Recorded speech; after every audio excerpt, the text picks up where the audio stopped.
Yo, yo.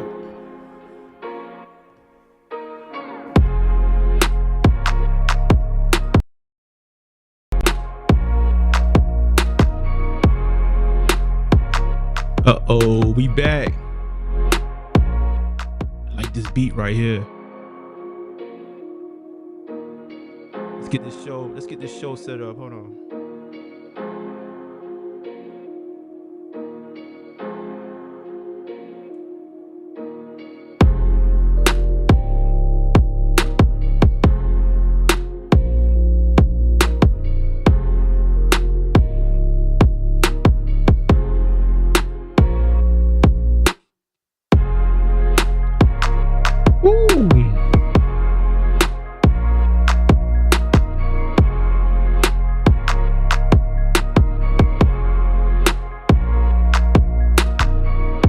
Yo, we getting everything set up. Who in here?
Hey.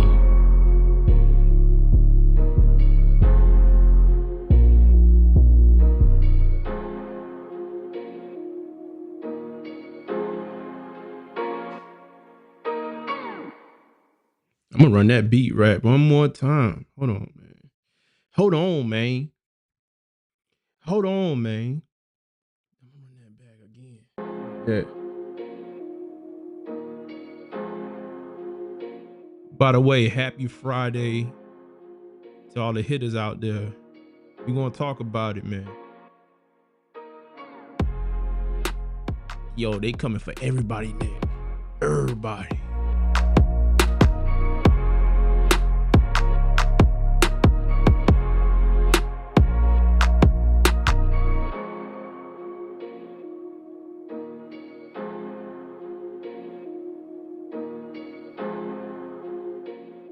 And by the way, if you pulling up, man, you have ran into the #1 show on the nets. It's the House of the Hitters. We back, baby. I think I'm starting to feel like I'm pulling off the training wheels. We about to get back in motion. Somebody jump in that chat. I'm mad, man. Look, don't play with your boy. I've already threatened a week-long streaming marathon. Don't make me do it.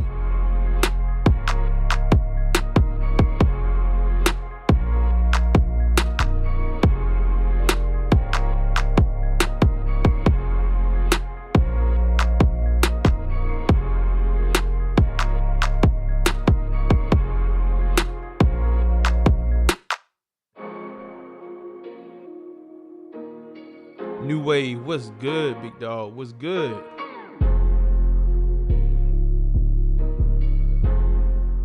Yeah, we going get into it, man. We'll talk about it today. Yo, better fat. No, I know I don't be really saying it much, but man, y'all got to dial in, man. Especially when we start talking about these stories today, man.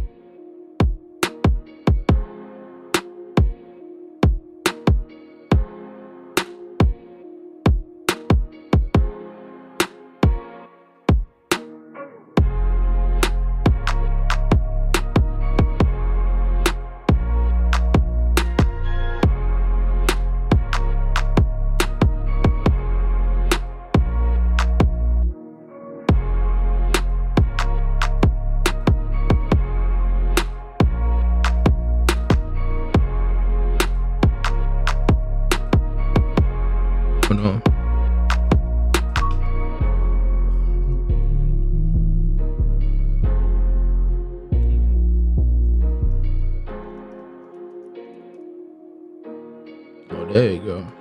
What's good, New Wave? Yo, yo, yo, yo, yo, yo, yo, yo, yo, yo, yo, yo, yo, yo, yo, yo, yo. Wake up. Man, we back, man. We back. We back for another show, another live. Man, sneaker streets, man. Sneaker streets. Man, where y'all at for these grapes, man? Hold on. I got the grapes. My grapes are sitting right back here. Hold on.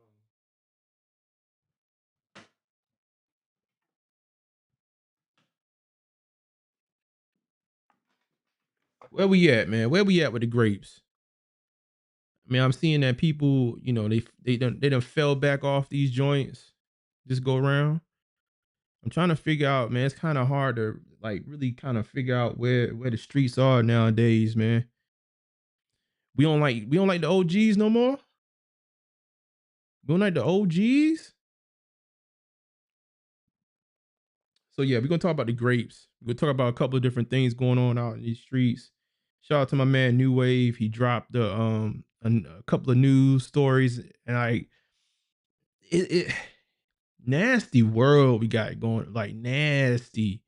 Look, if you somebody with a with a platform, if you somebody that's been out there, you waiting on the fire rigs. There's a few people. I think a lot of folks. The fire, that's a big one.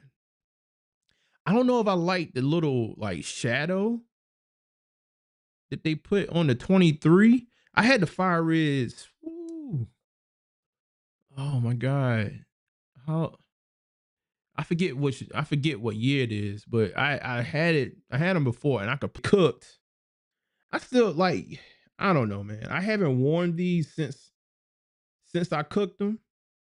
Yeah, make sure y'all hitting that thumbs up for your boy. I haven't really worn them since I cooked them. This was done on I did this on, is there some separation? No, ain't no separation. I did this on purpose. Like I cooked my I cooked my fives on purpose. You know what I mean? I still don't, and I paid for this. Like these fives, I don't know about y'all fives around this time. Like what year is this right here? 2012. These things seem like I don't wear them much, obviously, but these things are damn near. They look like they indestructible, bro.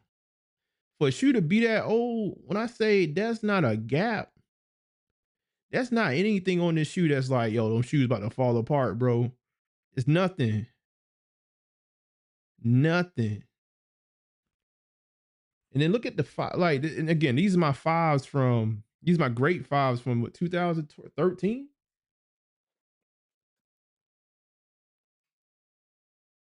Yeah, 12, 13. Man, 13 years, man. 13 years. 13 years. Still icy. So I'm skipping out on a release tomorrow, but apparently a lot of people not really, going for a sneaker like this. This year is tough though. This year, I think a lot of people, it's not so much the interest. I think there's a lot of releases. I mean, a lot of people have their eyes on the shattered backboards already. That's already catching some flack from some of the OGs. And then that's so much. And look, hopefully I get what I'm looking for by next week. Next show, next Friday, I should have a heater for y'all. I should have some heaters for y'all. I'll put it like this. I have an interesting show, but I should have some new kicks for y'all next week. Stuff that I'm actually been anticipating. One of the shoes I've been anticipating is like the Adidas Climber Cools or Climber Mogs, the ones that released today. The 3D printed shoes. I've been waiting on them to re-release. They restocked today. I got my pair. Shout out to JD. JD, are you with me? JD, are you with me? I'm trying to get my points back up with JD. But I mean, I've been anticipating that sneaker. I almost went to the aftermarket because the aftermarket is not bad on them to get the Kith pair that release.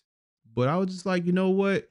Let's get the OG pair. Let's just wait. Let's be patient. Let's wait for this restock. And nobody was really on it like that. I actually got in. What you know how janky Foot Locker is. So I went in on a Foot Locker app because they were supposed to be releasing on Foot Locker.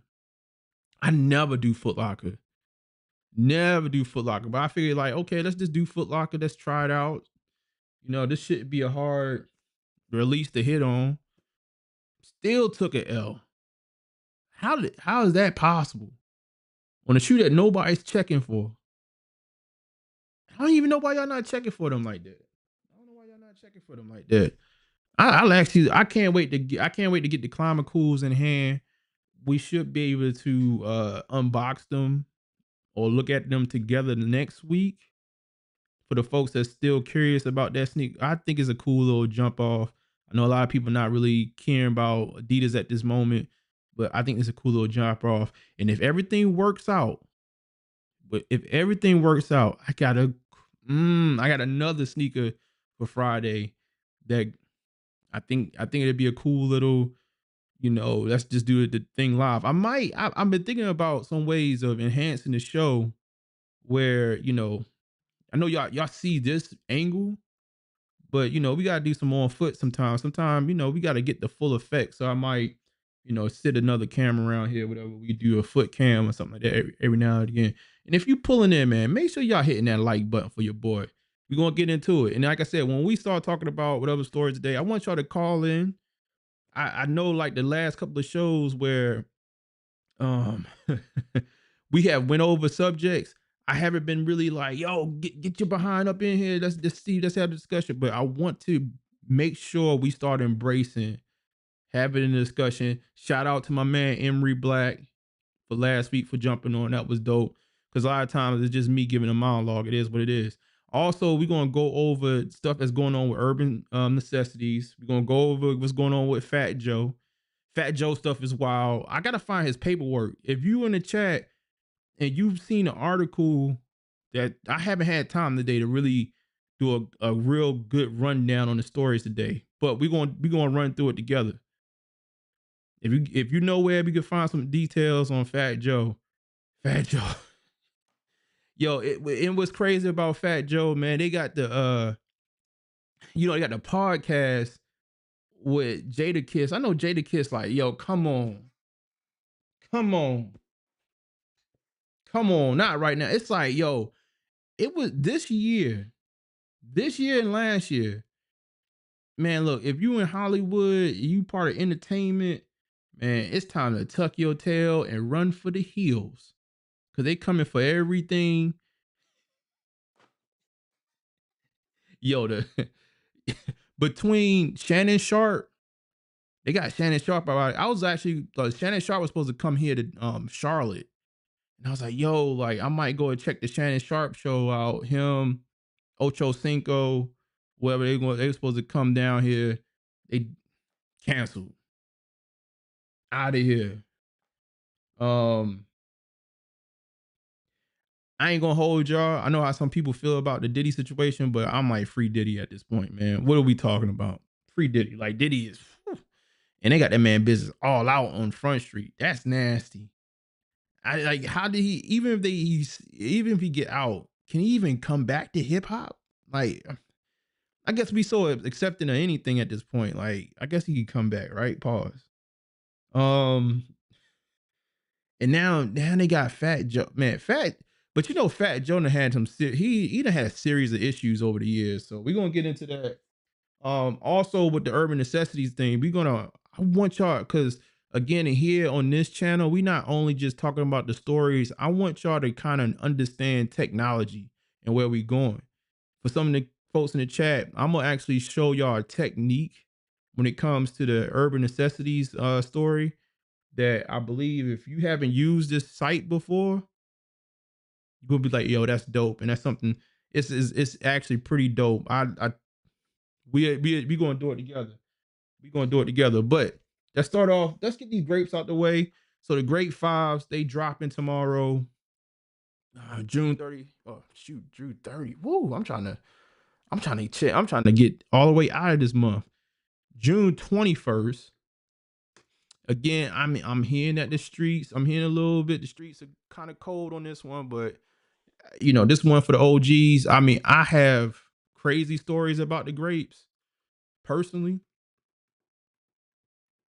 So it's kind of weird to see them drop and people not really on it like that. But the way we look at it, hey, look, if you somebody out there that really want to get a pair and you never had a pair before, well, this is the year to do it.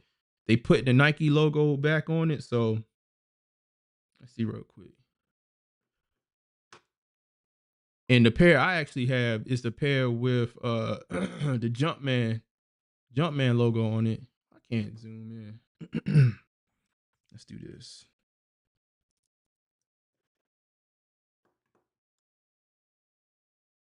So here we go. Here we go. So you got the Grape 5s. Like I said, Nike logo on the back. It's going to be clean. If it's anything like this pair right here, it's damn near indestructible. If you keep it good. Like, I haven't even really done anything crazy to manage this sneaker. And shoes damn near brand new. If anything, that's the reason why I'm out. I copped this sneaker twice already in my lifetime. The 2012 version I got in my hands right now. And I also copped this way back in the day. I'm talking about way back in the weigh machine. That was, what was the time? I gotta go to GOAT. I gotta go to GOAT. This is like mid 2000s too. Like, this is, wee. Let me see. I gotta go to GOAT. This release right here was actually super damn funny for me. This was the first time they dropped the grapes. Crazy release, man. Crazy crazy limited. I can't. Let me see. So 2013. What was the year before that? 2006. 2006. Wow, crazy. That's 19 years ago. 19 years ago. King Chemist was good, man. So I copped this pair right here when it released. And man, when I tell you this was a funny release. I think if the Hittas, if you've been here, you probably heard the story. But look, man, I was so I go up to I copped this sneaker from a foot action back in 2006. From a foot action. And I go up to the foot action early in the morning. I forget what time we went up there. Yo, ahead of me, it was like a group of guys that all kind of came together. And then I think it was, if I'm not mistaken, it was like 5 people ahead of me. And I'm like, damn. But they all came together. So the whole time I'm looking at their feet and I'm like, damn, like, this guy looked like he kind of wearing my size. He looked like he kind of wearing my size. And I said, you know what? I'm just going to stay here. That's just see what happens, whatever. So as the morning's going along, the line is building up. And as the line is building up, we are like lined up going to the door of the foot action. And the mall security comes up and he's like, yo, y'all gotta swing this line, because now the line is cutting through the middle of the mall. So the security guard was like, yo, you gotta swing this line to the wall. You gotta swing it to the window of the shop, whatever, right? So it's mayhem now. So like as they swinging the line, I'm already up at the front of the line, so I'm kind of good. It's just me and the guys at the front. We just kind of just turn. But the people towards the middle and the back of the line, they was all jumbled up. People trying to like keep their spot in line, and it was one guy. It's always one nut. It's always one nut that's like, hold up.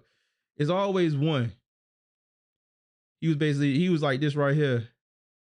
I'm gonna do it to you real nice and slow. You understand? I'm gonna do it to you sexy. You understand? I'm gonna make them people love you tonight. You understand? He was like that right there. That was the type of energy he was on. Hold on.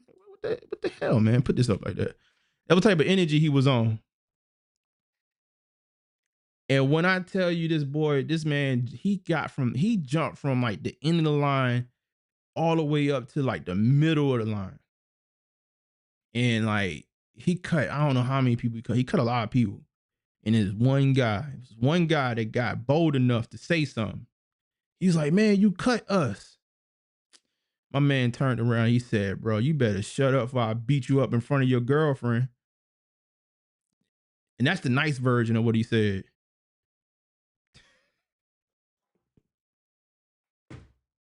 He said, you better shut your behind up before I beat you up in front of your girlfriend.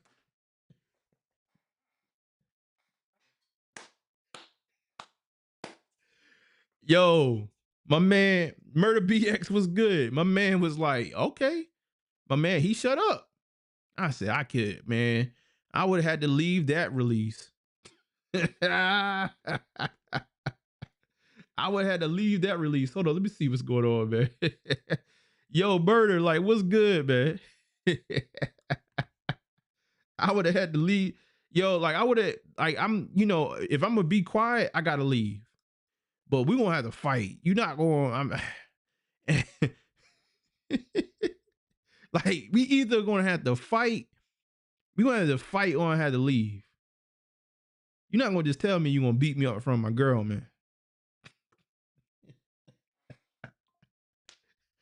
Yo, like, so disrespectful.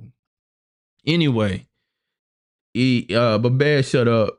We go in the store. I did not get my size. Now, back then, what's good, big dog? Like, we're gonna go through it today. Back then, let me see. Obviously I wore a 10 and a half, 11, but I wasn't able to get anything close to my size. I think I got like a 9 and a half. It was something weird like that. Then they was fighting over Grape. Yo, this is the 2006 model right here. A lot of people don't remember this release. This is the original release. People went crazy over this release right here. This release was super limited. This was really what kind of made the Grape. This release right here that you're looking at, it looks exactly the same. Obviously, you got the Jumpman symbol. But this re-release right here was super limited. I remember the store. I'm telling y'all, I was like the 6th person in line. The store that I went to literally had one sneaker of every size almost. Like, it was pretty much, if you didn't get your size, and you wasn't the sole person that got your size, that was it. They had a full size run. It was like 13 shoes in the store. So I said, you know what? I'm just going to cop a pair. Now, back then, you got to remember, no StockX, no GOAT, no aftermarket, no nothing. So what I did was I bought the shoe for the small shoe. You know, back then too, it was like the shoes ran for one size is crazy. Yeah, I'm telling you, bro, like it was like 13 shoes. A lot of people went home mad on this release.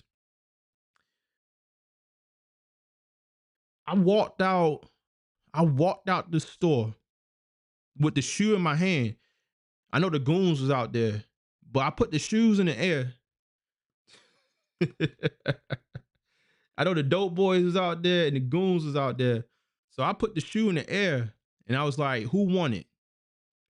Who want these? I got a size 9.5. This is, back then, like you didn't have all these avenues to sell sneakers. I was like, but I'm already out there. And back then, I believe the shoes ran for like 115. Sup Bowl. I guess that's what was good. Was good. If you're new to the channel, by the way, man, make sure y'all hitting that like button and subbing up, man. I give it up to you. I give it up raw, rugged, and real. I was trying to figure out how I was going to end that off without saying pause. I put the shoe up. I bought the shoe for like 115. I forgot how much the J. Somebody look up how much this had cost. Somebody tell me how much this cost back in 2006. It was like 135 max, which sounds crazy today. And this was a limited release. And I remember putting the shoe up. I put the shoe up in the air. I said, who wanted? Somebody gave me, how much did I sell the shoe for? Back then, somebody gave me like $350 for these coming out the store. No cap. They were $160. I don't think they were $160. I don't think they were let me see something. Man, let's look this up real quick. I don't think they were. I think they were lower than $160 was high. The one, no, I'm talking about the 2006 Jordan 5. Let me look it up. No, 2006 they were cheaper than that. Let me see. 2006 Grape retail price. They were like $130 back then, if I'm not mistaken. 140. Damn, they were 145. Damn, I didn't think they was that high. They were 145. 140. You right. 145. I thought it was like 130. Y'all remember when J's was like 120? I sold it for like 350.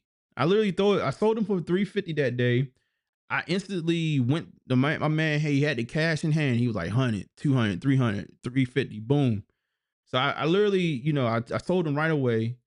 And I went shopping a little bit.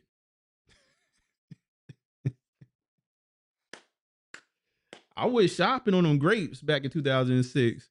I couldn't get my size. So I lied to y'all. I did lie to y'all.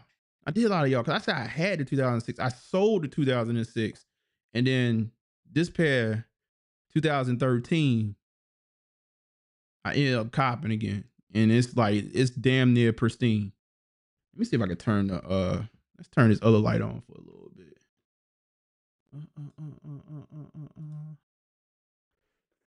I had to check myself. I said, I kind of lied on that. Kind of look how clean these are. Now the air bubble looking kind of misty though. The air bubble look kind of misty. I'll have to put like a little iron up there. Let's see. What you saying? You said the quality on the 2005s, 2025s is it? It's gotta be. It's gotta be. Along with the jump, the actual Nike logo being thrown on here. These automatically going to feet. Or do your due diligence. Are they still? Anybody have the Fresh Prince pair? I don't have the Fresh Prince pair. Now you can see that I took my laces out of this one. I took the laces out, and this is the 13. And I'm telling you, man, these things don't even. You can rock this pair. So if you get the 2025 with the elastic band, it's for the folks that don't really have fives like that. With the elastic band in there, you could pretty much rock this like the Fresh Prince. He said the emerald and grape ice color blocking is probably my favorite color blocking ever. And it's perfect. He said dope shoe, but never been a big fan of fives. Hope y'all get y'all pairs. Y'all should be all right. Y'all should be all right. Let me see something. I want to see. They're not posted up on. It's plenty of pairs out there, man. You're gonna be, if you do your due diligence tomorrow, you'll be all right. You'll be all right. Now, I don't know. I haven't heard any stock numbers, but supply and demand wise, you should be straight. I don't know, man. It's just kind of weird this year, man. With some of the OGs, something like this in a typical year, like, you know, they're not the most hype sneakers, but they will go. And I think they got to protect OGs like this. I'm not telling them that they got to make them super limited, but I think you got to hold back on these a little bit. You can't just be giving these out. These actually are coveted. Yes, I think most people don't know how to wear fives. You know, we live in a different day and age, man. Like the high top, you know, the five got that high top look to it. I think, you know, it's kind of nowadays, I think that's kind of what the ones are suffering from a little bit. Like the high top ones, like, do we like high top sneakers? And people kind of like, you know, more of that I don't know how to I don't know how to explain it. I say aerodynamic all the time. People like them shoes that's a little bit more. This is like this is a basketball sneaker from back in the day. This is a I don't want to say bulky, but it is a little bulky, right? And it's just a true sneaker. He said, "Here's a question for are you lace lock or no?" That is an interesting question.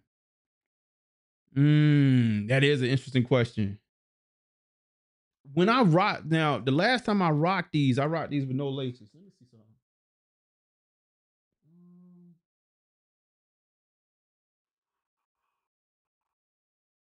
That is an interesting question.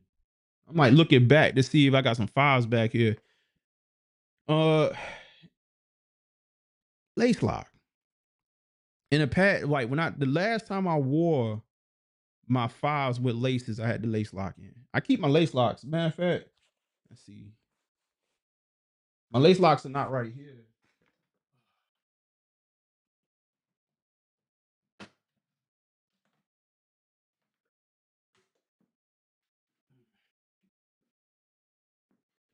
Oh, but we keep the lace locks. We keep the lace locks on deck. Look at the lace locks, man. Even the lace locks are. I think this is. Let me see. What?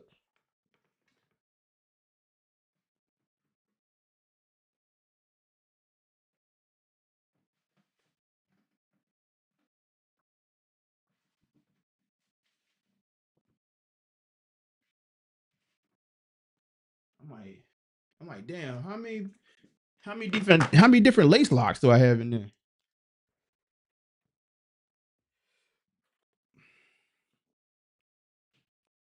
Look at these joints, man. I can't believe how icy clean.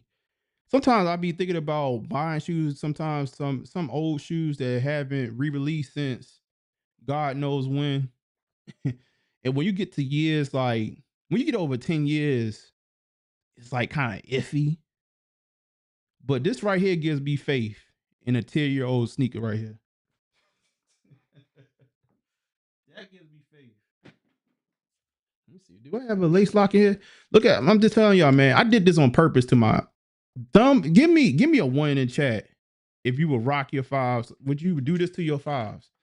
This five was also icy white, and I sent it off to I can't think of my man's name no more, but he used to cook all the sneakers and make them like look vintage or give it that sale look. And I sent him my fives. Look what he did to him. Would y'all have paid for this? Put a one in the chat if you would have paid for this. Or put a two in the chat. You like hell no, you wouldn't have paid for that. I paid for this. I can't. I every time I look at this shoe, I can't believe I sat there and paid. I paid for him to make the the stitching look dirty in the cage to be brown. And then basically all the glue, all the excess glue to be seen on the sneaker. He said, I'm a lace lock, but not factory. I moved the lace lock down an eyelid. Okay, cool. He said I wore my fire red silvers yesterday. Will never and will wear again tonight. Nice. LOL too. King, I don't know what the hell was wrong with me, man. I don't know what the hell is wrong with me. Like it's like Bruh. Bruh. so great fives. Let me go back to the website just so we can end this off. Again, do your due diligence. It be on sneakers. I didn't even pull up sneakers. Yo, sneakers is a trip, bro. Sneakers did that sneaker stash. Shout out to my cats in NY, man. Y'all get everything. I've told people I think that the sneaker stash, I think is a myth. That and sneakers pass. Sneakers passes is sneaker stashes. I don't even believe in them. Do they actually are they real? Because I do not have access. Like, I don't believe they ever happened for real. I think they be playing with us. So tomorrow, yo, the phone pods is sitting out there. Wow. You said they're not real in they not real. Damn, the phone pods is sitting on the site. Yeah, but tomorrow, 10 a.m., 2:15. Man, think about that, man. In 20 years ago, the shoe was 145.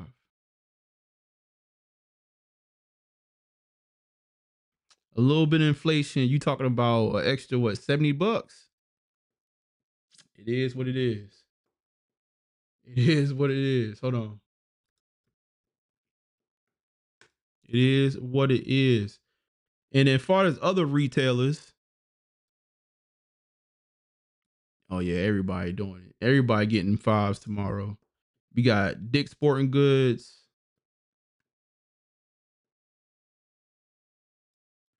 We got Dick's Sporting Goods. Sneaker Politics had a raffle. Concepts offline only. Foot Locker, they did have they did have it listed in app. I don't know if the entries are still open for Foot Locker, but again, like, you do your due diligence, should be fine. I see Finish Line. JD, are you with me? Everybody.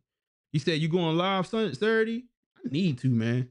I ain't been live for a live cop yet, man. I keep on saying that I will. Like, last week for the Fire Red, that Fire Red release was not Fire Red. Ferrari, the Ferrari 14s.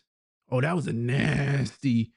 That was like, this is what that release was, this right here. I'm gonna make you dance, Lance. No, I ain't gonna do that. I'm gonna make you dance, Lance. We gonna get straight to it, nigga. I'm gonna bring my dancing shoes and I'm gonna tap all over that court. You understand? You better. I ain't gonna just shaking ass. That was if you could sum up the Ferrari 14 release, that was that, man. I was on it. Yo, I was on JD Sports. I was on JD Sports like this right here. I was like, yo, add the cart, like, no, they wouldn't even pop up on JD Sports. I'm on JD Sports, like swiping on the screen. I'm on a computer, like refreshing.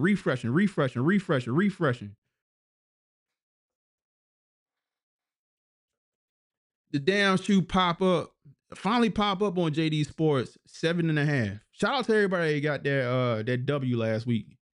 That was a nasty release. He said that Ferrari release was like a Ja Morant. It was like Ja Morant, the Gun Factory.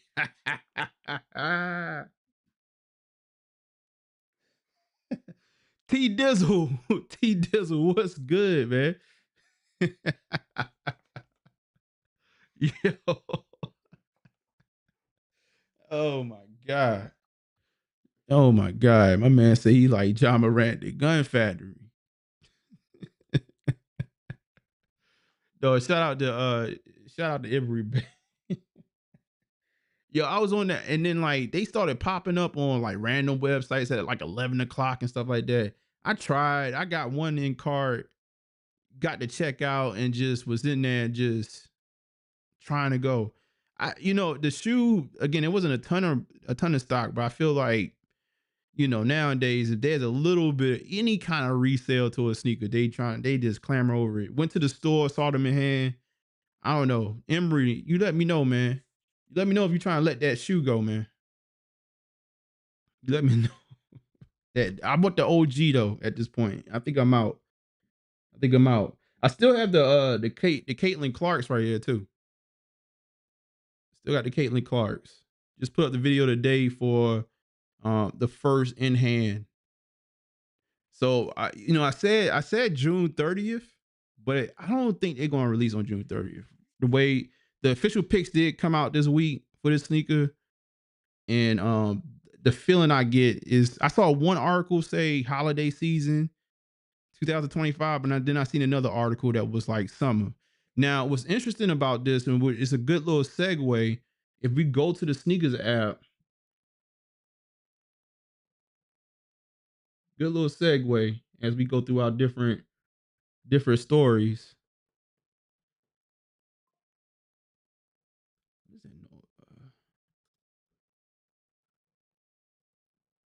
You said one pair of Jordan 5s I'll take is the off-white still to this day.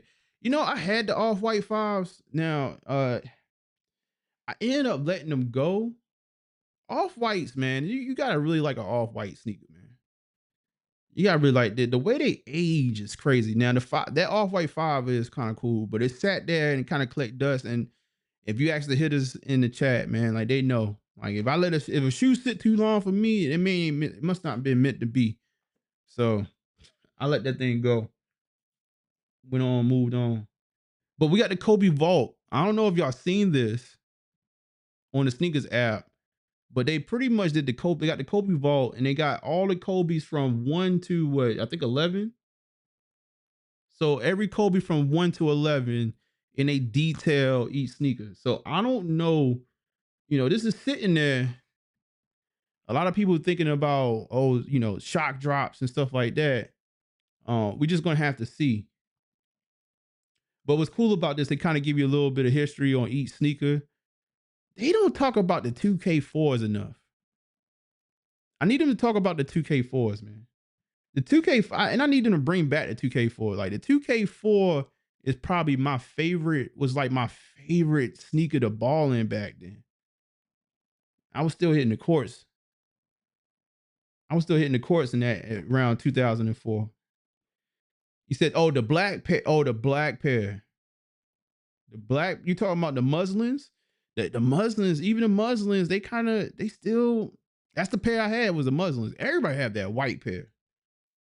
That white pair ages like ugh." He said SBB ones. I'm passing.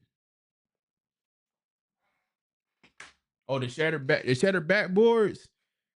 Yeah, I'm hearing mixed things about the shattered backboards. From what I've seen, I don't know. I may, how I do with the channel, man. I may bless y'all with an early look from our perspective, and we'll do the early look live together. But I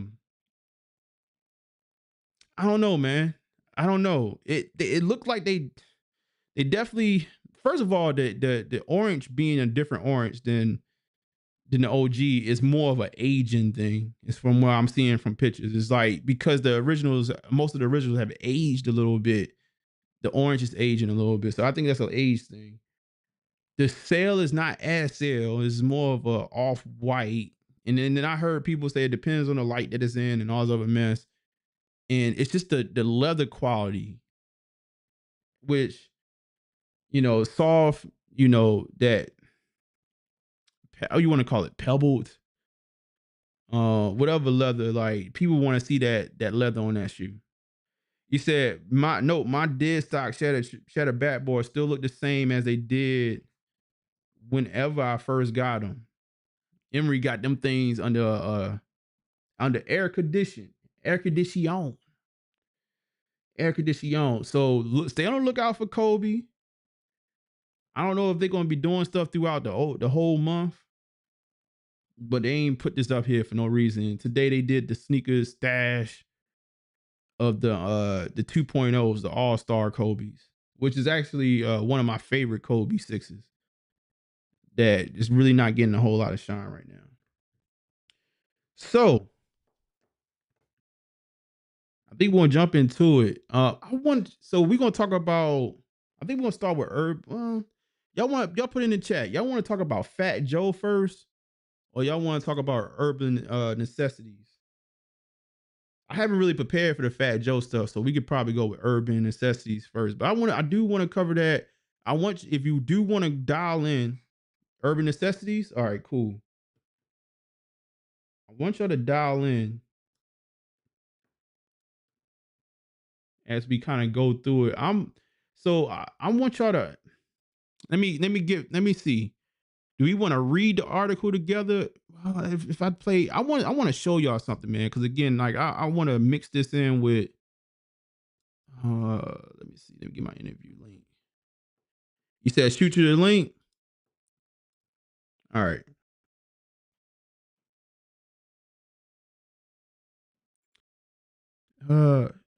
Did I put the link? Did it put? Oh shoot! I keep on. I got two keyboards, y'all. All right, so that's the link in the chat. I'm actually gonna pin the link. Let's zoom out on this one. And again, if you want to just come up audio, that's cool. Yeah, let's pin that. But if you want to come up audio, that's cool. We'll talk about it. Like I did something interesting with this. So I haven't been able to really dig deep into it. I did check out the video from J2 Kicks, or 2J Kicks, I'm sorry. Um, let's see. Yo, you always got something going. Oh my damn. All right, so let's see something real quick. I'm gonna try to pull you in. And then we're gonna go back. Yo. Yep. Yeah, what's good, man? Yeah, what's up? I just got to say this, man. We nah, seriously, it's nothing crazy. All We right, look at cool. these people on a pedestal because they're on YouTube and other platforms with their sneaker content. Even with his sneaker business. Um, but one thing you have to be smart with doing business. And that was the whole thing because I listened to the whole. A matter of fact, I actually posted it inside the Discord this morning. All I right. listened to the whole his whole spiel, and he wasn't on top of his business. He went in cahoots with um somebody who I don't think he really knew, but he was in dire straits because of his wife, and I think he should have had looked internal first, and then look to outsource it if that's what he wanted to do if he couldn't find anybody internal. But he got Right. somebody who was outside of the loop, and how they say nobody can take care of your stuff better than you. And that's what happened. And he didn't look over his paperwork. Yeah, I mean, it sounded like he kind of willingly what I did was I'm not sure if y'all familiar with Notebook LM. I think I mentioned it on a platform. And what I did is I threw it's an AI model, and I threw the AI model at this story and said, "Hey, tell me what you think about this," right? And it did a rundown and talked about everything. And it was kind of talking about the fact that he walked away. Basically, the way he basically signed his rights over to somebody else, but then he walked away with full liability to the company, which is insane. It's sort of like he stepped down and still was liable for what was going on over there to a certain degree, but had no power. So I don't know. I don't know if he just didn't look at his paperwork or what. It sounded like he was like willingly just doing it. Like it just didn't understand. I don't know if he didn't understand what it was when he signed the paperwork, or he understood and was just willing to take the risk and maybe focus on his wife or whatnot, and let that kind of like take his attention away from the business and say, "Hey, look, all right, cool, just let me." And he was saying he wasn't making no money. I'm gonna play the video of him doing, going to his soliloquy, but I was like, I don't know, unless you buy me out, it's no way you gonna walk me off my own board. Like, I don't understand that. And maybe it was just the wife cloud and the fact that she's going through her health issues. It was more of a, all right, cool. I can go focused on I can focus on family and let y'all deal with this. But I do not Norm, know. you Go you, ahead. you don't have you don't have anybody within your circle who you can trust. Like that's bad business from the start, man. Oh, okay, we understand Joni was a big part of it, but you don't have anybody on your team that you can trust. Matter of fact, he could have had Fat Joe help him out or something like that since they so close, or Mayor, even though they have their whole thing going on. But you don't have anybody to help you with your business. I think it's more to the story than than what's being Hey, hey, shown. Yeah. hey, I mean, look, it's a trifecta of things going on right now, right? So you got shoe surgeon, they got that lawsuit that's being settled right now. You got Fat Joe, with his situation that is really outside of sneakers, but then it comes back with the racketeering allegations. You know, that's a small circle, man. So who knows? Like, it could be just that everything's shaking out right now, just because it's just emotions is it's set in motion, right? For him to kind of come, somebody gonna have to take it or let the company just go under. So what is it at this point? You know what I'm saying? I don't know. Like, it's just weird that there's a lot of moving pieces that seem to be they not related, but then they related. He said, catch up, what's But happening? He took a $300. He said so. New Wave said he took a $300K payout basically. Yo, I don't. If I took a brand, so again, I'm gonna let y'all listen to this. I'm gonna let y'all listen to something. This is straight AI, y'all. This is how scary this stuff is. no, let me say this though. Go Let me ahead, say go this: ahead. 300,000 is peanuts to what his businesses or that one particular business, Urban Necessities, was worth. It was worth more than 300,000. Yeah, I mean, in my opinion, I think. So you want to take a like I said, it's more behind the veil, bro.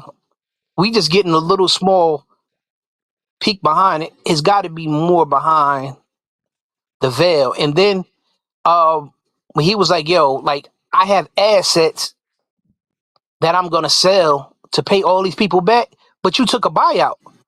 You know what I'm saying? Like you took a buyout and right. you gave your percentage of your company away, but you're gonna come back and come pay these people. Like I said, Yeah. it's Go something ahead. behind the veil, bro. I mean, whatever it is kind of weird because my thing is, it's almost like he wants to save the brand because it's his initially. Like he cares about the brand. But then in my mind, I'm like, if you walked away, right? Not to say you can just make another brand if you really wanted to start up, but it's like he want to make these people whole that was impacted by the business that he created. I don't know. I don't know if that's I don't know if anybody is really that, based, but that's what he's saying. I mean, that's essentially what he's saying. He's like, look, like I'm not liable for this, but I want to get back. Y'all can take the liability, all the liabilities that y'all created, all the people, y'all, all the bills, maybe paying off some folks that y'all, whatever debts y'all created, loans and stuff like that. That's y'all loans. But the people, I want to take care of the people with my assets. I don't get it. And in an industry Hold that's on. struggling, go ahead. And then another thing too, he said that they froze all his assets. Me and New Wave was going back and forth, and I was saying that most likely because that's what people who are well off do. They have assets, but it's inside other people's names. Right. And then he Right. was like, he's selling, he's liquidating his assets to pay these people off. So he was like, I don't know where I'm gonna stay. But I guarantee if he got kids, he probably got houses in his kid's name, his aunt's name, aunts, grandparents, close cousins. Because, like I said, it's more layers to the story. Yeah, he ain't gonna be out in the streets. I mean, he's saying that. I get it.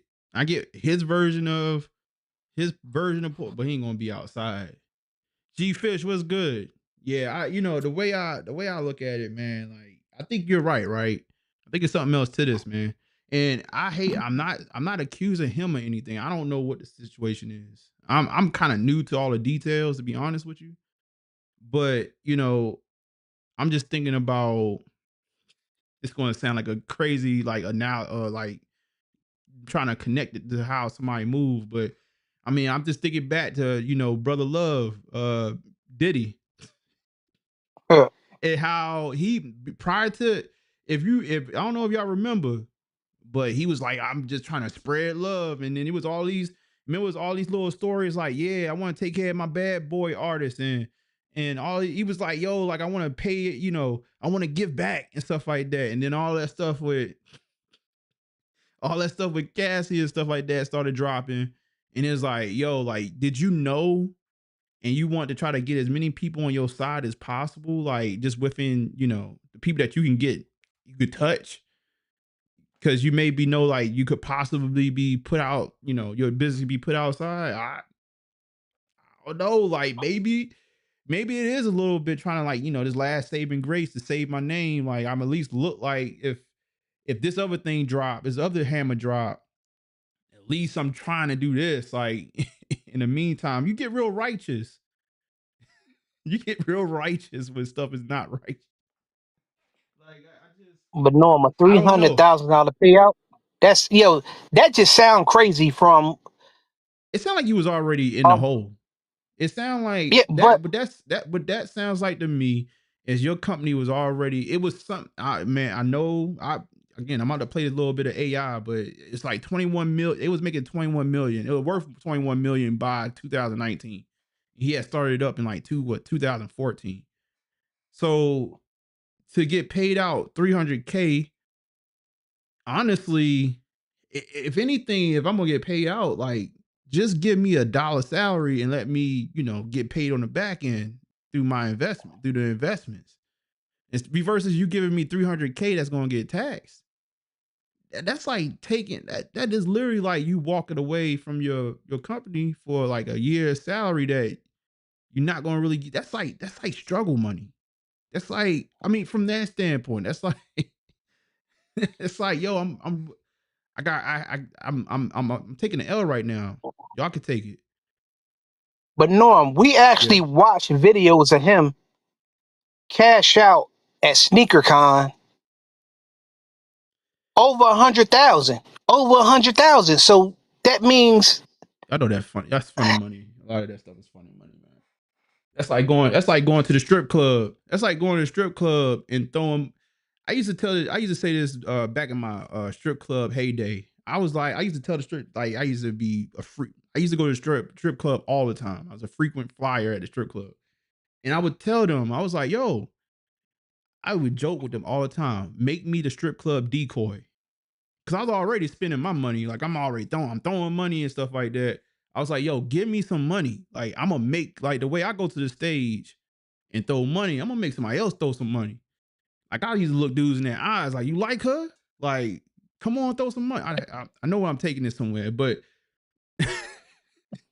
I think a lot of times I see those sneaker con videos and stuff like that. I get it, but I'm like, I just think about it like a strip club decoy.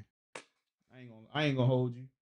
I ain't gonna hold you. They get that money right on. They're like, all right, cool. We done did the video and get that money back. Like, but I'm to your point though. There's not. There's something. It's obviously something else. You either walking away because you know this business is not good. You know something about this business that's not maybe surface level that is going to. And obviously that was something. I mean, look where they are right now. I mean, I get that he's saying that it went downhill without him there, but maybe a little bit. Maybe the money is a little bit of funny money, man. You ain't spending. It's easy for us, especially a small company, man. If you don't put your, you don't. A company can operate just straight out of debt, especially a retail company. You know what I mean? They might not have been set. Yeah, you worth 21 million, but how much of that 21 million do you really have? You know what I'm saying? You got to ask yourself that question. So I don't know. Let me see. You still on? yeah, I'm still here. Yeah. I don't know. I mean, if you had to make an assumption, what do you?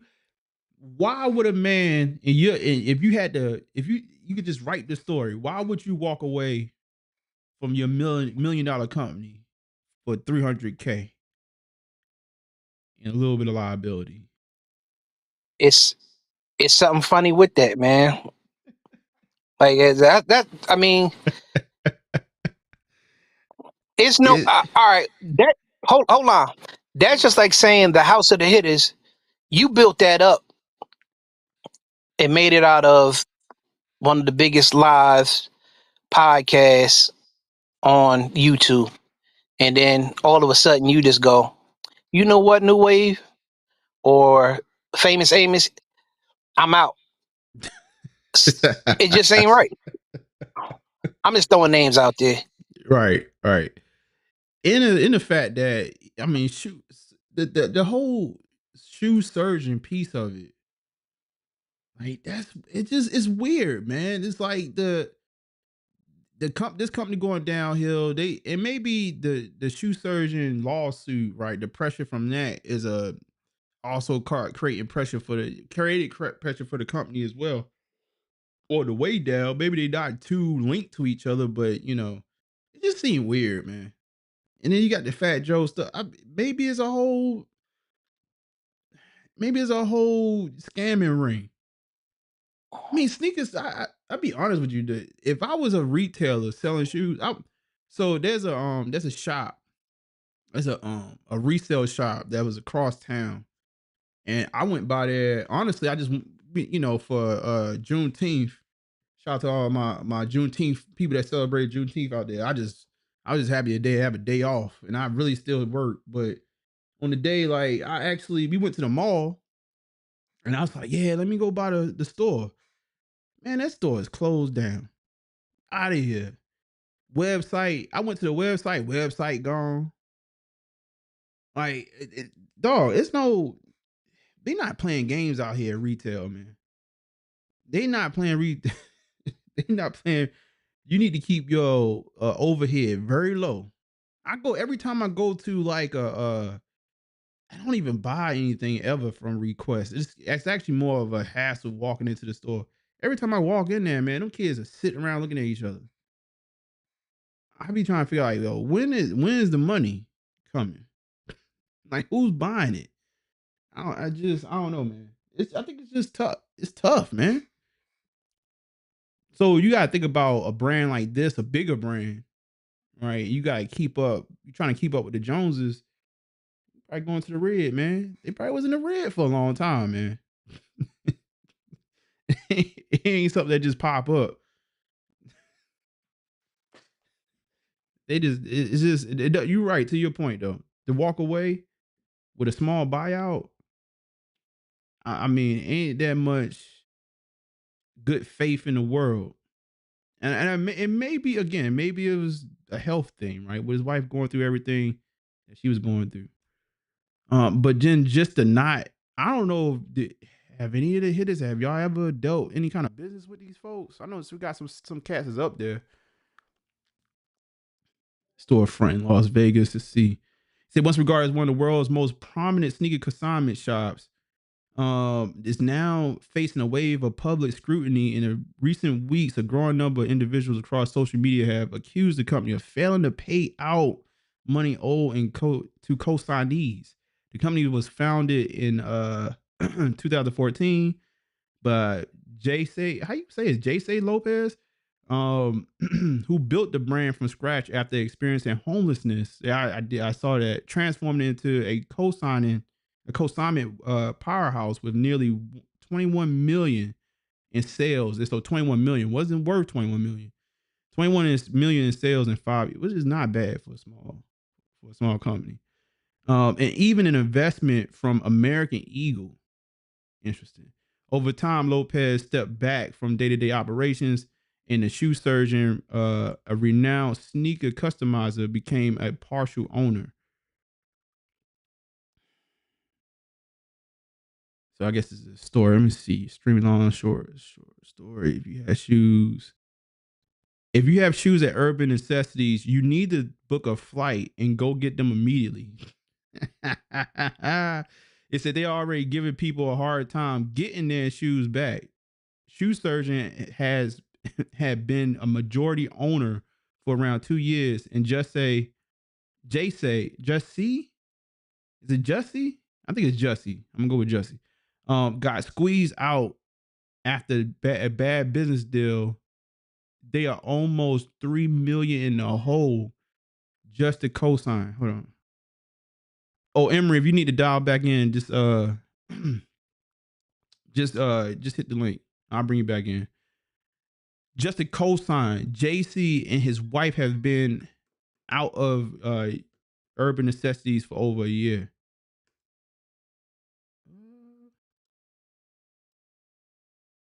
Is it?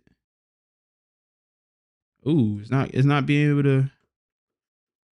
All right. All right, there you go. I don't know why I was doing it. All right, I'm gonna bring you back in.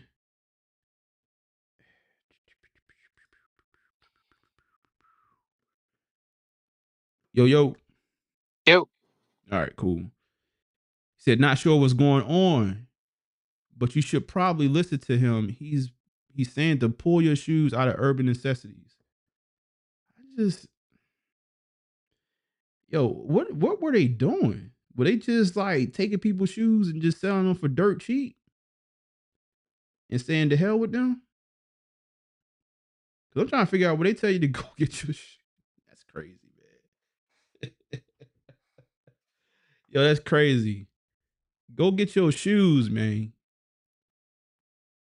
He said core of controversy centers around the allegations from consignees who claim they have sold their items through urban necessities but have not received payment. Posts across Instagram, Facebook, and X shows users claiming that they have been waiting for weeks, even months, for funds they are owed. Many also report that their attempts to contact the company via email have gone unanswered. You know, you ain't email. Leaving them frustrated without a clear recourse. While the total number of affected individuals is unclear, the number of people in comment sections and posting about it on social media points to being a large issue. Obviously, the sneaker resale market is not where it was years ago, and we have seen consignment shops go under after not paying their consignees money. Yeah, it's tough out here. It's tough out here for a pimp. Is it? Emery, is it kicking you out? It's hard out here for a pimp. Yo, the sneaker market, and that's a whole different thing to talk about. But right now, the sneaker market is very interesting. There's not a ton of I mean, somebody like that, like myself. I still collect and actually trying to go after stuff. I'm looking at that sneaker right now that I want. Now, I think for me, the people that maybe purchase like myself, we not purchasing a lot, but we purchase the top end. I'm purchasing the top end stuff. I ain't gonna hold you. But I feel like most of y'all now, like you can get what you want from the retail market. It's not too many shoes that you forced out into resale. You said, is that hat real? I have no clue. I have no clue. Like it's real, man. We gotta really think about it. Like when I did the AI, I'm gonna play a little bit of this AI thing, man. I should have if I play it here, I can't jump around. Listen to this AI program try to describe what's going on. Welcome to the Deep Dive. Today we're taking a deep dive into some pretty turbulent waters. We're talking about the sneaker consignment world, Right. specifically focusing on a name many of you will know well, Urban Necessities. Yeah, definitely a big name. What was, this powerhouse brand, a real rags to riches story, is now facing, well, a wave of public scrutiny and some really serious allegations. That's pretty intense right now. And this isn't just about sneakers, It hits deeper. It's about trust in these niche markets, the complexities of ownership, and frankly, how cutthroat the resale game can be. Absolutely. You're about to hear a story involving personal sacrifice, major business upheaval, and a community basically searching for answers. That's right. And our mission here in this deep dive is really to try and untangle what is a very complex web. We're talking events, shifting ownership, financial claims. It's a lot. Where did you pull all this info from? Well, we've got a pretty broad stack of sources. Okay, I ain't gonna go through the whole thing, but this is actually I gotta play. If I'm gonna play it, I'm gonna play it through something else so we can actually jump forward in it. Cause we kind of covered some of it. That's actually a program, y'all. That's actual AI that is talking through the situation, and it actually gets pretty in depth in the conversation. Now, the other part of this, right? If you go, let's talk about the sneaker surgeon part of this. I was actually looking at some Travis Scott's. Oh my God, man. Super crazy dope. Super crazy dope. I don't even know if that's a term, but like they did the mochas. Well, it's not the mochas, obviously, but they did a flip of the Jordan 1 High Travis Scott. Crazy. I'm like, I was like this right here. I was like, if I could finagle how to get that, but I can't justify that price though. I cannot justify that price. Hold on. I can go get some real major exclusives right now for that price. So Nike and shoe surgeon reached a settlement over trademark lawsuit. So with this right here, man, the the main point from a Nike standpoint, even though they've worked together, is like you can't just be mass producing our sneakers like and just flipping the material, because now you're getting to a point is it's a world of it's a blurred line now of just fake sneakers. Nike coming for everybody, doing anything, got something remotely remotely what they got going on. Even though Shoe Surgeon has actually worked with them in the past, which is it's kind of interesting. So let's see something real quick. Let's just read through some of this because it's tied to this. It was going on in the market a little bit. So nearly after a year, Nike filed a $60 million lawsuit against the custom sneaker designer, the Shoe Surgeon. He said the two sides have reached a settlement. The news come just days after separation. A separate allegation surfaced against Urban Necessities, a resale store which the Shoe Surgeon happened to be affiliated with. It's crazy, man. There is something deeper going on here. It's something deeper going on here, y'all. Nike's $60 million lawsuit and allegations against I guess they just saying Sneaker Surgeon Studios or Surgeon Studios. It said filed in June of 2024, Nike lawsuit accused. How you say Chowbone? Brone? I'm gonna say the company. Sneaker Surgeon and Surgeon Studios of the trademark infringement, counterfeiting, false designation of origin. Okay, designation of origin and unfair competition. The swoosh argued that shoe surgeons' practice of selling luxury reconstructions of Nike silhouettes, such as the Jordan, Air Jordan 1 and Air Force 1, amounted to unauthorized commercial use of its IP. Nike complaints sought that seats damages exceeding $60 million in an injunction to halt further sales of the custom sneakers. Nasty work. Like Nike, do Nike hire these folks? Like I be trying to figure out like all the cats that was like kind of making fake J's and stuff like that and making them their own. Can we just hire these folks? Is that an option? You said settlement terms between Nike and the shoe surgeon. It says the parties have entered a confidential settlement agreement pursuant to which defendants will pay undisclosed sum to Nike as a condition of the settlement.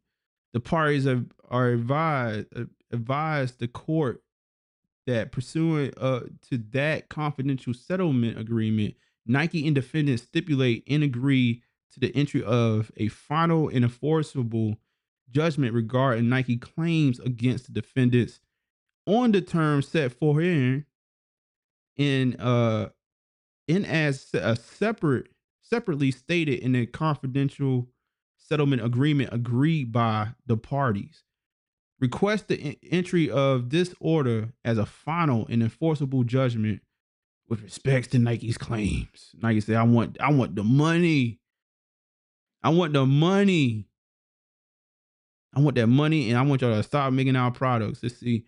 According to the newly filed court documents obtained by Soul Retriever, Nike and the shoe surgeon have reached a settlement, though much of the agreement remains sealed under the confidential settlement agreement referenced in the judgment. While a specific financial terms remain sealed, the files confirms that the shoe surgeon will pay Nike an undisclosed amount as part of the resolution. The agreement which also includes mutual release of liability with both sides waiving their rights to pursue further legal action related to the case. So what can they do going forward? Look at this right here, man. These are fresh. These kind of look kind of bootleg though. These look kind of bootleg. I ain't gonna hold you. You know the one big thing with the if you're going to do a custom Union LA, you gotta come correct with the Wings logo. That's the one of the best parts of that sneaker. The Wings logo gotta be damn near the size of the side of the shoe. You gotta come correct with the Wings logo if you're gonna do that. That's my only critique. You can't have a small Wings logo if you're gonna do a custom Union LA. Let's see something real quick. Zoom out a little bit.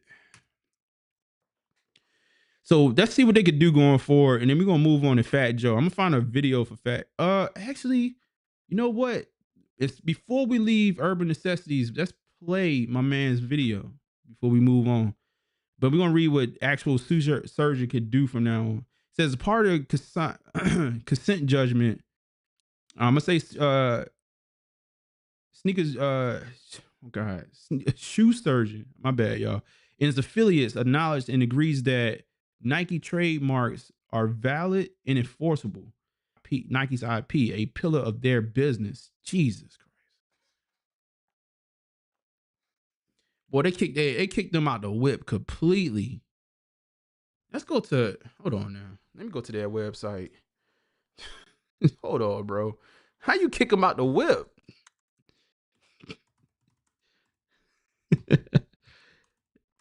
How you kick them out the whip like that? Cause I know their website's still up.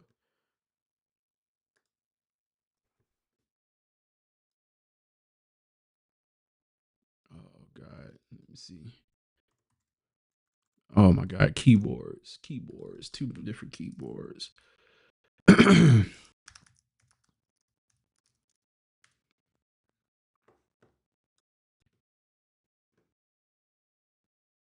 Oh, they gotta take what so they still playing around with the play around?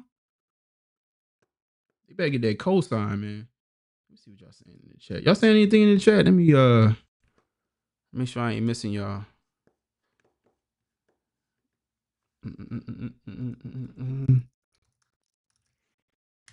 They gotta stop playing around with the play around. All right. Y'all quiet in the chat.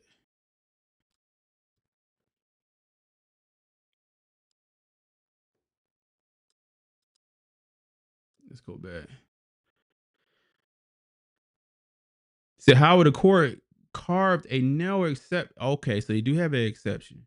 They carved a narrow exception to sue the shoe surgeon. I can't get the word out right. Tongue twisted. Baltimore, man. May continue to offer one-of-one customizations as detailed in the confidential settlement agreement, provided they use authentic Nike shoes.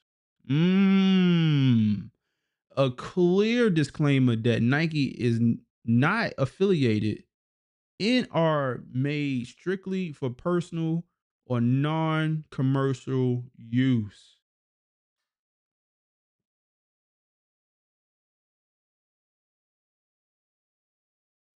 So Nike is saying that they have to use official Nikes to begin with.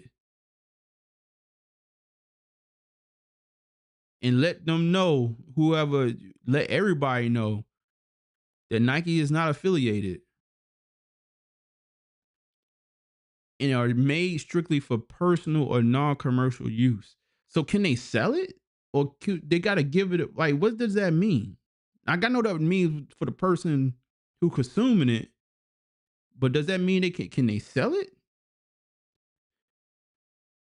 Should they violate these terms of this injunction in the future, Nike is entitled to recover legal fees and pursue further remedies. The court has retained jurisdiction to enforce the terms of the agreement if necessary. Man, Nike, man, I'm gonna say this, man. Nike be on people next. Like, look, if you're making anything that's remotely related to Nike, stop. All right, let's keep it moving. I'm gonna play some of my man's video, and then we're gonna move over to Fat Joe. So I'm going to push this. And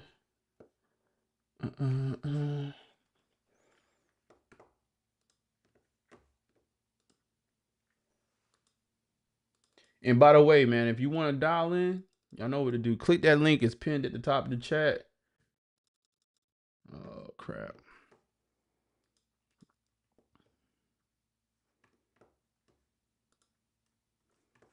It's pinned at the top of the chat if you want to dial in. And then, like I said, we're going to open it up. And if you just want to come in and talk about whatever when we get to that part of the show, I'm just going to open it up, man. We can just have the conversation. All right, so let's see. Let's see if we can get this up on the iPad.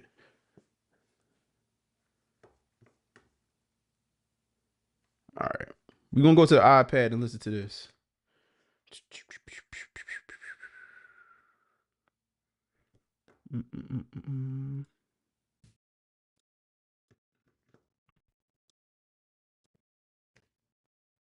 Either sent it to me in a DM, a text, called me about this, and let me know some of the concerns that are regarding urban necessities.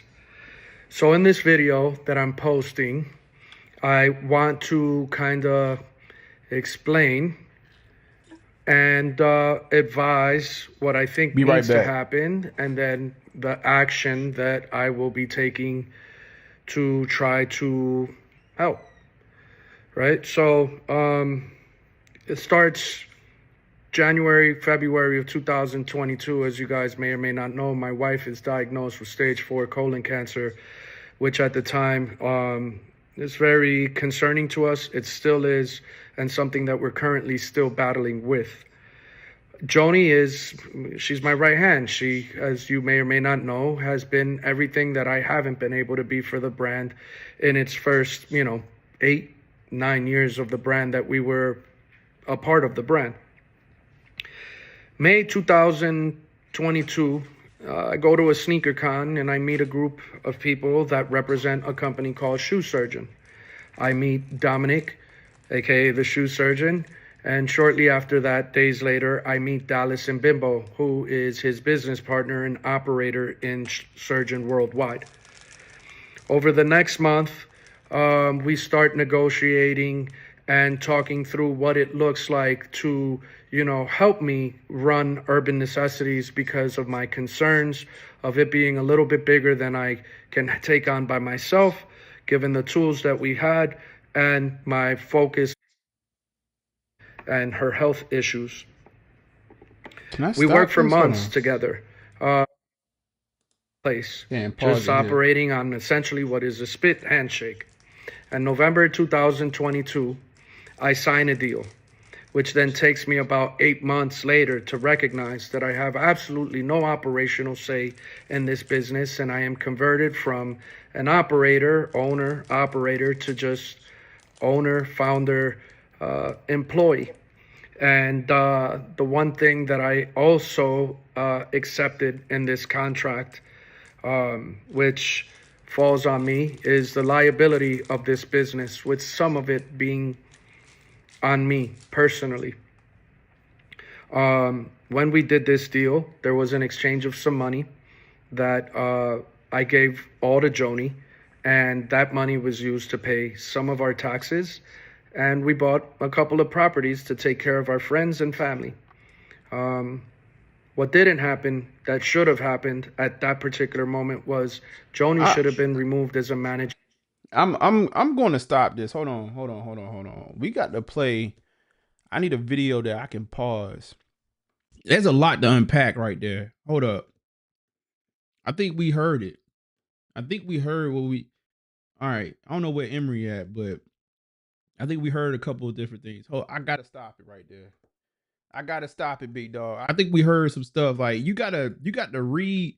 People will tell you what they need to tell you without telling you. Like they'll make it sound good. Hold on.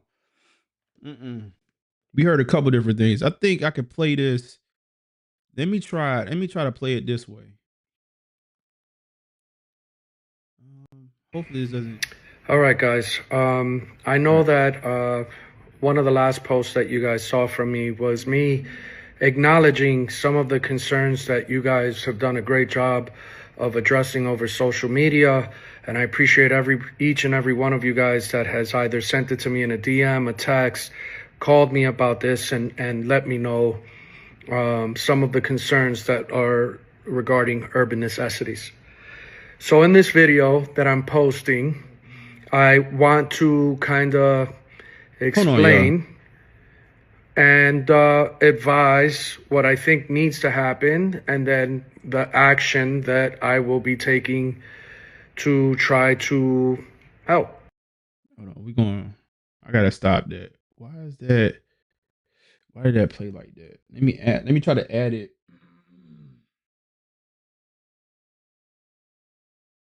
Yeah. No, we gotta deep dive. We can't just. Damn it! I need a way to play this. Hold on, y'all. Hold up. No. My bad, can't get it. Hey, there's a little bit to unpack there. Damn it. Let's go to Twitter. Let's get the Twitter link. How do I get rid of this off my screen now, though? Hold on. Oh my God. No. Nope.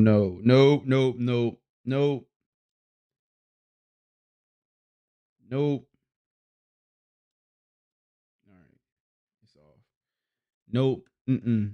Nope. We gotta run it back, y'all. Hold on. Give me a second. We gonna get that Twitter link. I got a keen ear. we got some things to talk about. We got some things to talk about right there. You don't just gloss over that. Hold on. Let's see.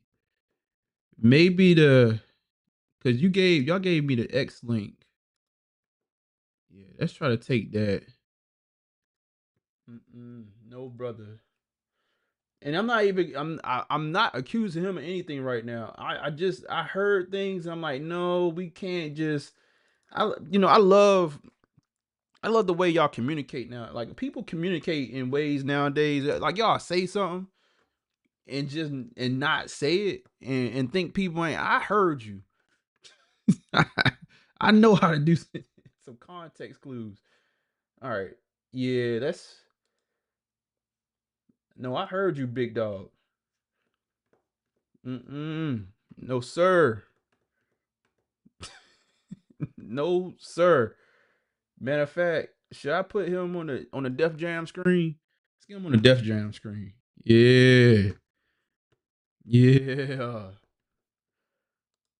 Some of the concerns that you guys have done a great job of addressing over social media, and that you let me know some of the concerns that are regarding urban necessities.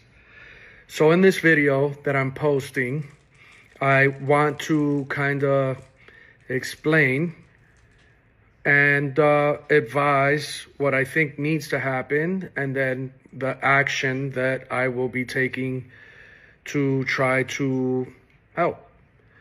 Right? So it starts January, February of 2022. As you guys may or may not know, my wife is diagnosed with stage 4 colon cancer, which at the time is very concerning to us. It still is, and something that we're currently still battling with.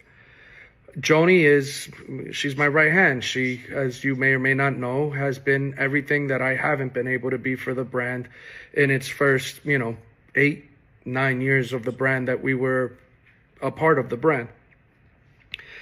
May 2022, I go to a sneaker con and I meet a group of people that represent a company called Shoe Surgeon. I meet Dominic, aka the Shoe Surgeon, And shortly after that, days later, I meet Dallas and Bimbo, who is his business partner and operator in Surgeon Worldwide. Over the next month, we start negotiating and talking through what it looks like to, help me run Urban Necessities because of my concerns of it being a little bit bigger than I can take on by myself. What does that mean? Now,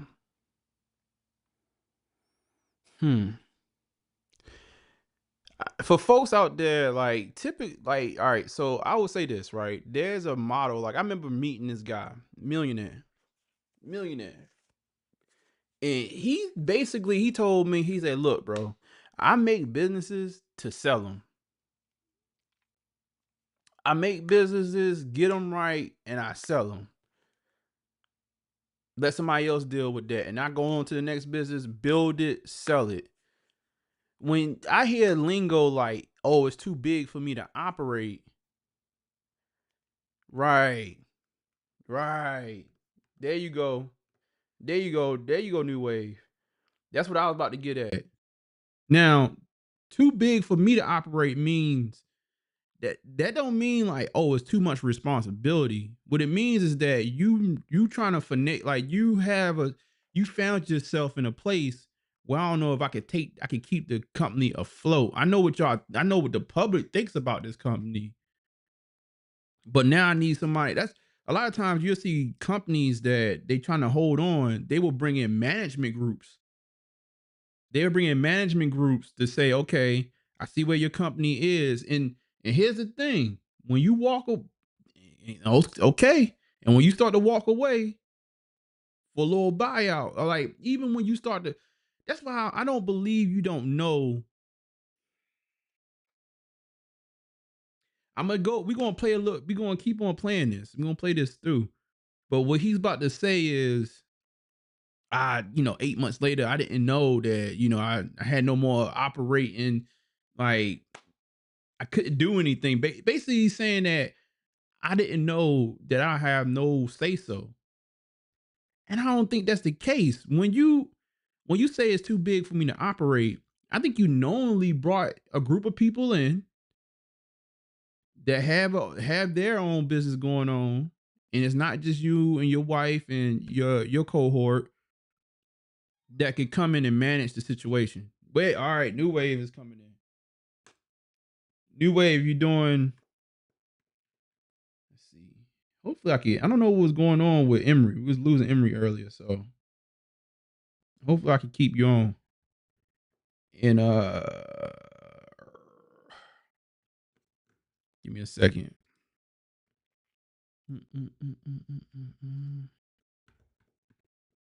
All right, New Wave, what's good? You know, muted yourself if you're trying. I'm make sure you straight. Make sure your audio straight.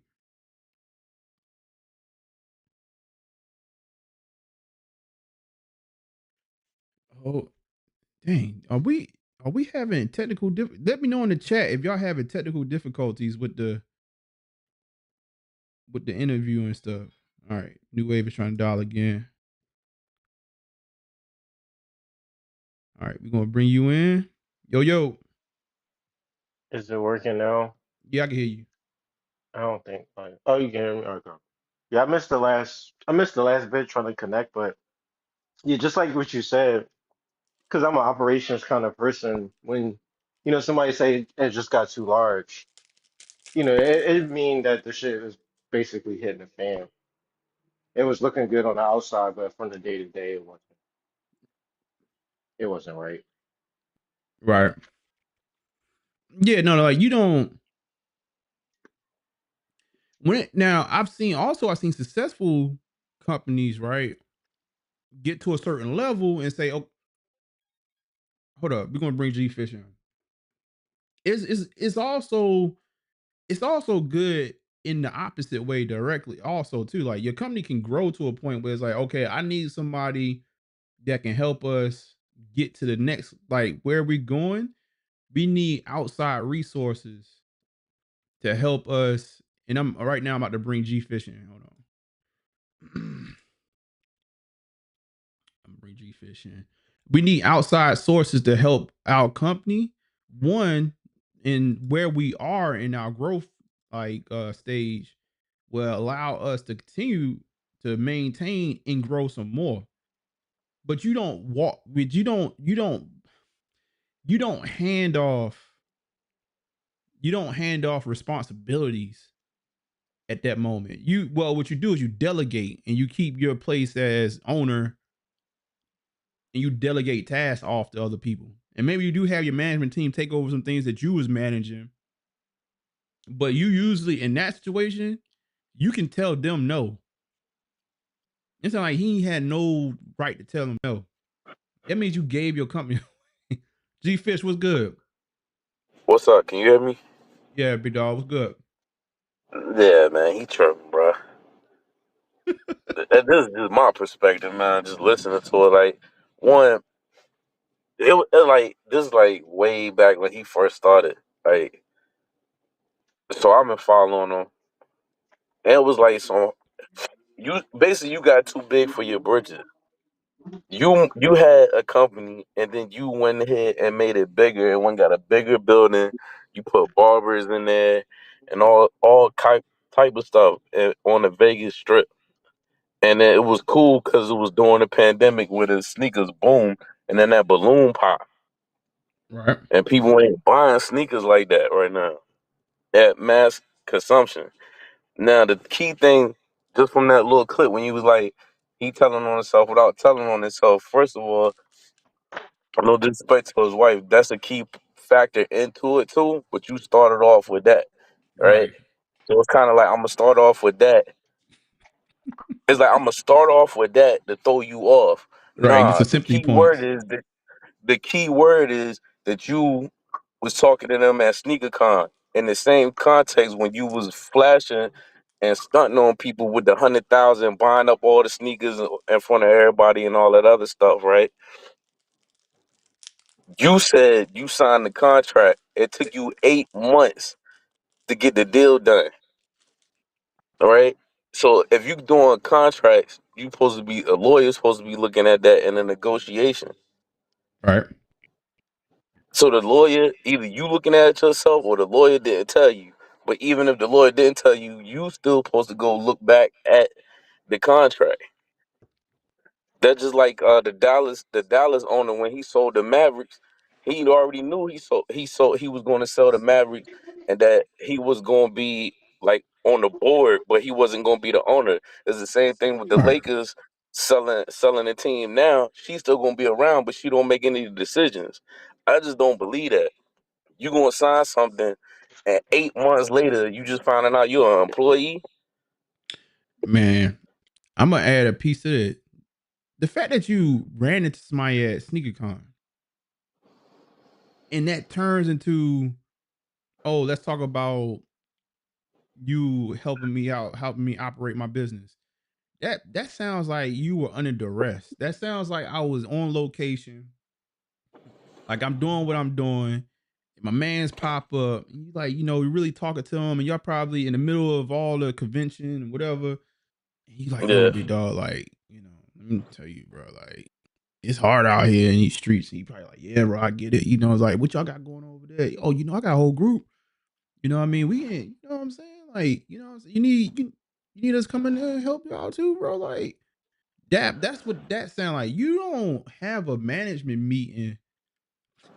You don't, especially if you in a good place. It's not like you could have a business powwow at a convention for sure, but that sound like desperation. They probably was at that. They was probably at that same convention, but like, bro, we ain't moving product like that. Or like, even if they were moving, like, yo, like, how can we because keep this he going? already Like, it's took the just hit. go ahead. He already took the hit with the what was it? American Eagle that came and went. So you ain't look at the context in that contract.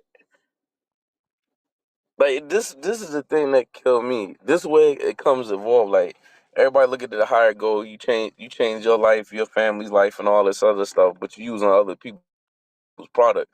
Now when it's time to collect the product, now it's like you hemming and hawing. Like, nah, let's start liquidating, start giving people their stuff back. Cause I feel bad for the people that consign their stuff. You know how long it's gonna be before they get their stuff back? Shoot, it sounds like if they get their stuff back. Like, yo, that's why it'd be funny. It like I don't know, maybe I don't know, maybe the hitters or the chat probably like I'm an asshole. I just look at it like, man, I don't be wanting to hear none of that because it was all good just a week ago, man. I mean, And was go ahead. and you got people in his corner. You had what's the old boy that had all the sneakers that's from New York? I You forgot talking? his name, man. Are you talking about like Mayor or something like Didn't that? he buy his collection? Are you talking about Mayor? The mayor, Yeah, I'm gonna say mayor, this though.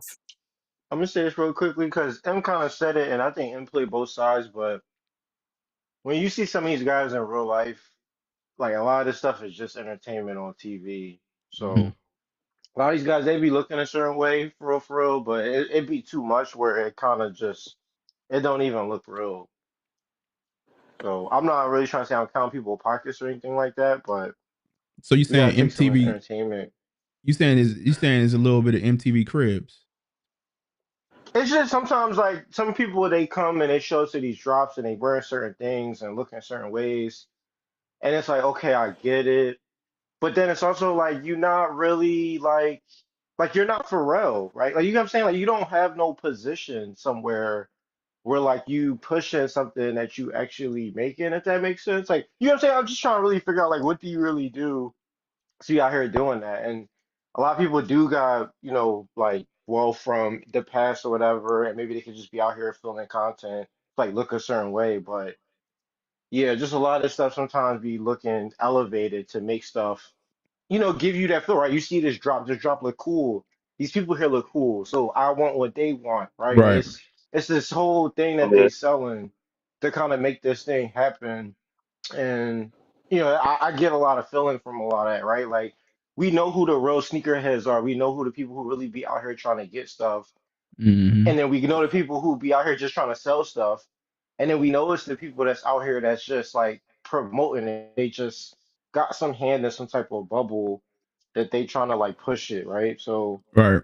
that's how I feel about some of these guys. And definitely some of the guys that be around 2Js. It is, and that's what I'm saying. Like, even if you think, if that's what I'm gonna get to the next part, but like, if you think about something like Shark Tank, when you got a problem with your business, you go find somebody who has expertise in the area that you have a business. And I'm not really sure what Sue Surgeon has done to be like, I'm gonna go to him to handle operations for my business. Like Facts. he just yeah. customized shoes.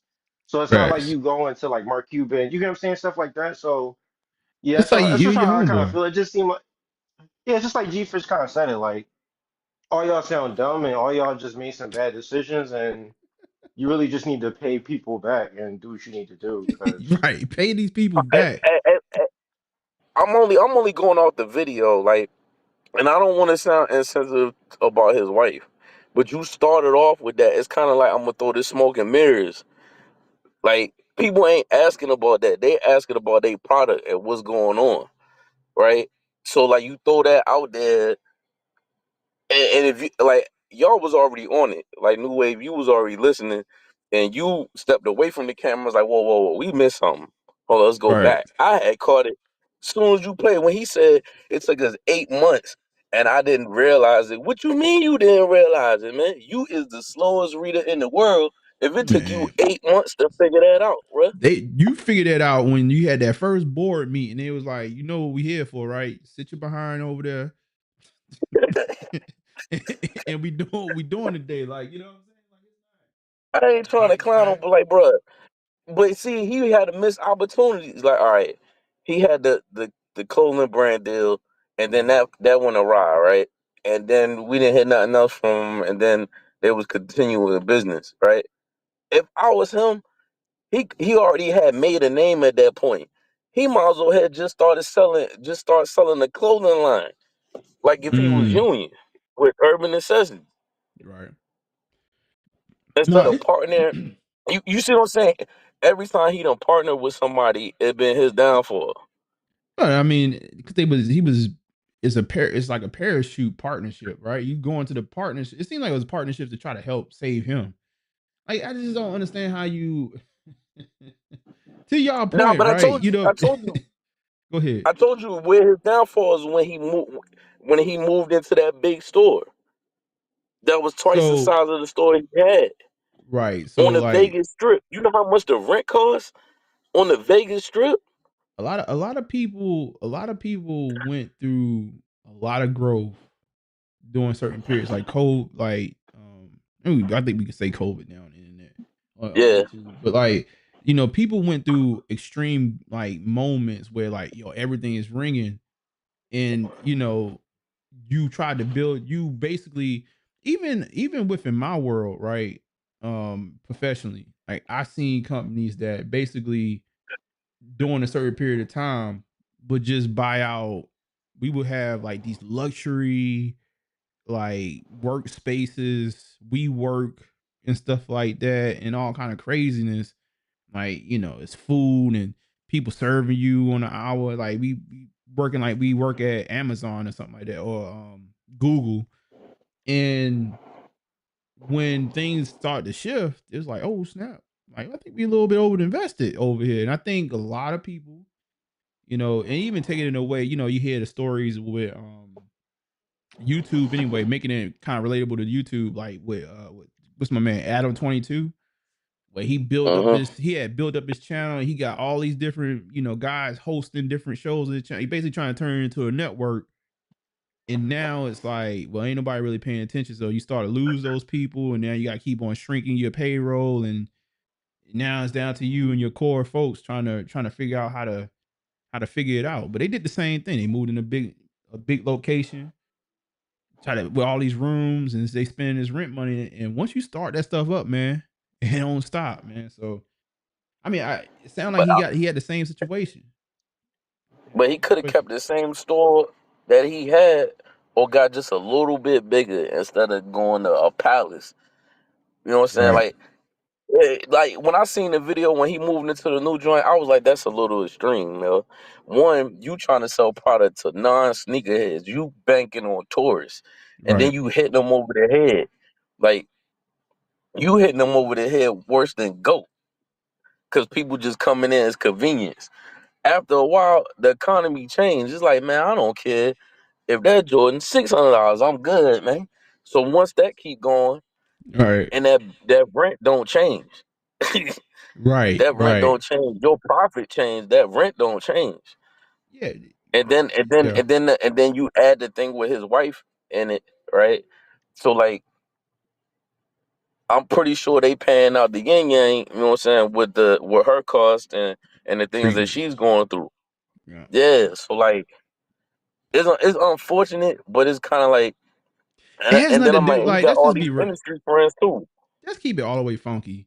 I'm not saying that it didn't take a toll and maybe take focus away, because that's what it sounds like. Focus, like I had to focus on my. That has nothing to do with the business.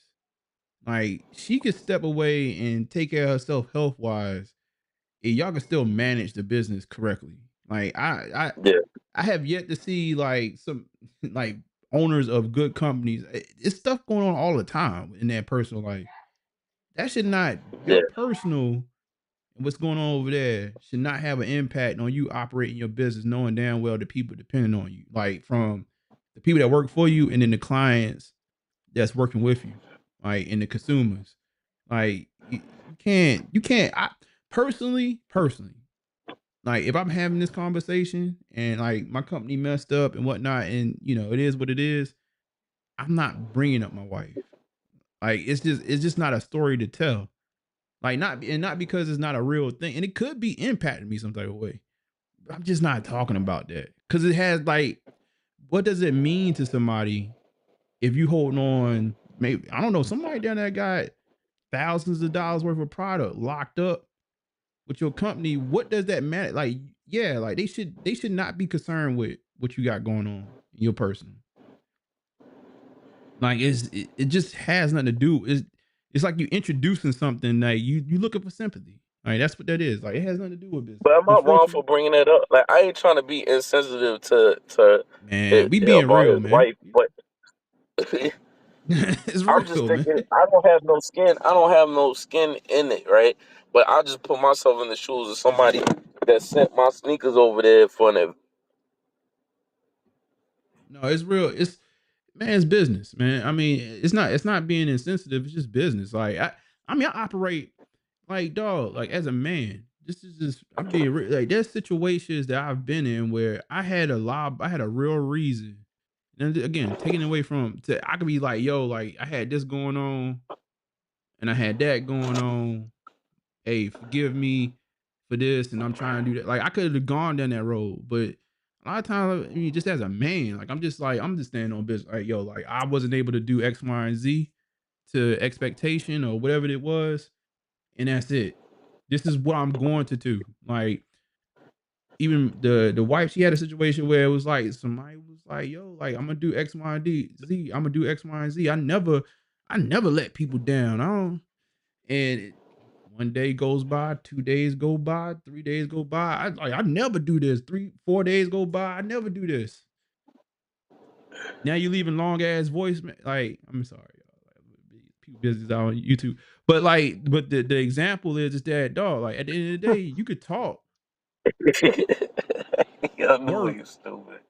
do what you supposed to Yeah. do. Like I mean, that's just how I do. Like I prefer not to say anything versus to say like what I'm going to. I struggle with that with y'all sometimes. Like I be like, oh, I want to do this and I want to do that, and I even let it slip out my mouth sometimes, and I feel terrible. Like, but yeah, no, I'm not about to with a bit with money on the line. Mm-mm. I didn't do what I was supposed to do, y'all. That's it. This is what's going to happen. This is what I'm gonna do going forward. Like this is what we going to do. I just worry about But in that. his position, it is the worst though. Like you created It that is. business, and now you're an employee of that business. So like, I know he looking at when he sit at them meetings, he probably like, man, because they can make decisions and you can't say nothing, or they can fire you. All right. They be like, get you up out of here, man. You talking too much. But if I was him, instead of that 300,000 or what, man, he should have negotiated higher than that. If the sink was shipping, I mean the ship was sinking, you should have got way more than that to get up out of there. Take that money, take care of your business, and revisit and make another sneaker company. But this time, don't do consignment. Before Fat Joe got into this hot water, you cool with Fat Joe. Fat Joe got a Jordan deal. You need to figure out how he got that Nike account Mm, and make yep. a legitimate store calling it something else. Yeah, no, I mean, it's real. I don't know. I don't know the details. Matter of fact, let's play a little bit more. Let's hear my man out. I mean, he brought his wife into it, but let's hear him out a little bit, man. Let's give him some runway. And let me see. Let's see what he gonna say. Given the tools that we had and my focus being on Joni and her health issues. We worked for months together without a deal in place, just operating on essentially what is a spit handshake. In November 2022, I signed a deal, which then takes me about 8 months later to recognize that I have absolutely no operational say in this business, and I am converted from an owner-operator, to just owner, founder, employee. Figurehead. And the one thing that I also accepted in this contract, which No, see that right there is a slip of the. Yo, he literally just talked out of two sides of his brain just now. And one Owner side he was operator. like, "You heard it." He was like, Yeah. "Yo, like I ain't know that I signed for this." But then the next breath is, "Oh, we agreed. We also agreed to like, dog, yeah, you knew." Like, hold on, man. Did y'all not hear that? Did he not just slip? falls on Like, hold me on, is the man. Did liability he of not this. slip into the multiverse just now? Hold on. Hold on, This hold is on, hold what on. AI can't catch yet. Yo, did he not So just hold on, hold on, Owner, hold go on. So ahead? what's finishing him off? Right, pause. Right, is the fact that Nike getting on the business partner. Nike putting pressure on him. Right. So you sold So you partner with them, and they turned you to an employee. Nike Right. jumped on their ass, and now in that contract, you was an owner, but you're an employee, but you bear whatever heat the company get. Is what I'm saying. What I'm Yeah. taking from it, or am I wrong? Yeah. Right. And then he's not even your partner, but your new owner is under pressure. Like his business is under pressure. So whatever money that he was probably backing money out of his own business to Mm-hmm. help back this company. Now that money is under pressure. Like everybody under pressure, bro. Like he can't even sell. The man can't even. Nike done put so man. Nike is breaking people. Man, look, Nike is putting belt to ass out here, man. Like, yo, Nike is Yeah, not I'm playing with quiet. y'all, I'm man. quiet. Nike is not playing with y'all, man. Um, that's no. I want y'all to the next five. I don't know when he's about to say it. He literally said two different things, like back to back, and I'm just like, bro, come on, man. You ain't hear this? Like, hold on. Their employee. And the one thing that I also accepted in this contract, Also accepted. Hold and on. Now I founder, don't know if he's saying also accepted. Like owner, after I figured out, I an also operator, accepted an this. operator, owner, operator to, Hold on. I gotta do it. This is which then takes me about 8 months later, Hold on. Come on. just operating on essentially what is a spit handshake.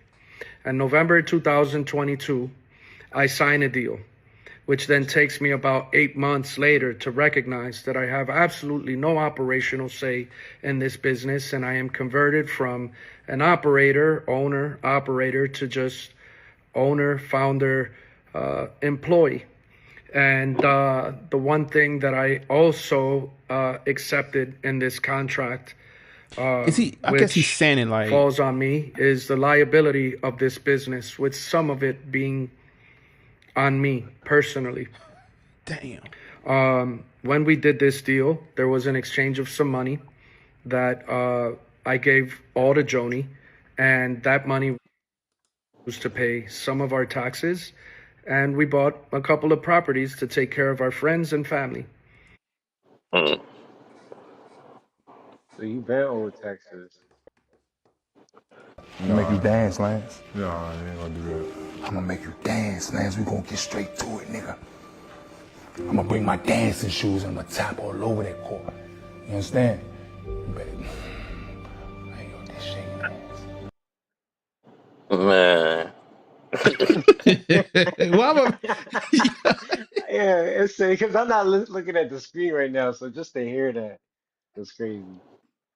yo, no, man. Why That my man out here tip tap dancing with us, man? You was in debt. Come on, bro. You pay your taxes with the buyout. Come on, bro. That's why he took the buyout. And to be honest with you, that's why he didn't have like the reason why he got 300K is because that the business don't have nothing. It's just straight consignment. You don't owe anything. You just owe rent. And the thing that makes him valuable, which I know for a fact because New York City has a lot of personal shoppers and a lot of people look up to 2J's. He has some of the most highest clientels and he has some of the most best connects you can have at retailers across the whole world. So like him himself, mm-hmm. like even G Fish was saying, like his worth is the connections that he has and people that's willing to do business with him. So like urban necessities don't really matter. Like it is just a brand, but it's not something he can't really do all over because the people going to shop with him. And Surgeon got his own people, right? But like Shoe Surgeon probably can't get you this Chrome Hearts item, can't get you this like Travis Scott piece. So, it's like kind of two different businesses that I didn't understand how they thought that would work, but But one is based off a product that it's like one is a. I mean, he can't make it out of nothing, but he can't sell anything right now, Nike. But right, I mean, one business is actually making product. One other business is like it's like GOAT, right? It's like I'm only making money off of the actual service.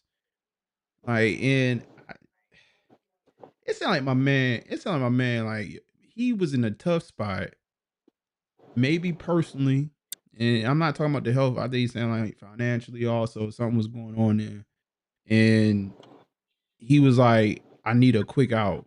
I got this company. There's a little bit of equity there. Yo, my man, you want in? You know, like let's do it like this. I take some money out the company, go take care of my personal business. Y'all take over. Y'all can take some of this. You gotta take over the responsibilities. I don't think you just don't know. You know what that was Man, like. he You could have know, went you to GOAT for like all that. Hell. like not for a little payout to go pay some taxes and buy. And you know, a lot of times when you're doing that too, like these buyouts, you just trying to. I need to own something so I don't have to keep on paying. I got to just focus on these taxes every year. Like I don't have consistent income coming in like that, and I can coast. I just pay my taxes. I just focus on try to get my taxes right every year, and then whatever living expenses I got going on. But I don't have to So take care. I don't have no other steady, bills coming out. That's what he did. He took a lump sum and just took care of stuff, so he wouldn't have to continue to pay on that stuff. But go ahead, G Fish. no, I was piggybacking on what you were saying. So basically, I'm right. You went and bought a store that was too big for your britches, man, and you went into you bank. I mean, anybody probably would have thought that if I get this store on the strip where people gambling Oh and yeah, tourists is coming, I'm getting traffic. But at the end of the day, it's still Sin City. People go to Vegas not to buy sneakers; they go to gamble. right, right. Ain't no gambling in shoes. You get what you get. Like But they if you should put think a about it, Yes. he should just went to go with that deal. Just like what's the name of that the sneaker store that the same thing that he do, they wouldn't partner with Goat.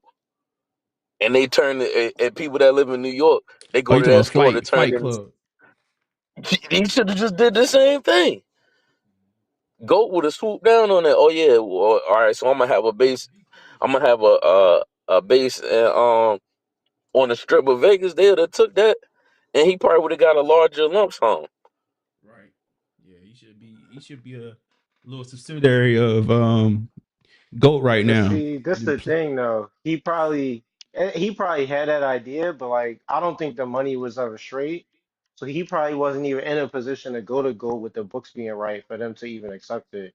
Because Right. Go probably at a point where they not just accepting anybody's stuff. And it was like if you just consign, like, and that's the thing, you just consignment, like you don't own anything. So it's like we really, and that's basically what I don't, shoe surgeon said. Like Yes, yeah, you it's might as well tough. just be you just might as well be my worker because you just got clients. So like we just gonna hire other people and that's the thing. I know so many personal shoppers, they don't like to spend their own money to buy product. They like to leverage other people to supply their clients. So he's just like a supreme client. He's just a supreme personal shopper because people was just consigning stuff at the store, and he just had the clientele that trusted him to move it. But Mm, I don't know. Like maybe Sue Surgeon could had a good idea about trying to have all that. Maybe Sue Surgeon had the same idea. Like people got weddings, they got whatever going on, they need shoes customized. We basically got all the inventory here, every shoe, so you can come kind of say, I don't know, but when I It's went to bigger than Vegas Nino a couple Brown, years man. ago, when I went to Vegas a couple years ago, like during the pandemic, the prices in that store, it just, it's just, what was the markup? What we looking like? just couldn't Over get it. online. What type of percentage points we talking about? I had to go. I think I got it in my phone, but this was when the Alma Year 12s dropped, and they had the Alma Year 12s. I think it was like a week before Alma Year 12s had released. They had them in there for like 575. Shit. Hey, hey, look, hold on. That's just like these stores, and I I'm a, dislike this, yo. And the younger generation is not paying attention to it. They just on some, oh man, it's a sneaker store and this, that, and the third. When now my mall got it. When now it was one that snuck in there. Now it's two big. It's two own stores, consignment stores in there, right? And I Mm-hmm. and I'm like, how is the mall allowing that, right? So you building relationship with Foot Locker that's right beside you. You paying the side, man. Hey, look, man, let me get a couple of these things, this, that, and the third. And then like the day of release, the joint is 225, and then right next door, that joint is 525, yo. Yeah, no, it's nasty work. It's nasty work in the malls, right? I mean, malls is trying to figure it out, man. I think malls at this The point, mall's tripping, but the kids is buying it. I'm like, yo, are you on some they Remy buying Ma? Are from you dumb?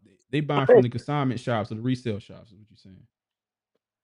You know Man, what's I'm not. crazy though? When I Would was you go ahead? No way. uh, no, when I was in You that got store, somebody in the store told me that people in Vegas don't wear hype shoes because it'd be dusty too much because of the Yeah, desert. all that damn walking out there. So I could believe that. Yeah, I don't take Vegas. I see most people I have interacted with when they talk about that people that actually live in Vegas, like country folk, man. Like they ain't got too much going on. They ain't hustling bustling unless you out there on the strip. Like outside of that, regular degulars. Like they ain't trying to hit the concrete with the new Travis Scotts or anything like that, man. Like I don't know, man. It's very interesting, man. I think sneakers in itself is just it's an industry. If you want to tie yourself retail at any like, it's a tough industry to begin with because it's got ebbs and flows, man. I mean, just like it's like right now, like I went to the Foot Locker, man, and I think I ain't never seen a day where like I feel like I was at the Foot Locker and I feel like they moving more New Balance than anything else. Like that's the feeling I get when I look at the end caps and stuff like that. I'm like, this is is this the prime product? I mean, I'm out of touch because I shop online, but I'm just it's a tough industry, man. It's a tough industry to tie yourself to with physical footprint. And if I was a Yeah, consignment shop, like, yeah, I'm trying to take my joints online if possible, as much as possible. With maybe with a smaller footprint, but you can make the footprint still a thing, right? Like, is it like a little? You do a thing where it's a experience to go out there and see it, but you don't put your money into that. Like, you put your money into just your infrastructure and reinvest yourself and sell online, and then you have your little shop that people can come in and actually experience something. But I don't know, man. It sounds like beyond the business being what it's being, it sounds like he had a bunch of personal stuff going on, bro. I don't know if it's medical bills or whatnot, but when I hear you take a payout on your own company and you start talking about taxes and houses for your family, that ain't good business, bro. That you not in a good space. Like that don't sound like a good like the only way that really sounds like is good is you sold your company off and you took a real payout and you go ahead and make urban necessities too. yeah. I mean, it's what any of us would have did. It's just that he didn't fully get himself removed. Um,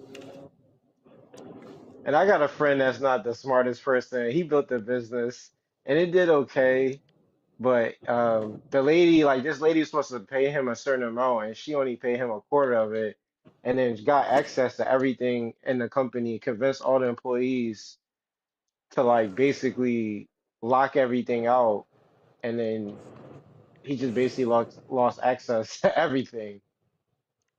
that's crazy. And she basically paid him a quarter of what she said she would. Um, She and what they hit getting a hold up lawyer ain't really worth it.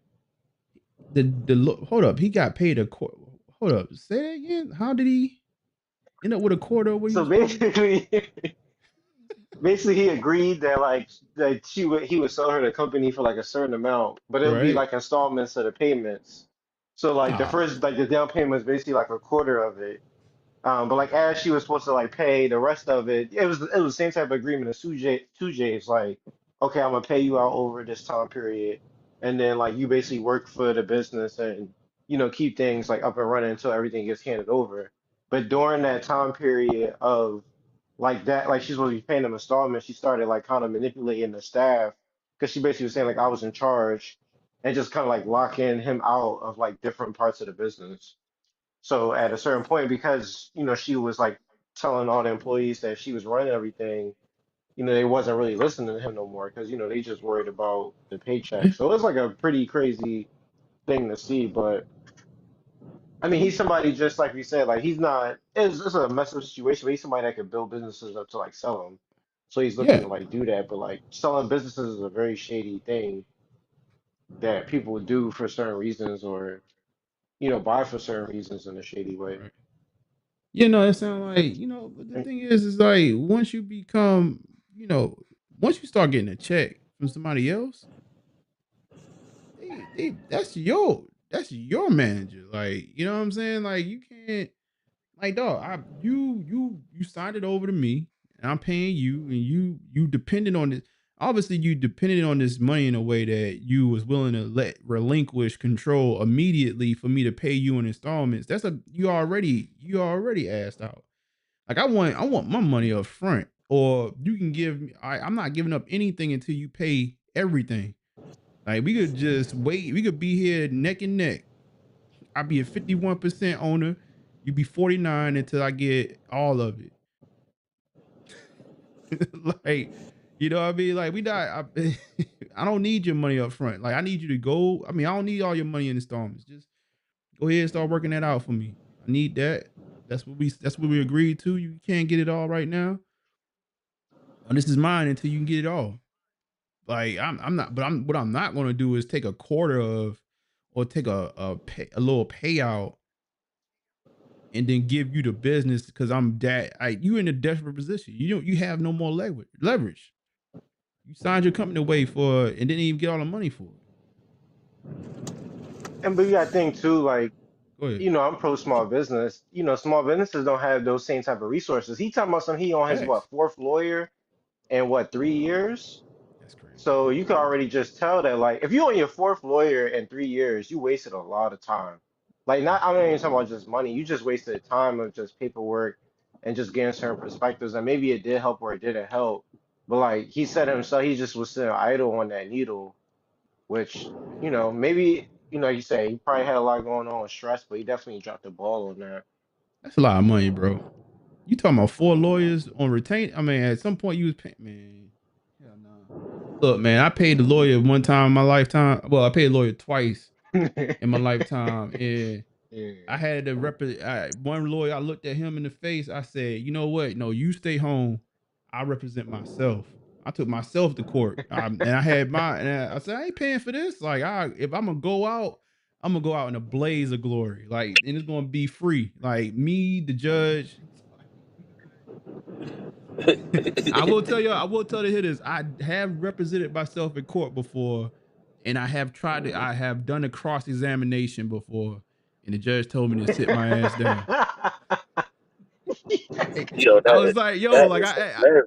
like, yo, real talk. I got to be like, yo, I need such and such. You need to bring such and such to the Yeah, stand. where was it? What state was this in?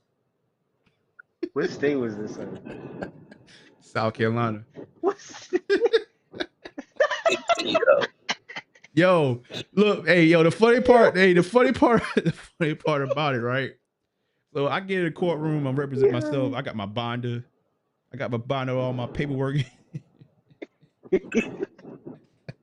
got my suit on, and I was like, at the time, I don't even know how to say it right now, but at the time I had figured out how you supposed to call people to the stand. I was like, I would like to call such and such to the stand, and I walked up there with my piece of paper, with my questions on it, and I think I got the question 2, and the judge was like, "Sir, sit your behind down, like so we can move on." Like, why you come about courtroom trying to cut up, Yo. man? But yeah, nah, man. 4 lawyers? y'all think Hell I come no. to here playing around with y'all? That's what you did.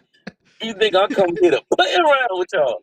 Right. No, that was serious. I got into the question, right? I got into the question. I was like, so on July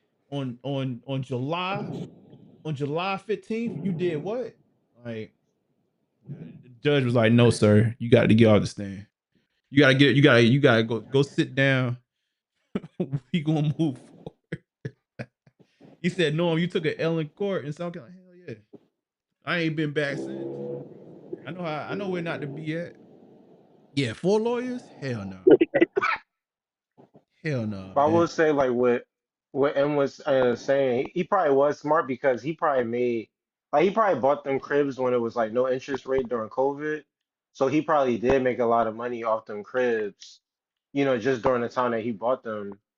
So it probably was Yeah. smarter for him to invest more into the real estate than it was sneakers, just because, sneakers is down right now, Right. and the housing market probably just doing a little bit better than what sneakers give you. So, Nah, the I mean, housing like, market and that's why I went was trying. Yeah, the you housing said, market went up during the pandemic. yeah, I don't know what it is now because people don't got the same amount of money, but you sell it to a Yeah. bank or you sell it to what, BlackRock? I mean, BlackRock give you something, Yeah. and then I don't know. today you could what you were like, what's it called, reverse mortgage, where you basically just give up equity to your home, Right. and people just you buy it back at some point. He could still do that too. That's why I was Right. telling him. I'm like, he already said his assets froze. So when your assets froze, you have to sell your assets to pay back your debt. Right. You don't. So Yeah. You gotta give that thing so up, man. yeah. So from Right. what I understand, he owes. I think there's an Urban Necessities in Dubai, and I don't think Sue Surgeon is a part of that. I think that's still under him. And I guess I don't know. I guess America can like try to freeze your Do he international got one? assets, but Don't he got one in Miami too? I don't know if that one's his or not. But that man all the way out in Dubai. That's crazy. Let's see. All right, so we'll play. Let's I play a don't. little bit more of this. Let's see what my man. I heard that he told the truth. What The didn't second part of happen this. that should have happened at that particular moment was Joni should have been removed as a managing member, and she was not. May of 23, Joni allows Urban Necessities and Surgeon Worldwide to borrow $300,000 for a buy that was used towards product that needed to go for the store, as well as some of our licensing deals that we were doing abroad. I was very adamant that I thought it was not a good idea, and I did not want to see that money spent in that way. And Joni's reply was, I'm just trying to help. We agreed on some of this money being repaid in a timely manner. We are currently still not repaid for that debt. And as I continue to go, you'll see why I probably don't think we're going to see a dime of it. In September of 23, my issues and concerns for changing consignment agreements without being truly transparent to consignors, changing the prices to price points that I was not comfortable with, and some of the operational started creating a lot of issues for me. We used to be on, and I was a part of operational calls for the business, and at some point, I'm advised to not speak on the calls because I'm, basically making noise and not really aligned with what the business is, while the false narrative is painted that I'm not trying to be a part of the brand, help the brand, or be anything positive for the brand. They basically told him to shut up. Like, shut up. Play your position. My Oh, hold up. Emery dropped the link on Twitch. I'm gonna try to see if I can get that. continue to keep Yo, going that's from wild. here. In November of 23, my issues are so bothersome to me, and I feel so helpless that I ask to be bought out. December of 23, I received text messages from Dominic that advised, hey, I understand. And in this also, I had already talked to legal consult, and we had found some breaches that Dom took ownership of. And in December 22nd of 2023, I am offered my first buyout. A buyout that we went back and forth on a little bit, but a buyout that at some point I signed the paperwork and they never did. After a few more months, my number of what I'm being offered to walk away is lower. And then after a few more months, it's lower. And after a few more months, it's lower. And by all this is going on, May 2nd of 2024, I am terminated as an employee of Urban Necessities. Damn. Now, by this point, I've now talked to two different lawyer firms, I've spent more money than I want to admit in lawyer fees. I have no visibility on the brand. My emails are deleted. I don't have access to who they're paying, where they're taking loans out, what they're doing with shoes, what they're pricing stuff at. And I keep trying to figure it out. October 8th, 2024, I signed paperwork to walk away for $0 in exchange for my freedom so I could be able to provide for my family with no restrictions. I hear nothing. No one signs anything. I'm trying to raise money through, liquidating some of the things that I own, because it has now been years that I'm not working and only living off of money that I'm generating through either 2J's Closet or brand partnerships or appearance fees along the way. I hear nothing. I ask periodically, and I don't hear anything till the first week of June this year, where I'm being asked and advised that they're contemplating filing a bankruptcy. I then start re-engaging again now with a fourth different lawyer who was more helpful than any of the previous past and giving me a clear understanding and something that I am telling you that I am not running from. And that is, I am responsible for all liabilities, even though I have not been part of this brand for the last 3 years. And it's unfortunate. It's unfortunate that they've wiped out my consignment accounts and took more money from me than I want to admit. I got a question. So, like, I guess from my understanding, they're liable because his wife has never got off the board, but he did. Yeah. What I don't understand, it's like I'm hearing two stories. It's like a tale of two stories right now.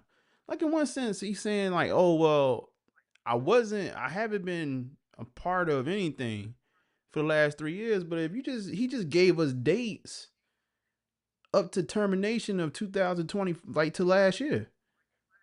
Were you there or not there, sir? Like I don't deal well when I feel like somebody trying to talk like you talking past like some real detail. Something ain't right. Like did that? And one Can he more get thing I Am sued? I want, tripping? Can he go get ahead, big sued bro. by the people that got their shoes there? It Yeah, if there's sounds like some consignment agreement, yeah.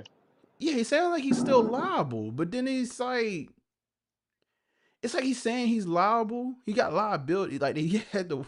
I don't get what I'm hearing. Like it's like he's liable, but then he's not there. Like and that, but then it's like he's being like he's champion. Like I'm going to pay the people. Like at the like no matter what. I just like I feel like I'm hearing two different stories. I don't know what. Am I like y'all keep me square. Maybe I'm tripping. Like it's like he's saying But one things thing, and go ahead, go ahead. one thing I took away too is that the business must not have been doing well if they kept lowering your offer and waiting more time to like pay you out. You know what I'm saying? Right. Because now it's like what I thought that I was getting into. Okay, that original whatever I gave you is probably what I should have gave you, and now I'm just like waiting for you desperate because I know stuff not going. And let's be honest, like stuff probably not going well for Sue Surgeon because he got his lawyer fees with his case. So you just got two people who just probably came together at the wrong time. Man, them lawyer bills, man, real, bro. Them lawyers Basically, ain't. Nike came in and leaned on their shoulder like they was Shaq, man. That's what messed it all up. And look, if Yeah. Shoe Surgeon didn't get into it with Nike, they probably would have resolved that. But being that Nike was like, Matumbo finger, Yo, that's what messed everything up, yeah. Nike ain't playing with nobody, bro. If Nike come knocking at your door and they ain't sending no shoes to you, you need to be you need to figure it out, man. Nike boy, get served papers from Nike. It's gotta be a hell of a that's gotta be a hell of a serving. Have y'all ever been served papers for? Man, I don't Nah, but you know what's crazy though? know. But you know what's crazy though? Cause you was reporting on this last year, right? What's And up? a partial the year before that. You know this Nike that put lawsuits on everybody, they ain't recovered. Oh You yeah, notice that? fade to black. Get out of here. Like, What I was mean, that first that of one all, dude? ain't The nobody one. beat. They undefeated so far, and then they get you up out of here. What Go was it? ahead. What was it? Cool Kai, and then it was the Omni and the Hellcat and all that. When the last time you heard all them characters? Man, out of here. When Nike. Bro, Nike kick you out of whip, man. Like, they not, man, Nike not playing with anybody, bro. That's what if we ain't know anything, they may not know how to keep how to manage their sneaker releases at times, but they know how to get you up out the whip. They do know that.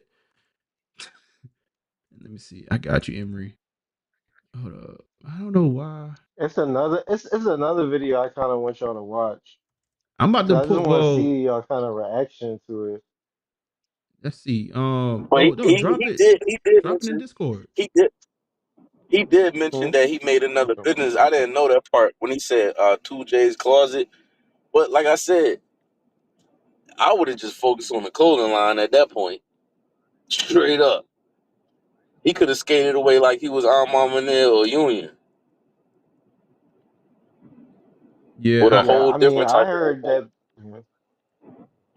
go ahead. I heard Sneaker Con do pay a lot for them appearances,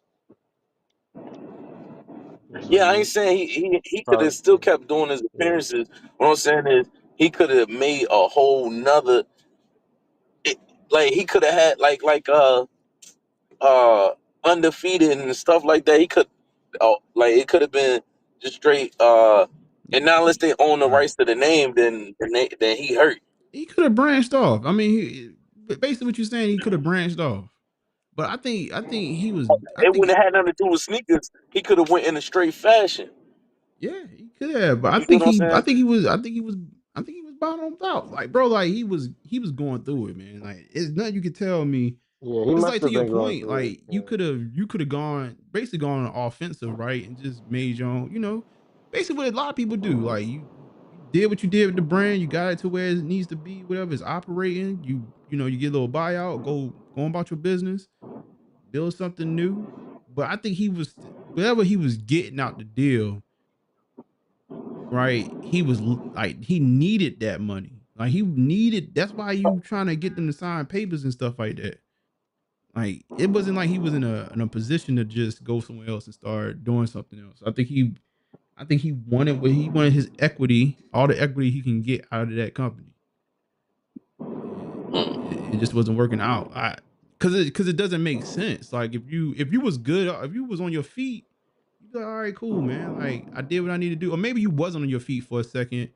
You got yourself back together or whatever, and you say, you know what? Hey man, I want to operate as an owner still. Obviously not going to be here. I've already relinquished that.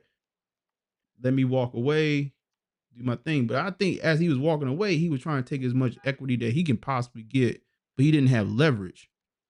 The leverage is gone. Like once he signed the initial papers, the leverage is gone. That's why I say you don't. Once the leverage is gone, then we don't have to pay you, bro. Like Yo, they waited imagine, him out to fire that man, bro. That is insane, look, yo. I don't have to pay you. Hey, like you get imagine walking to that's like walking to your manager at your job and being like, look, man, I don't know what y'all talking about, but I need y'all to give me an extra like 2 bands a week, man. Like ASAP. Like, and if y'all don't give that to me, I'm walking. And they probably looking at you like, I don't have to give you anything. I think that's the position that he was in. Like, dog, like you know your position now. Sit in the corner, be quiet when it comes to these operating what we doing around here. Oh, you want your opinion heard? That's over. Go sit in the corner. We doing what we need to do to get this money right. Get out the way. And if you want some money to go out the door, we gotta give you that. They don't have to give it to you. Like at that point, they stalled them out. Especially if you're going bankrupt. You don't have the money to give them. Like Yeah, they knew he no, they knew he was struggling, so they just did him dirty. Like, what are and we they talking just about here? yeah, they just Yeah, it's a bad It's a bad sneaker market. I mean, I'm surprised with some shops, man, that especially like that went, multiple stores and stuff like that. That market we seen back in like 2000, what, like 17, 18, 19, all the way through the like that beginning of COVID and all that stuff is over with, man. It's a whole new world, man. This is it done got niche as hell. It's not widespread pandemonium. Like y'all cats don't even they don't even care about the damn shattered backboards coming out. You're looking at them like they may shoot the grapes tomorrow about to sit, which is a great thing for like people within the culture. Like, you still get to enjoy what you enjoy, but the resellers, I don't know how they doing it, bro. They How many selling people? it to each other. They gotta be doing something. Selling some clothes. Now I seen a lot of them really start to sell clothes. Go ahead and invest in selling some of these clothes, man, because selling sneakers like that, not in mass bulk. I believe they still moving units, but are you adding to your bottom line? Are you revving up 10% year over year? Because that's what most businesses want to do. They want to grow 10% year over year. It's no possible way. I can't see it unless they just like New Wave saying maybe maybe they bigger and better than I think they are, but I can't see it. I can't, man. Like I'm trying to figure it out. I'm trying to figure out where the money coming from. Every time I go to the mall and I see certain stores, I'd be like, oh, that's a drug front. Like, yeah. I mean, I like that's gotta be a drug front. We got a store, man. I'm just keeping it all the way funny. There's a store in one of the malls around here. They sell like little car, like they sell like Escalades and stuff like that for kids, whatever. You can ride around in. And I'm walking past the door, and it's like, you don't need credit to buy X, Y, and Z. I said, oh yeah, I know what this is. Oh, I know what this is. We taking all the cash you can give us. We taking all the cash you can give us. Keep us liquid. We gonna go ahead and flip these bricks with It's your layaway money. frustrating that because I haven't had any transparency or visibility on the brand, and these guys have completely decided, for a lack of better term, for whatever the reason is, right? Whether that was operational inabilities, looking over stuff. The reality of it is that people were knocking on the door to collect their money, and no one in my household or in my family or on my side of it was being advised of the debts. And one of those debts is a liability that had a personal liability assigned to me, which was a sales tax debt. That sales tax debt not only seized all of the money in my personal bank account, it did for Joni as well, even though both of us have not been with the brand for years. I'm not deflecting it. I'm not ignoring it. you're And not with the brand, but your assets Yo, frozen. how you get Go ahead, keep going. something ain't right, bro? You was paid. You had to pay the taxes. You ain't. But you're not with the brand. Yo, that's crazy, bro. Like what? But you ain't been with the brand for 3 years. It don't sound right, man. You got the Westbrook shit on you. Yo, what? I'd be damned if I'm sitting down outside of a company and you be like, oh yeah, you owe us that them taxes that we owe on them on them goods we was selling. Like, yeah, like you owe that. What? Yo, this don't make sense, bro. I swear none of this makes sense. Like, what I'm is not going to run happening? away from that responsibility. No, you need to pay your tax. You've been having You tax can't, because issues. you gotta go. You gonna go to prison. He been having tax issues since when the deal kicked in, like what, 2021. Like, you've been having tax issues. This is a tax evasion. Like, this sound like tax issues over. Like, I keep on hearing taxes.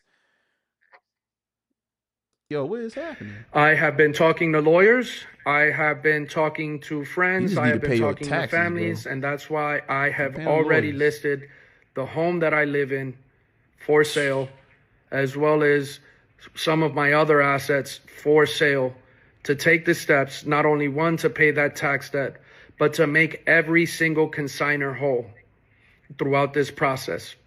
That might take me a day, it might take me weeks, it might take me months. And I cannot allow any of my consignors to feel the burden or just lose, even though every lawyer, every friend has told me that the financial responsibility falls on my brand, and that at the end of the day, my brand could technically just bankrupt and walk away and leave all these people just out in the dark with no responsibility for it. It is not how I built my brand. It is not how I conduct business. And it is not something that I want to run away from. I am comfortable that if the numbers that they've represented to me are shown to me, that if what is on that P&L is true, if I am able to sell my properties in a timely manner, not only will I be able to repay the taxes immediately, I will also be able to pay the consignors in full right away. For me to do this, what I need and what I have asked and what I am currently negotiating is to take back 100% ownership of Urban Necessities and some of its debts. I will not take ownership for debts that have been accumulated, for accounts that they've created, for loans that they have taken in the name of the brand, and some of the brands that they claim to own, and some of the accounts that they claim to owe, some of the, layers that they've added are businesses that they actually have equity in, manage, or own. And I get it. It was my fault the last 3 years.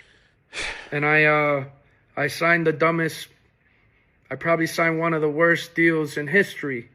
But it's only a bad deal because the people on the other side never felt doing it the right way. Yo, I don't know. Listen, honestly, I don't have a lot of intimate knowledge about this. I don't like the way he communicates.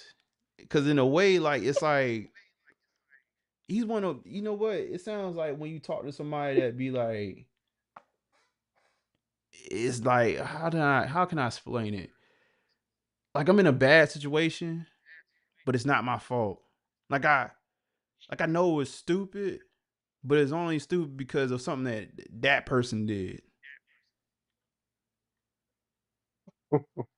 Like, did you hear that? That man said, I signed the dumbest deal in history, but it's only dumb. It's only dumb because of what they did. That sounds like just a bad deal. Like, how do you what? I don't get it, man.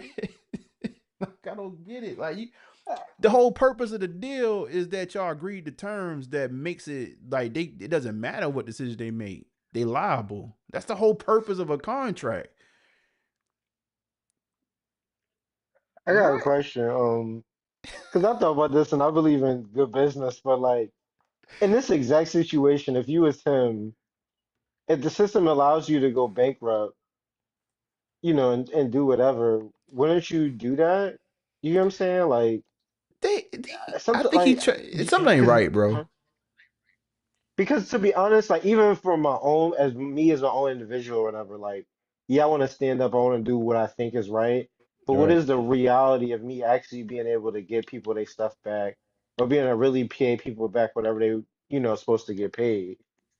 And even if if it happens to only be a portion of whatever that is, how are people going to accept that, and what moral liability I got to take if I'm not able to like satisfy a bunch of people? So like that's why I see why like a lot of people just go bankrupt on their stuff and Yeah, things kind of just happen because you're going to put so much effort to just try to get people their stuff back in. These people going to try to claim so much. If I had like a what's a shoe that Tint Crazy, like if I had them Travis Scott friends and family Air Max ones and I couldn't get a hold of them for 3 years, I done lost $700. right. Right. So, None of this makes sense to me, man. mhm. I feel like there's more. I think it's like he's telling the story, but he's not really telling the story. Like it's more to it than what he's saying because I don't get. I It's like he's saying enough, but he's just not telling you, like he's not giving us context to some of these things that he's talking about.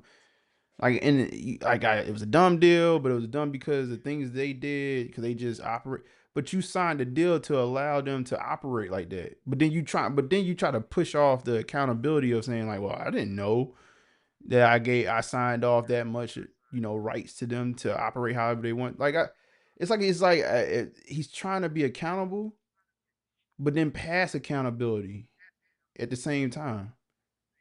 I don't like that. Either it was a dumb contract or it was a good one. No, Like it if was it's something that he needed to do for himself, right. and he thought stuff was going to still be the way that it kind of was to some degree, right? Because let's be like You we hit know, it. we know he needed to take that money, right, and just get paid. Yep. And he probably, probably at that Yep. time, you didn't really. It was at the height, right? A lot of people Yep. sold stuff at the height, like Twitter got sold at that time, and then it tanked. Right. Like Elon's still eating that every day. So it's one of those things where he did the right thing at that time, but he didn't clean up him and his wife from that thing, and you know he could have just still been on a little salary and Dog. You not said it. be involved. But yeah, You said it. I think you hit the nail on the head right when you started speaking. He did that deal thinking that's why he said, remember he was talking about what do you call it? Like a spitball or like a spit handshake deal? yeah, He where they thought was working together for a bit. Yeah. this is I think you hit it on the head.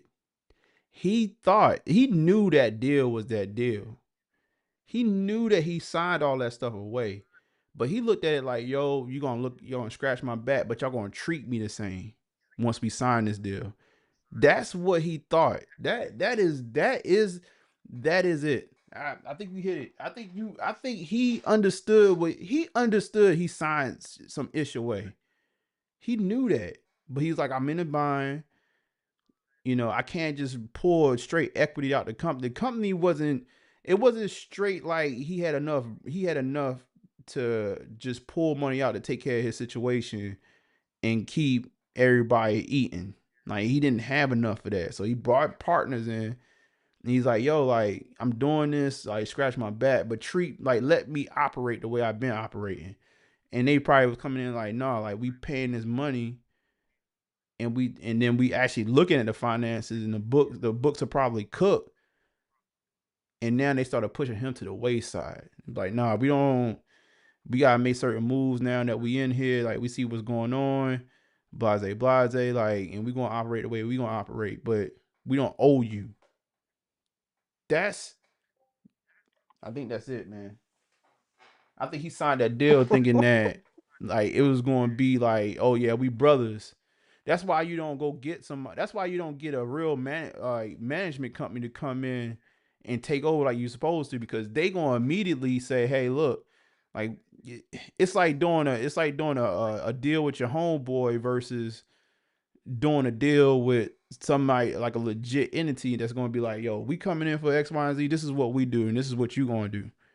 He's like, nah, like I think he thought he knew somebody that could bring in equity, but he was gonna get treated the same, even though he was taking lesser of a role. That's what that was. And they came in and told him, hell Um, nah. Cause like now we putting our money up. That's what that was. I think that's what I'm hearing.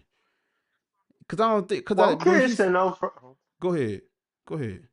No, go ahead. Go ahead. Yeah, go ahead. Say it. No, I'm just gonna say last part. That's what I'm hearing. That's why he's saying like I don't know.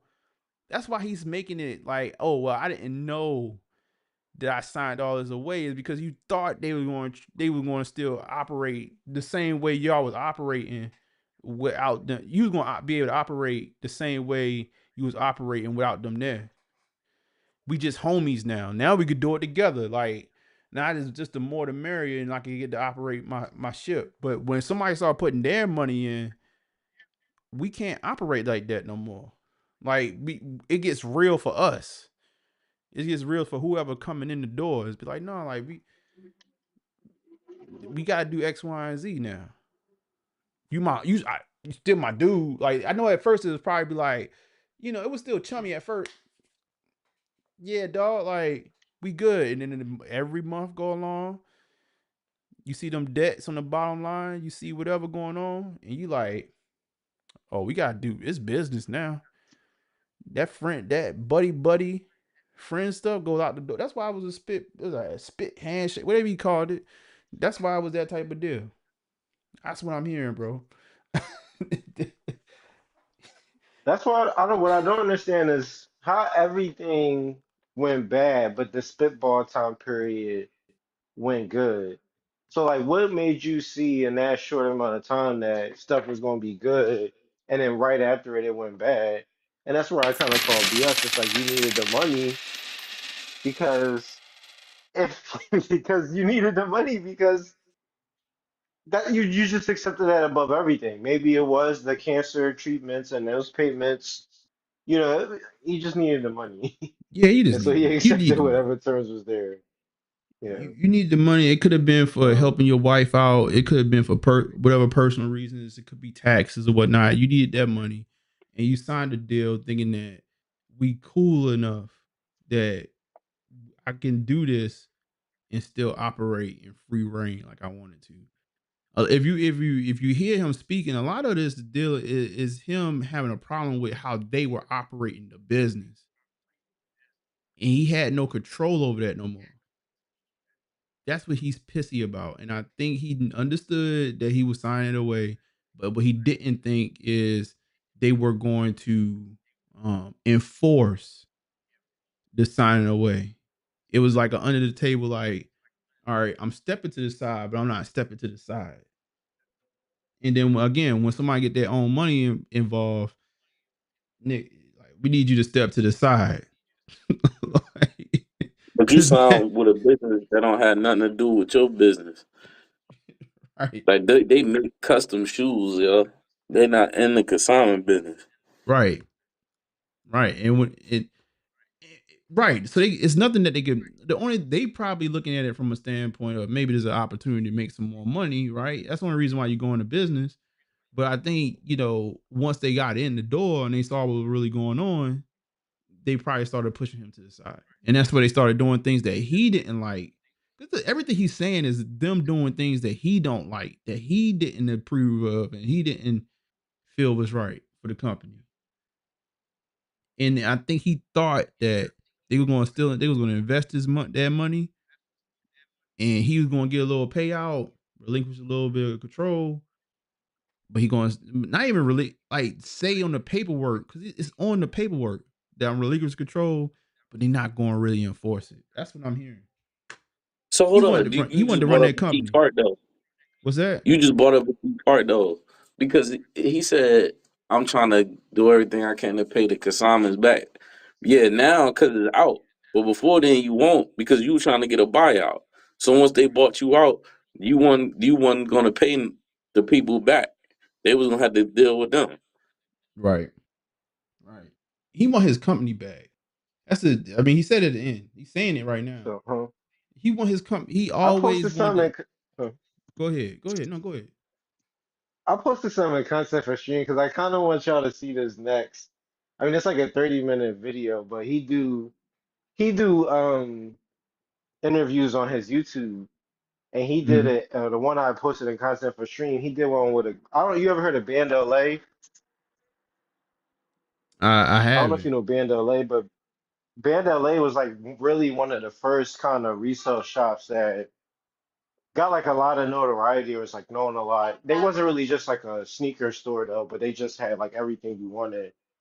And that owner, I don't know, got it up into some stuff or whatever, and owes a lot of people money too, and has been trying to pay those debts off. I mean, 2J's is on there, interviewing him and talking about helping him out and helping him get to a point. This was probably a few months ago. All right, cool. So what's what It we're was gonna do? sitting Cause there. yeah, we're gonna do it tonight, man. I might do. Who knows, man? I'm feeling froggy enough to do an extended stream tonight. So we gonna keep it going, man. Like what I'm gonna do is how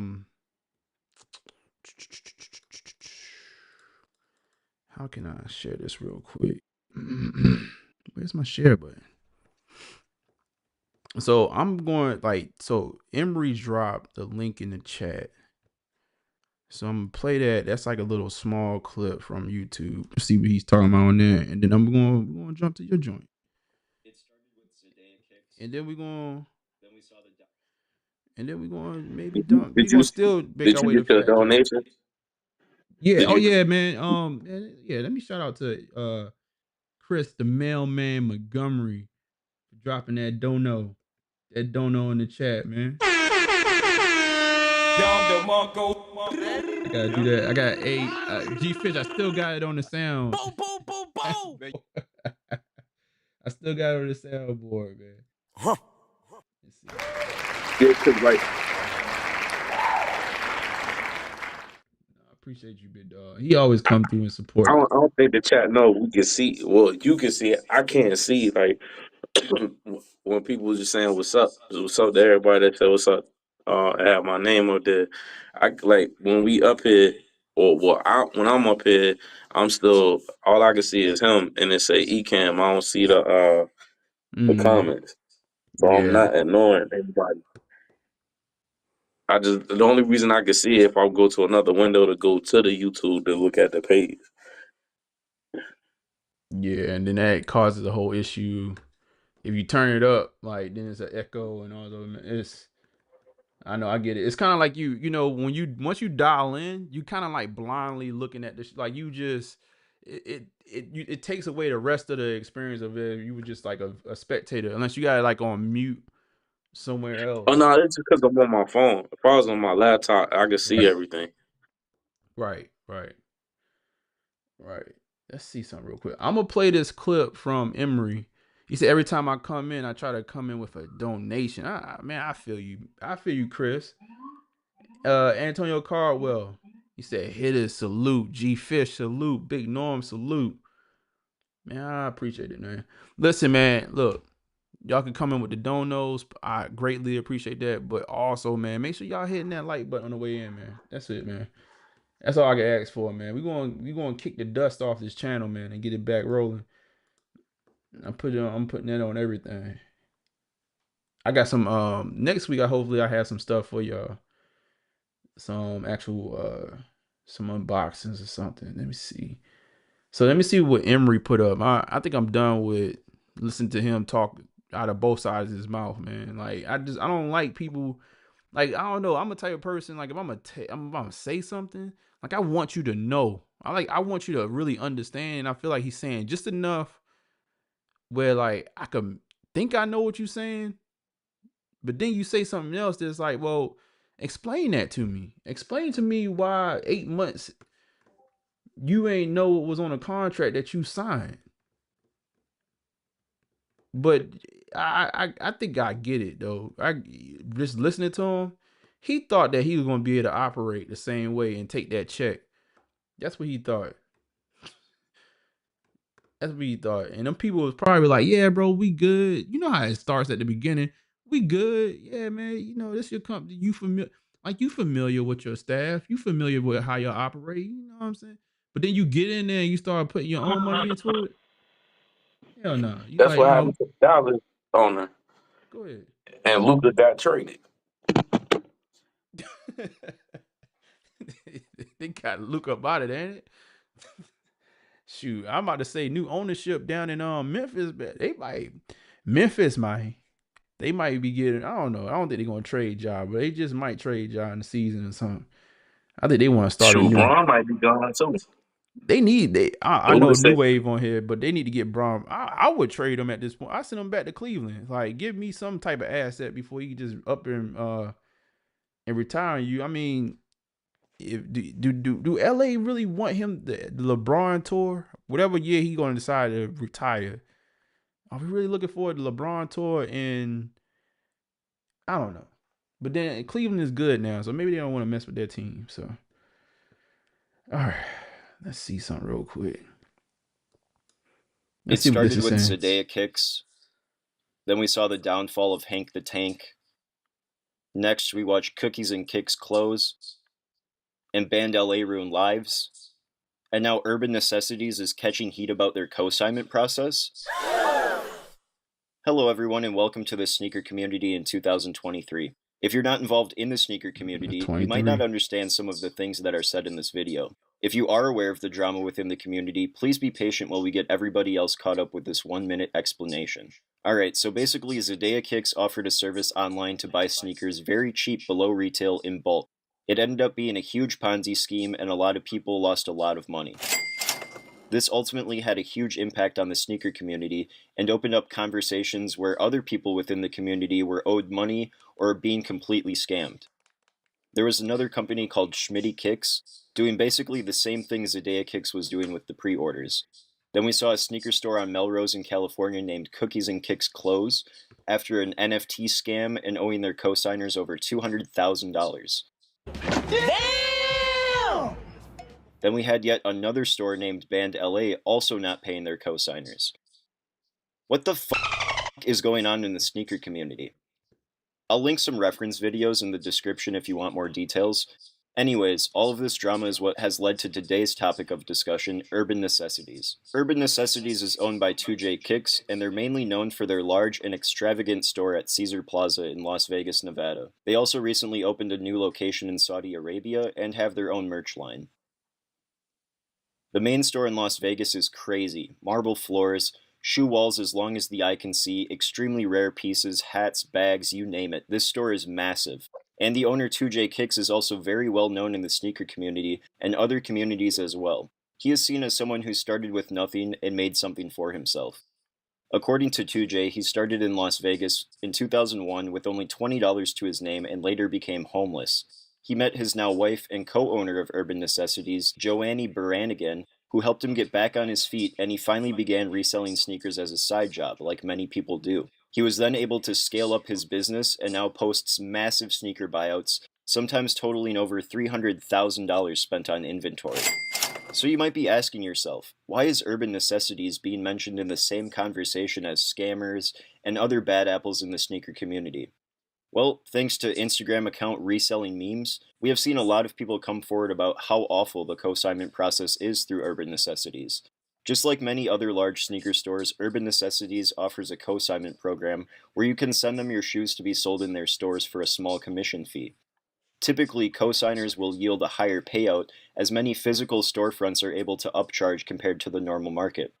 It's rumored that 2J might have anywhere between 5,000 to 10,000 people co-signing with Urban Necessities. So what's the problem? Well, the main problem is how they do payouts. They still use mailed checks to pay people out. In 2023, they still use mailed checks. This is an extremely awful payout method. It has led to a lot of checks taking forever to actually be sent, checks being lost in the mail, having to be resent, pairs getting lost in the mail, taking forever for people to... Yo, checks in 2023? It's nasty work right there. That's more, oh my God, bro. I mean, that's what They're small lost. businesses do. That's what That's what businesses do? happens. That's what happens with small businesses when you don't have your stuff right. So Signing like out that's why I'm checks. saying I don't think that's why I don't think his stuff was ever really straight because even stuff like that you're saying. And I remember like I consigned some Vans back in the day, and I had a little issue. I had to go out there and get my money, but um, Sending out yeah, it's just checks. tough. That to me, that just because it's more of a hassle.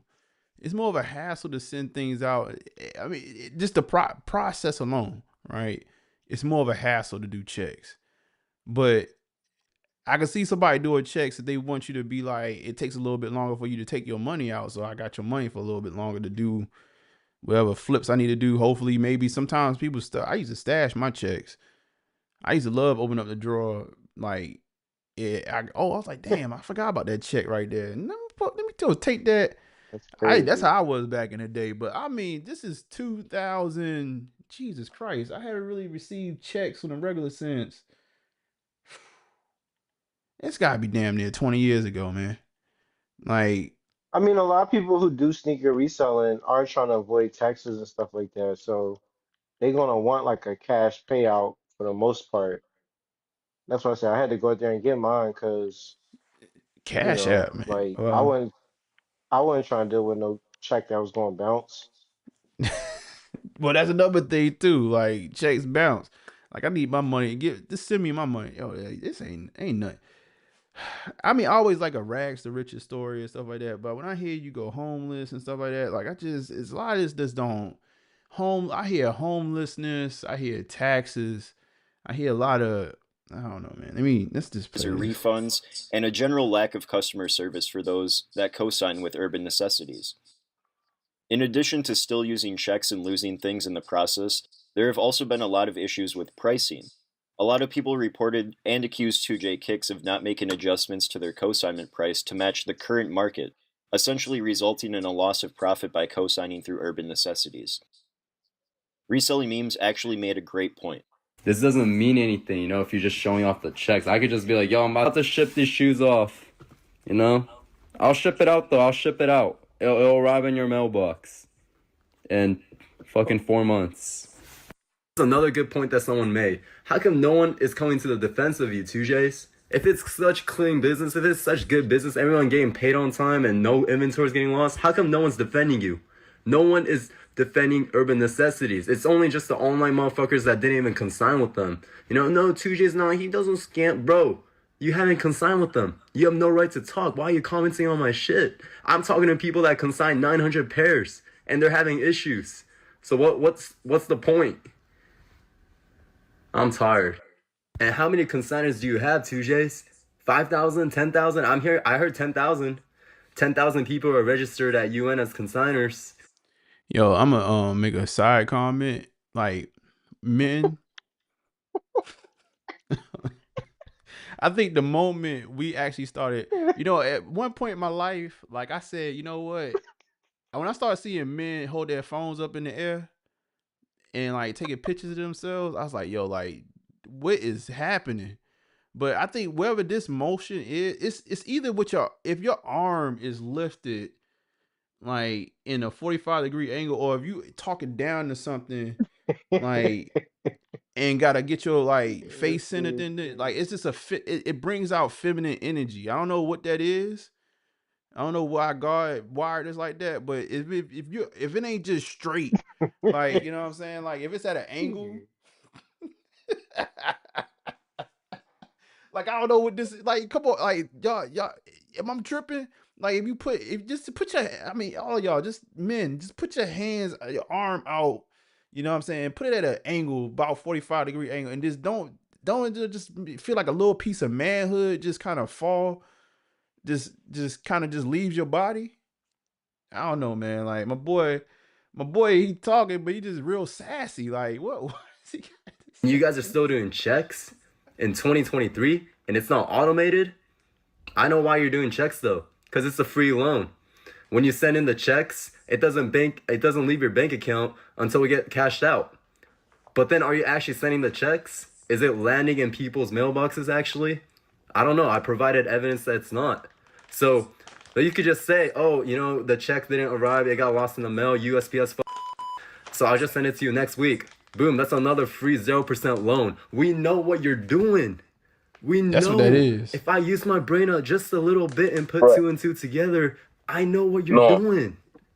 So yeah, your intention is not to scam. He talking tough, and he probably ain't never wrote a check in his life. I mean, I still got a checkbook. I got the same. I haven't had the same check. But that's what I'm saying, bro. Like, he talking tough, man. They don't even teach you how to write checks in school. You probably ain't never wrote a check in your life or money order, my boy. Continue. I'm going to pause. I'm gonna let my man rock out. Pause. But the results are You're fucking scamming.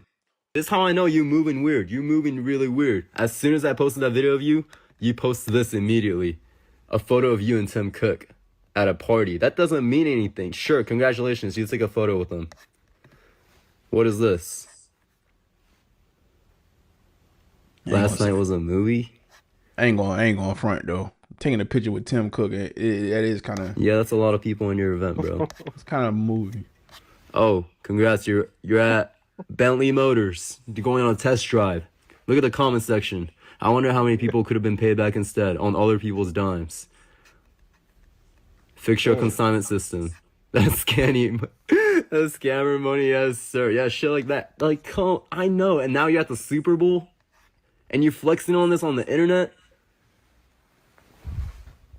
Some people aren't capable of understanding this concept, so I'll explain it again. I'm not trying to get at 2J's. I'm not trying to ruin his business. I was a fan. I was like, man, this guy's doing it big. You know, he's an inspiration. That's motivation right there. But what I found out cannot be ignored. And who else is going to report it besides my page? Who else is going to report it besides my page? No other page is doing this. Or no, they have the capability of doing it because they don't know what's going on. It's so hard to understand these concepts if you're not directly involved in the community. So, no, I have nothing against 2J's. I want him to succeed. All right, I'm good with this. Let me see. That's incorrect, my boy. You just now getting in the game. People been talking about 2J's since 2017, my boy. On YouTube. with the fake sneaker incident. You know, the Yeah, thing is, like man. that would be crazy. I like respect to the younger generation, but it's like they jump out there and be like, "Well, nobody, you don't know that. You don't know that, my boy."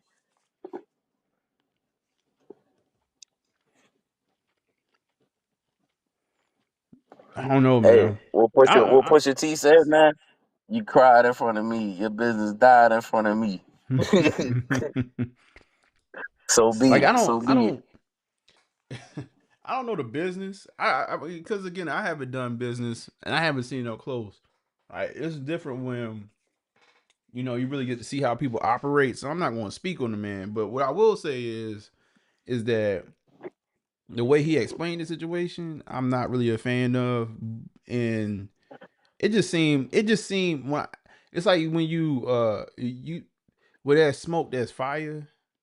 It's a little bit of smoke, bro. It's a little bit of smoke. I don't know what this kid talking about, but it's a little bit of smoke. Like it's just when certain things that I hear, you know, I was explaining, I was explaining to my family. I always just be trying to drop nuggets. I was like, you can't operate like this over. And I said this like 2 weeks ago. Like the way you do things over here is really the way you do things over here. Like when I hear you speak and you kind of talk two ways and stuff like that, I'm like, that translate to how you operate in other places. Like I like straight shooters. Like, yo, this is what it is. This is what we're gonna do. Like, I messed up. I ain't worrying about. I'm not gonna ever say I signed a contract and it was bad because the person on the other side didn't do certain things. I would have been like, I just signed a bad contract because it sounds like you just relinquished too much control. If the other person on the side could dictate if you feel good about the contract or not, that's just not like a manly. I don't know.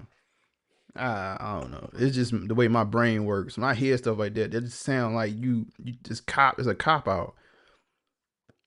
It's a cop out, man. But I'm gonna pull up the other link that New Wave dropped.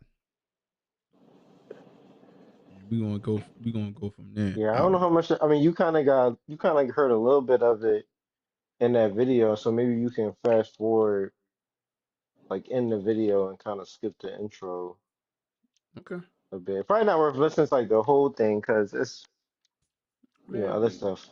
We here, man. Everybody, it's kind of like you said too. I don't know if you ever watched this show called The Industry, Mm-hmm. but it's like a Wall Street type of show, and they basically say that like people get paid more for being able to deal with their personal issues and still thrive at work at a high level. Right. So You gotta.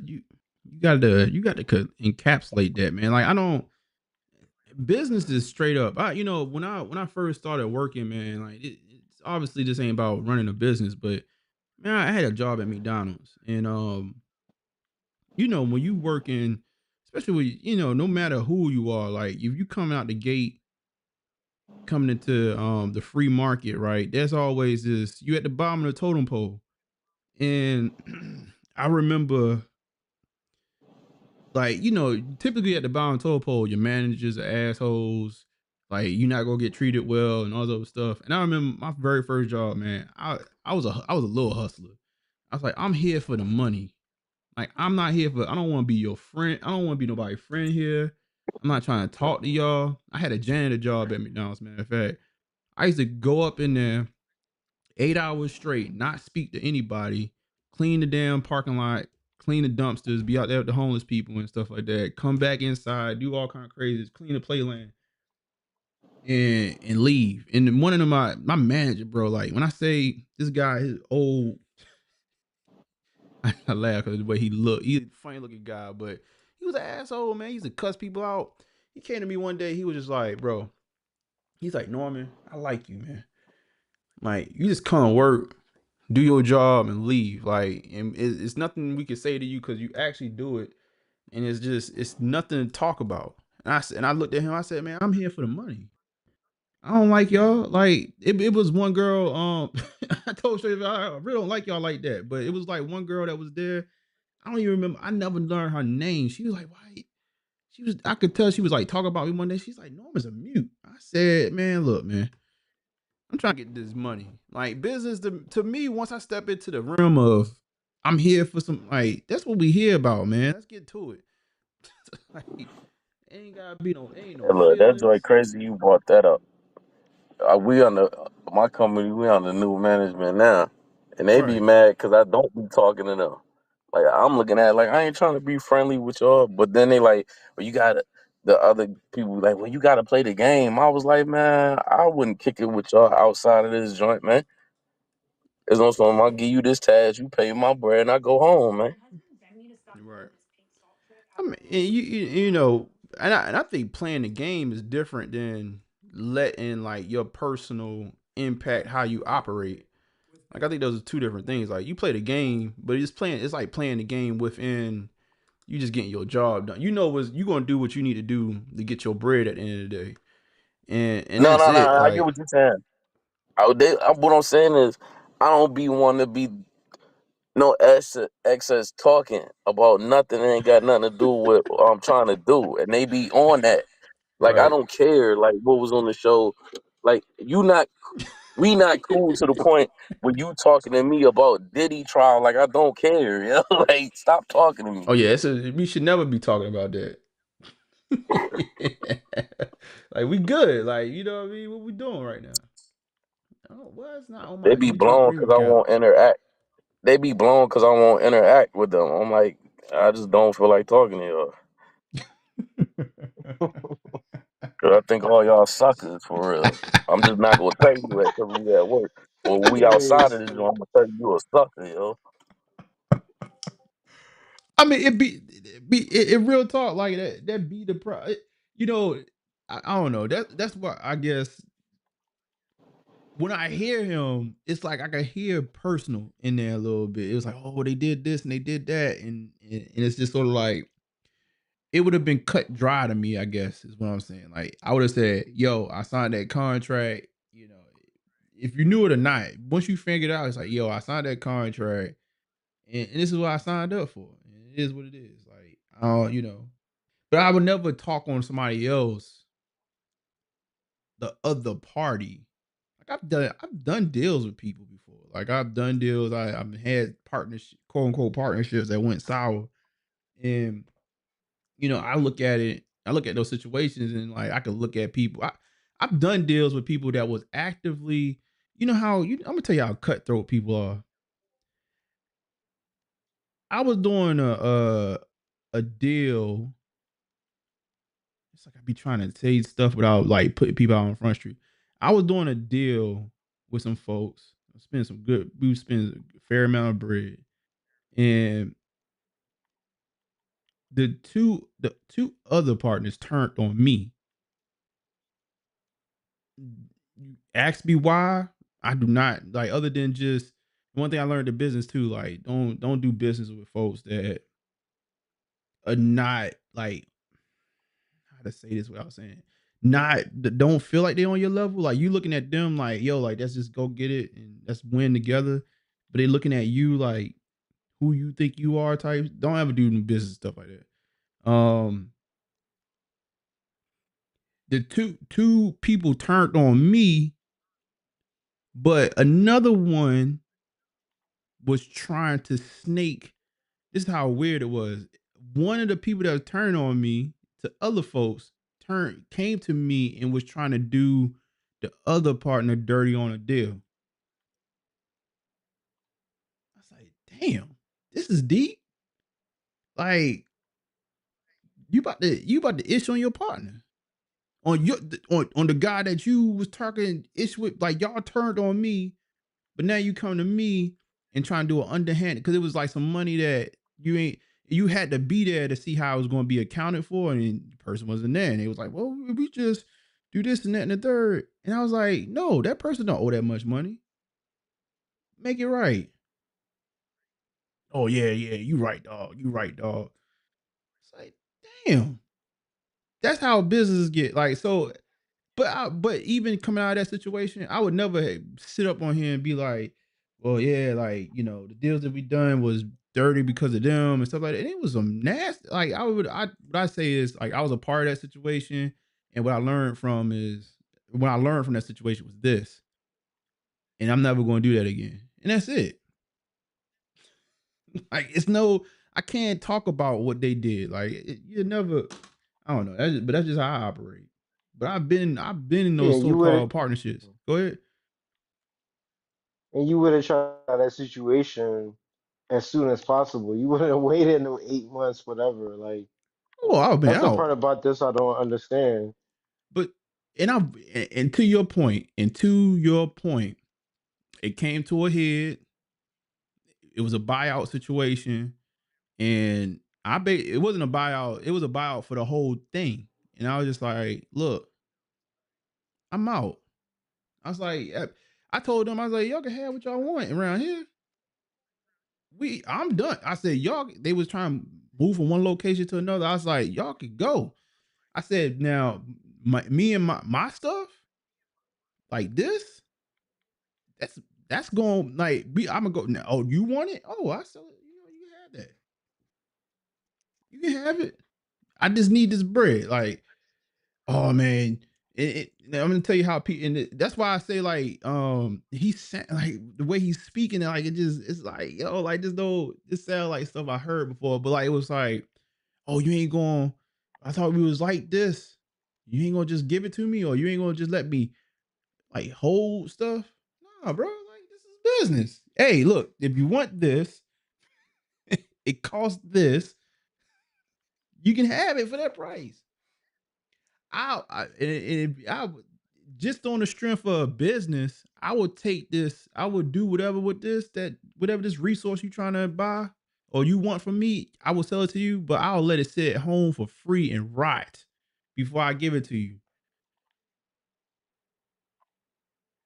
But that's business, like, because I'm not gonna, like, the moment you start to open. Well, I learned a long time ago. The moment you open up the door for all that extra, like, oh, I'm gonna give you this, and like, because they're gonna run you in the hole with that. He thought that they was gonna come through the door and they was gonna let him operate like he was, even though they was breaking off checks off it, like, to him. Oh, bro, you can't have your cake and eat it too. That's what that sound like to be. Like, we spending our money, now you listen to us. Like, you can't do that. That's what man, money, man. Money make everything shake out, man. Money make everything shake out. But see, but in that's why, like, I don't know. I've walked away from a situation before with everything intact, so I just walked away. People was like, "Oh my god, like, well, what we gonna do?" And I was like, "That's like a personal issue. This dissolved. I don't know what y'all gonna do." Let me founder see what they about of to say. a Here. How brand. far in I should go? Let me see. Let me see how you gonna kick it off. Like became How much should good car insurance cost you a month? $80? $120? Nope. Try $38. I don't know why my like culture it community. switched Like, off how my did that YouTube even premium. start? And I don't need the name because for sake of conversation, like it's not there anymore, right? Like it's not you, it's not the people that started it. And there's also some stuff that you just can't be involved with the brand Yeah, legal issue. legally from a marketing standpoint. Sure. Can I say the brand? Yeah, sure, if you want. Yeah, so basically we created a Facebook group called Band LA, and it was literally from no thought. Talk louder because It was literally from no thought. There was no strategy. It came from the band ones, and at that time, 12 years ago, that was when the ones were popular, the Jordan ones, and everyone was on the Jordan one tip. Oh, I need to wear these fucking Jordan ones and Royals, bands, Shadows, the all white metallic, whatever it was, right? Jordan ones. And so I had a friend, his name was Bernard, and he basically was like, "Yo, why don't we call the group Band LA?"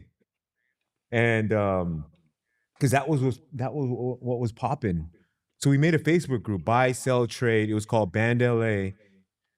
what was the first moment where this brand you thought, oh man, this is real? So basically, we started the group.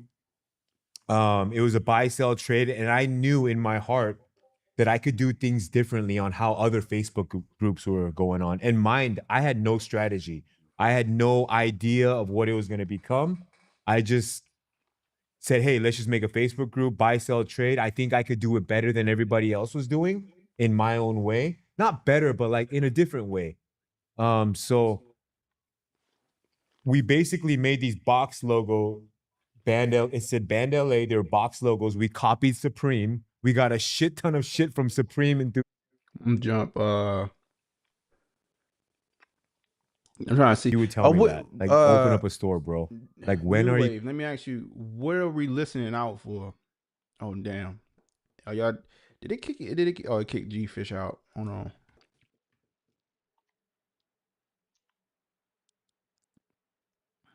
Yeah, look. I got y'all gotta I gotta forgive the bootleg setup.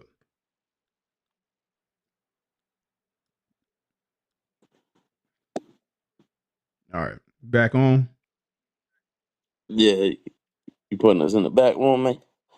Yeah, there I we go. did it kick you out? Nah, I had to switch. Oh, okay. Like, I gotta get the channel to the point where, man, I be seeing these channels where people be, panels be on, and Mhm. people will put money up. They be like, man, like I need G Fish to be quiet for about 5 minutes. So they'll put like $5 up. Yeah, to Yeah. that point. Yo, like, no, I was asking New Wave. I'm not trying to like rush the video, Yeah. but I'm about to say, what are we? Because I know he's talking about his brand. Is he trying to like he's gonna start giving like Yeah. kind of like advice? Yeah, I think you missed it from the other video, but basically that was mentioned. The one that M had talked about, Band LA, was a similar situation to what UN is going through now, where he didn't manage everything good and owed a bunch of people from consignment. And 2J's was talking about how he mentored him through that process and did all that stuff. So it's just kind of ironic that Right. I don't know when that video was made a few months ago that you were saying that about him, there and what he did and try to get the community back that he had grown and try to get like and keep using that term brand. And I honestly, when the way I keep hearing him use that term brand, it's like you're trying to hide from saying that like your responsibilities are having a business, right? Because like just because you got a brand don't mean you have a business. And That's like true. both of you guys have businesses that you fail, and I don't know, you just hear that kind of same language. So yeah, that's basically what it was. Okay. No, The no, other that's video that M had posted gave it that synopsis. Yeah, it's a little bit lengthy video because they try to give you the background and everything, but you go to like probably the middle piece of it, you start to hear some of the downfalls. cool. I'm gonna play a little bit okay, more like of it, man. this could become something, you know? So we So- just started, you know. So you have this group. How long does the group exist before you open a store? The group existed probably for like 4 or 5 years before we opened the store. And the store was around for For 4 years? 4 years. So we're talking 10 years. Yeah, 10 years. Right. So I remember times where I used to tell you, and I feel like I'm at fault a bit because I pushed you out of your comfort zone. And I used to tell you all the time, I don't know if you remember, I do remember clearly. open a store in LA because if you don't, at some point I will. And if I open a store in LA, it's not going to be easy for you. And I don't want to go to LA. You remember that? Every single time we met at when we were kind of touring the sneaker cons and stuff, you would tell me that, like, open up a store, bro. Like, when are you going to open up a store? And I think One of my biggest regrets, by the way. yes, honestly, Because you didn't get to do it. I think that you felt so burdened by the community, not just by me, that If you're a guy who makes over 150 grand a year, but you're so out of shape that you're embarrassed to take your shirt off at the pool, I want you to be honest. Not with me, but with yourself. Next time you take a shower, take your shirt off and look at yourself in the mirror. Seriously. You don't gotta add before you this. go Hold to on, bed, man. take a look at yourself. Yo, What is do you see? happening? Are you proud, or do you Yo, see a and the crazy mediocre part man? is, I If you're can't now disgusted stopping me from getting or to even iPad. slightly Hold on. unimpressed, then continue watching because I'm going to share how we'll get you. This is crazy. That's hilarious. Yo, like, oh, you make money and you fat. Like, here, hold on for a second. I got something for you. Why the hell? What is happening, bro? Why am I not signing in? Hold on, man. Yo, what the hell, man? That's hilarious. Oh man. They gonna be like, yo, no, what the hell you be checking out when you on damn internet, man? I swear I'm not co-signing that whatsoever. Okay, hold on, man. Let's get to I think because I'm using it through I'm using YouTube through the browser. Let me see something. I'm like, why am I not in my premium account? That's hilarious. Hold on. Why can't it jump from here? Let me see. Sign in, maybe. Just try to sign in.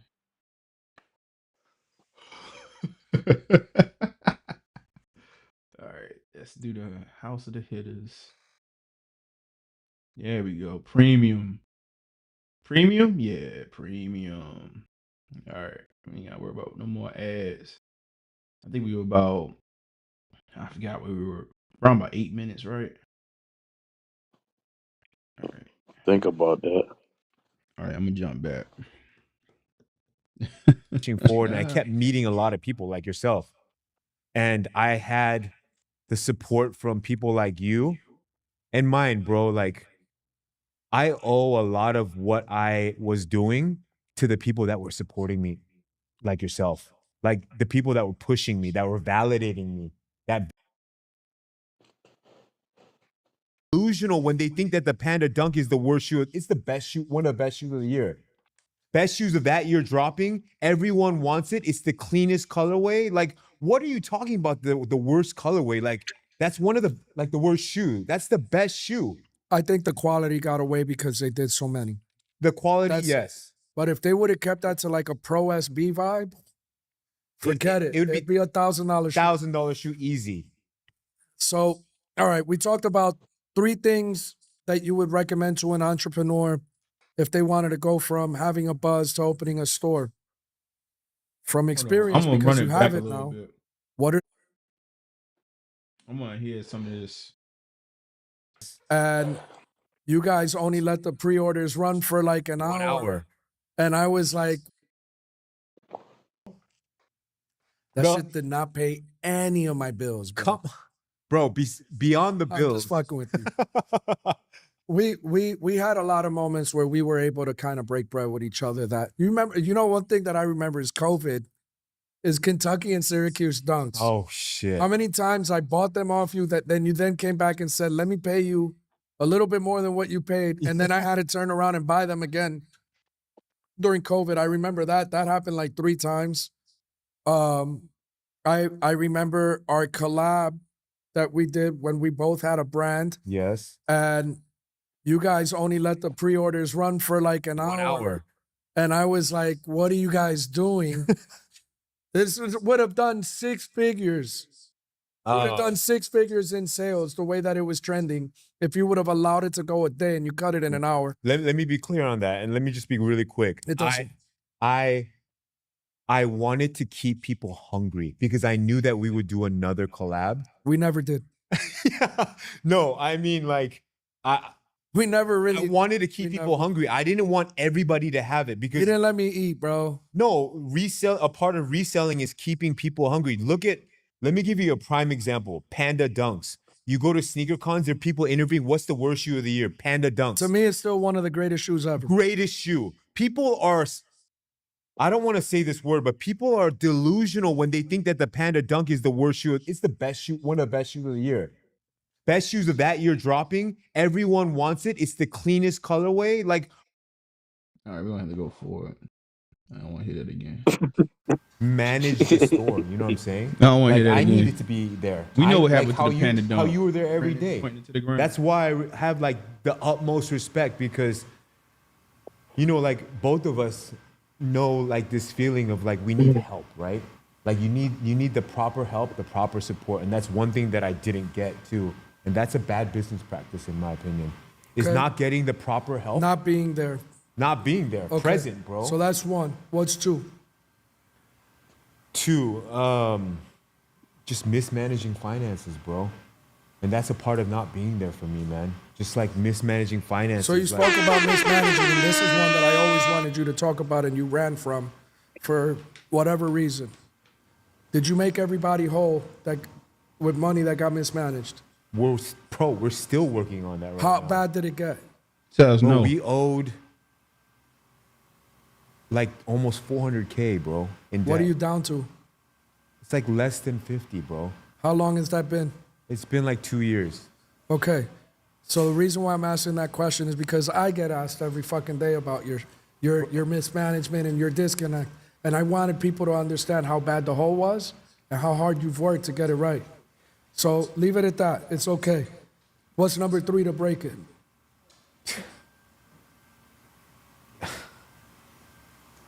Man, it's just... And I appreciate you being real here. Bro, honestly, man, there's so many things, bro. Like, it was just I know, like, but give me one. And look, you don't have to... Again, this is, it's not... It's no, for as much I get as it. this is for you letting it out. No, I get it. I'm just trying to be like as honest as possible too, and man. I love you for that. Because that's just the person I've become now. Like I just don't want to lie about anything, to be honest. And honestly, man, there's just a lot. Go ahead, I feel tell like the it's truth. just all connected with like just mismanaging, not being there, not being.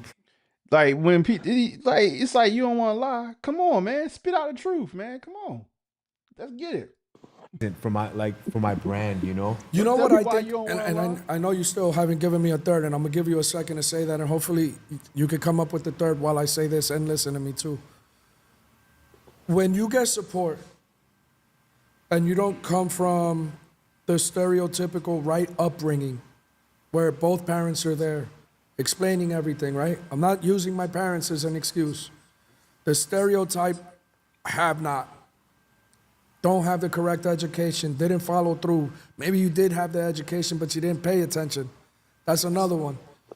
When you're spoiled, when you're given, when your flowers are presented to you by the masses outside looking in more so than your family, right? When you start having those disconnects and those frustrations, instead of like sitting still and asking yourself, what am I doing wrong? You just go run outside and try to make more money, or you run away from it, right? And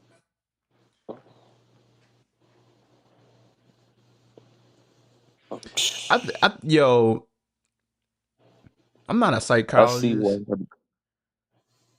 I'm not a psychologist, bro. But I swear people telling on themselves, man. Like I think he's consciously telling him why, he probably ain't do what he was supposed to do when he was supposed to do it. but you giving him, it's like you telling him the story because that's what you did. That's what's going through your head. He ain't let that man tell his story, man. Like, let him tell his, like, what don't y'all say y'all truth? Like, your truth? Well, let him say his truth. You say he want to tell the truth. Let him tell the truth. Why are you trying to explain this to us? That's why I do Wade brought this video up. What the hell is he doing? Oh, because you didn't come from a 2-parent household, that means you can't make the people whole at your business? What are you talking about? How do you connect the two? Either don't do good business or like, yo, what the hell are we doing, man? Like, yo, I can't. I give up, man. I'm not trying to judge this man, but I got like, I don't like people that talk like a lot of dudes do this. What that got to do with the price of tea in China, Nick? Like, did you do like? It's either you did not know how to manage your business, or you knew how to manage it. Like, it's either, like, I can't sit up here. Imagine somebody worked for some, like, imagine wherever y'all work and they just came to you one day like, look, man, I grew up in a single parent household. I don't have your check this week because I just don't, like, you see where I came from, man. Like, I'm just trying to figure it out. And you sitting there looking at him like, I gotta feed my family, dude. Like, where's my check, man? Like, what the hell is he talking about, man? You don't have to come from a bad background to do bad business. The stereotype, because you come from, like, those be the ones that do the worst business a lot of the times. What the hell? The people that actually don't come from nothing, they usually they tight with the pocketbook and try to get it right. What does he talk, man? The problem that could happen in operating and under managing or micromanaging, because it's both ways, right? Under managing because you're not teaching the right lessons, micromanaging because you're not allowing your employees to do what they need to do because you're there freaking out about every dollar you have or don't have, right? Like, it's just tough. Dude, I did all that. Right. I did all that in the beginning. It's like it's crazy how I could speak on it, right? Yeah, it's crazy because I also think that I was scared of being a boss. Yeah. You know what? It's scared of making people unhappy. It's not about being a boss. You were scared about being an adult. I get it. And I agree. I can't disagree with that. Now let's go back to when I look at you, just because I know you for so long, and I know I have an understanding somewhat more than others about you, and I'm not going to sit here and tell you I know you like the back of my hand, but your addiction wasn't, in my opinion, because you were an addict. Your addiction was because of fear and like running away from real fucking problems and addressing them. No, absolutely, right? bro. I am so fucking thankful that, like, when you had moments, even though, like, you came to me a couple times, right? You remember that, right? And I tried, but I did not understand. And some of your journey you had to go do on your own. And I am proud of the person that's sitting next to me right now, bro. I'm really happy that you have control. This is what control looks like, right? And you're now rebuilding. You're on Whatnot. You're cooking on that platform. You have a great community allowing you to build. And, now what I'm curious is like the current Eric that's sitting in front of me, what's his plan? Where is he going? What's he building? What does he want to create? What's he doing right? What's he doing wrong? Damn, that's a tough question. Do you give that man enough time to tell his truth? Where's the truth, man? I want to know the truth, man. What happened? Like, why you ain't do your business, man? Just glossed over all that, man. What the hell? In the present now, all I'm doing is trying to work on. Here's what I realized in the past few years, and what I'm doing now is, even through all the bad business practices and falling out of the business and falling out of the community and culture and whatever it is, like, I was always trying to fix everything around me before I started fixing myself. Can't do that. And now what I'm doing today is just trying to fix me first. And I'm working on that every day. Like I'm literally working on myself every day, whether it's physically, whether it's mentally. And that's why I say when I started, like, I want to be good here and I want to be good here. Because when I know I'm good in both areas, up here and down here, I know that I can be successful. I truly believe in myself. I know that I can, but I got to be good here and I got to be good here. I'm content with where I am, but I'm not happy with finances. I'm not happy with, being a good father. I'm not happy with, because I went through a divorce through that times. And like, if I can fix me now today, and keep on doing the same thing and keep on fixing.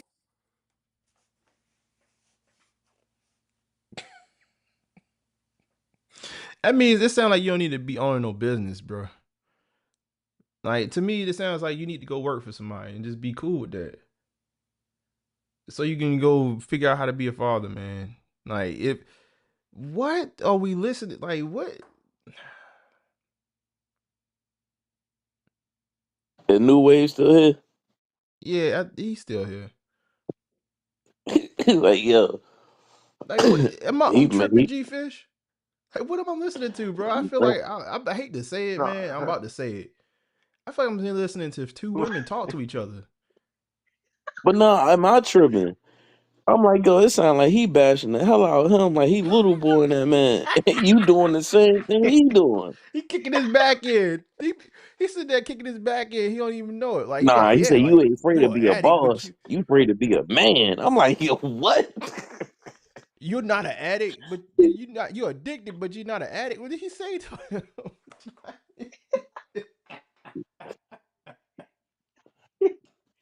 Yo, why he kicking his Man. back in like that, bro? He said, I know you. You No, came to but I me a couple think times. Like, no, I think you get the point. I mean, that's why it's just kind of weird when I saw that. I think that's why what I said in the Discord today, and that's where I was coming from because I saw this video when it first came out, and then so then when I saw it with 2J's had posted, I'm looking at the 2J's video like how you looking at this video now. I'm like, wait, wasn't you just saying some stuff a few months ago about owning debt and taking man, care of Hey, things like that? hey, So hey, hey, new wave. If somebody took both videos and did a mashup, yo, that joint will blow right now. crazy. Somebody need to do that. Then You he'll do a probably have to mashup of come, both of these videos. bruh. Yo, like, so no, I mean he's literally telling him what he's doing, right? Like he know who he is. He's seen his business. But at the same time, it's like he's actively telling on himself. Like, this is the things that's going through his brain. Like, he's not telling him, oh, like, I saw you do like, he is having a moment. He's telling him, oh yeah, don't you feel like this? But like, he kicking his back in by telling him, don't he feel like this? But it's because he feel the same, like he's doing the same thing. Like, that's what this is. He ain't even let that man tell his truth. Like, he ain't let that man tell his truth. He went a whole soliloquy about being from the wrong environment or whatever, and how you can just do bad business because you're from the wrong place. Like, the hell we talking about? And I guarantee you, if you look up his background, he come from a single parent household. He was telling on himself, I do bad business. He basically said, I do bad business because I come from a single parent household. That's what he's saying. I guarantee you, we look up his background. That's where he come from, an impoverished background or some, like, he was homeless at one point. So, I mean, like, it's obvious. He's telling me, like, yo, I'm gonna let him rock. This is telling. I'm not trying to no, I like, mean, yeah. what's that? No, I think we watched a good amount. I just wanted y'all to kind of see that. I got to hear him rant. I got to hear him talk out of both sides of his mouth one more time. Hold on. I just got to Keep do it. on being better. I know that everything around me is gonna start connecting dots slowly. And I can't do this by tomorrow. I can't be like, I'm gonna fucking fix myself today and I'm gonna do this and I'm gonna fix everything in tomorrow. Like, that's not gonna happen. I know that, and I've accepted that. And I've accepted all the hate, the blasting and all that. Like, I've had to accept so much fucking shit from Can I people, say man. something? So Look, he much about to You're speak shit. for he about okay. to speak for him So again. what's Watch this. Watch this. He want to tell him what his problems is now. Watch. But it's really his problem. Like, watch. happen as you get older, as you start really asking the right questions about those wrong moments, you're going to repackage the way that you tell this, and you need to, right? You need to be at the front of it and understand that it wasn't hate. When I don't understand something, I articulate it. When I don't understand something and I articulate it to somebody that's got time invested into it, I look at it as hate. I don't understand what you're doing. You haven't done it long enough, or it looks weird to me, right? So these things in your case are even a little different, even though that's some of it. The other of it are the signs that you're getting from above through all these other people giving you warning signs and flashes of pivot. Everything that happened was supposed to happen for you, the way that it happened, right?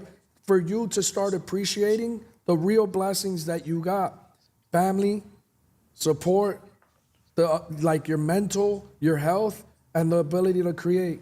When you create, look, we're in a room full of different creators. We're hanging out at Harry Blitzstein's spot. Like, look how long he's been creating. No, 7+ decades. You got Slick hanging out in the back, 5-6+ decades. Pete's hanging back here. He's got 20+ years. You got Shay back here, 10+ years. Like, the opportunities, the blessings come when your focus is right. And the fact that you're locked back in, like, I'm gonna ask my friends, I'm gonna ask everybody that's ever had a doubt, even though there's gonna be a few people that'll probably never talk to you again, give you another opportunity again. Let them talk about the old you.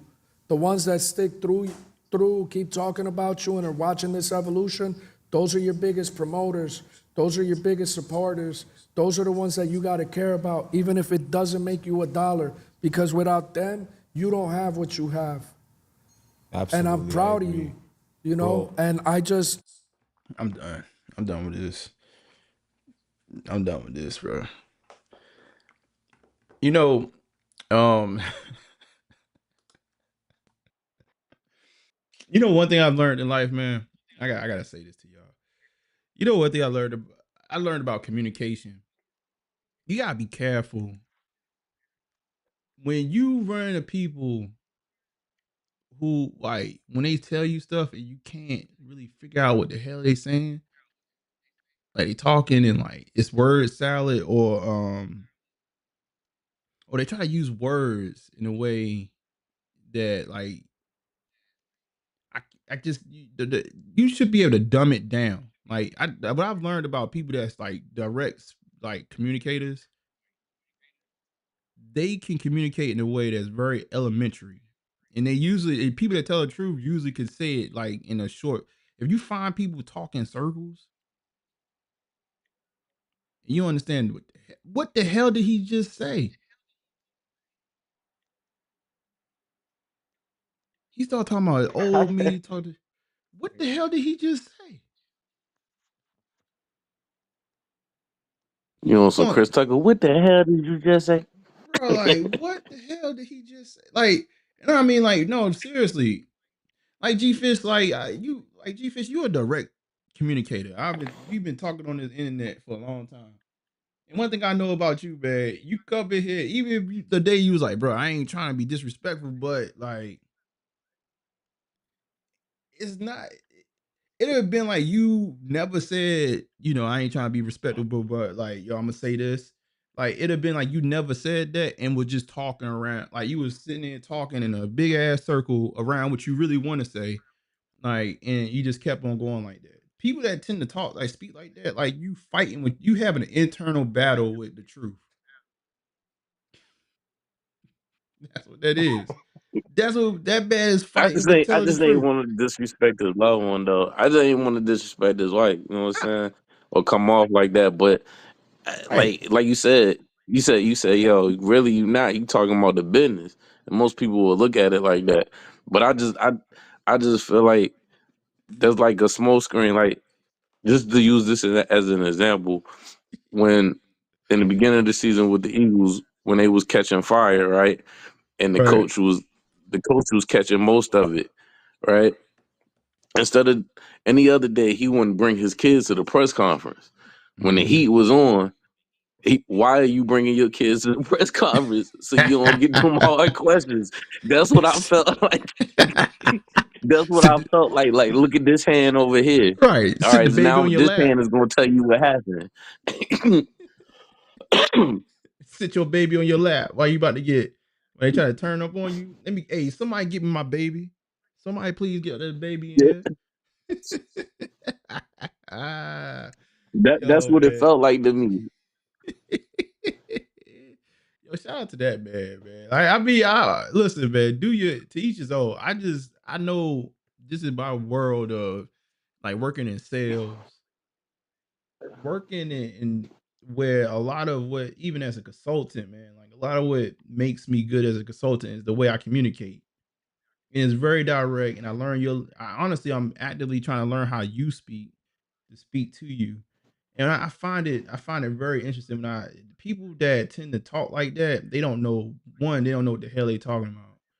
And it's either you fighting with what you really want to say, or you just a liar. It's one of the three. I can't. It's not about him. Like, I don't know him, and I really don't know much about. I never co-signed no shoes with him. But like, I'm just telling you in general. Like, when I find people that's like really speak like that, and that's how they talk, they trying to lose you in the words. Like, and it's just like, bro, like just get it off your chest. And maybe it's like people in that create. Like, I kind of consider myself to be somewhat of a creative, but you know, I have a brain aneurysm trying to figure out like what the hell did he meant. And then every time he asks him a question, he never lets him really answer it for himself. And then he goes to answer it for them. Basically pacifying the dude and saying, hey, look, like, you don't have to tell your business. I just tell you what I think and why it's okay. Like, we ain't ask you for that. We want my man got his legs crossed. He ready to tell his truth. Let him tell his truth. Like, God damn. It's like he knew he about to talk about, like he about to get into it and like, I was on drugs. He's like, man, that's not even talk about all that. Let me talk. Now I got it. Don't let them know that you was doing all that. All right, man. Let's see something, man. We were supposed to talk about Fat Joe tonight. Let me see if we got a Fat Joe update. It's ironic that 2J is going through this, and that's his boy. Hell yeah. Oh yeah. I'm talking about him and Fat Joe. Yeah. It's not coincidence, bro. Like, but everybody getting it right now, man. Like, if you got a platform, right now, if you are a part of a business and you getting over on anybody that's around the business, man, you need to stop, bro. You need to shut it down. Like, you need to get a lawyer up, get ready, because people are suing people, bro. I don't know what's happening. I do not know what's happening. I'm gonna play the World Star clip, which I'm trying to find. You know what? Let me not do that. We gonna play World that, Star. well, it's probably because I think the World Star. I think I looked at it earlier. It's like more salacious than anything else. I'm trying to find like what's actually in the lawsuit. But let me you know what? Let me just go. Let's go to YouTube. See what we can find. I want to see if we can get some details on what's going on with Fat Joe. But this is not the first time Fat Joe been in some issues with the feds and like taxes and whatever going on. So this ain't the first time for Fat Joe. Anybody heard a response from old Travis Scott there? Man, like, man, Push, man. You gotta love Push, man. You gotta love Push. I ain't trying to change the subject or nothing, but I mean, Bumpy, you was over there beating your chest talking about he from H-Town. Come on out in these waters, man. Come on, Travis Scott. Mess around, lose that Jordan deal. Y'all man leave Pusha T. Yo, like yo, y'all talking about Kendrick the boogeyman. I don't know, man. It seemed like Pusha T the boogeyman. Yeah, like that man. I mean, did you see the new video or the video for that song? That's all. Look, you can't catch the reference when I said your sneaker store died in front of me. You cried in front of me. So be it. So be it. Yeah, no, we've been waiting for him and Malice, No Malice, to come out with a full project together. Malice got one of the toughest. Like, it's a song on what's that? He had dropped a pair of sneakers. What's the guy? He dropped the album. It's not an artist. I think he's like a DJ or something like that. He had a sneaker like a year or two ago. It's like 2 years ago, actually. There's a clip song on Hey, the album. Go ahead. No, I'm saying, are you getting any of the merch? Oh, already. I caught shout out to, I think it was Famous Amos. I mean, like weeks ago. He's like, yo, like the merch up. I went and caught me some merch. So I'm waiting for whenever they ship it out, man. I'm here. Because it came in a box or something. You get Mm-hmm. I think 2 shirts and a record or something like a vinyl. Yep. I bought the whatever big package. I bought the shirt, the black and like pinkish claws shirt. I think it's like a pink, purplish one, whatever. It's not SNS. What's the other one? That's like a like the UK app. It's sneakers and stuff. And what's the other one? Come on, N? Yeah, N coming out on the 25th because Slick Rick just dropped the album. And they got Slick Rick merch. What, like And that t-shirts and shirt, stuff? I ain't gonna lie, that shirt, yeah, it got Slick Rick like on the back. It's like he looked like he faded. Like the way it looked dope. And then they say Victory on the front because that's the name of the album. And then they said The Ruler is back. Slick Rick the Ruler? Hold on, let me see something real quick. You said N is doing a shirt?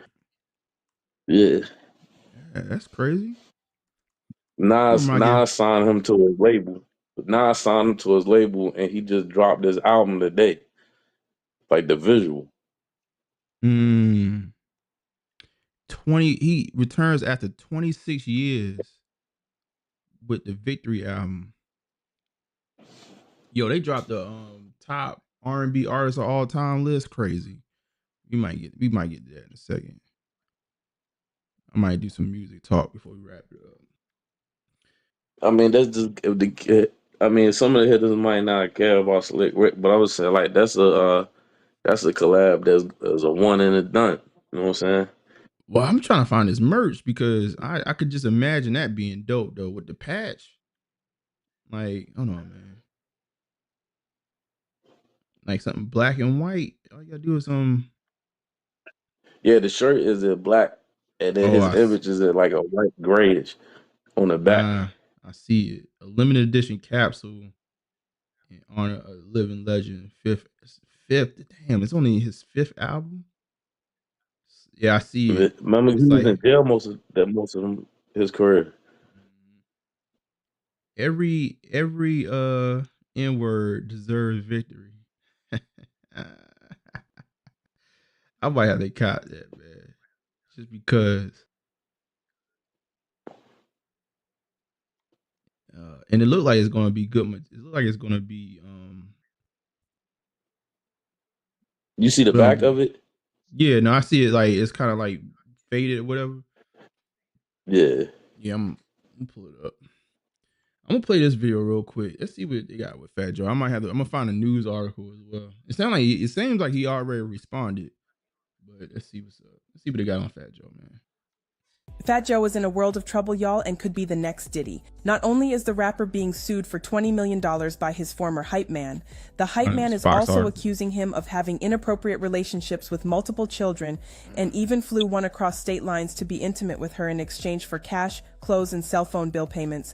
But it gets worse because in the 157-page shocking report, Dixon claims he witnessed this with his own eyes and claims Fat Joe paid for one of the minors to get a Brazilian butt lift because her body was still adolescent and not fully formed.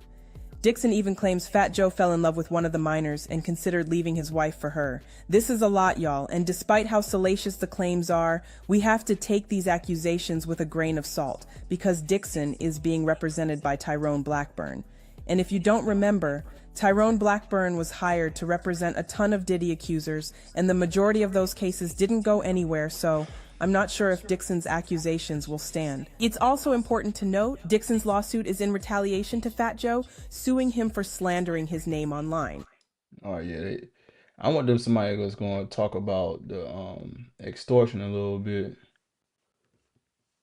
Fat Joe is in a world of trouble, y'all, and could be the next Diddy. Not only is the rapper being see something real quick. I'm gonna go to the actual news station to talk about this extortion. I'm trying, and racketeering. I'm trying to figure out what that's the part that's tied to up NYC. I might have to read an article.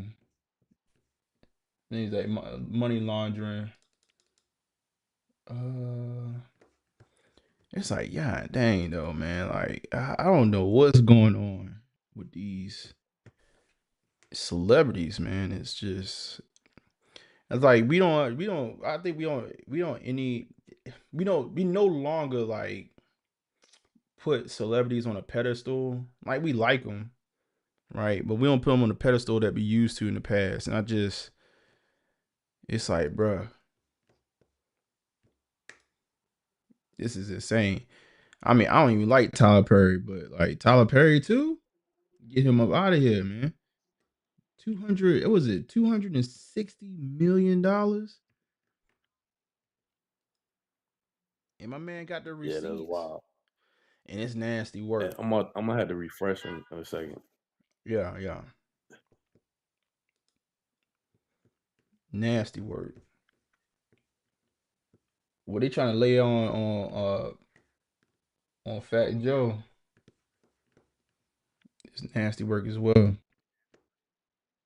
I'm saying, but I ain't gonna lie, I remember a point in time like Joe. Yo, you there? I think it's Yeah. like a Kodak Black moment. Still playing on the iPad. About to push through that. Let's see. Yeah, but these celebrities, man. Oh, hold up, man. What y'all saying in the chat? King J, what's good? He said Boondocks warned my bad. Boondocks warned us about Tyler Perry. Yo, man. Yo, we will this gonna sound hella crazy, y'all. Like we were basically like I was on some other chat, man, and the Tyler Perry news hit, and we was trying to find every movie we can flip the name of and use man, I don't even want to use it on this channel. The word that's used when you talk about a boy vagina. Like we was trying to flip like boys into that word. I don't know if y'all know what word I'm saying. I don't want to say it on this channel. But we was like gone with we just flip it every movie we could find and then place whatever word in it. Oh my god! I ain't need Boondocks to tell me. I ain't never liked Tyler Perry. It was on some. I just ain't get it from the beginning. Hey, how? And you said they ain't sent that freestyle shit I did viral. They ain't sent that bit what I was saying. They cut it off. King J, you said it.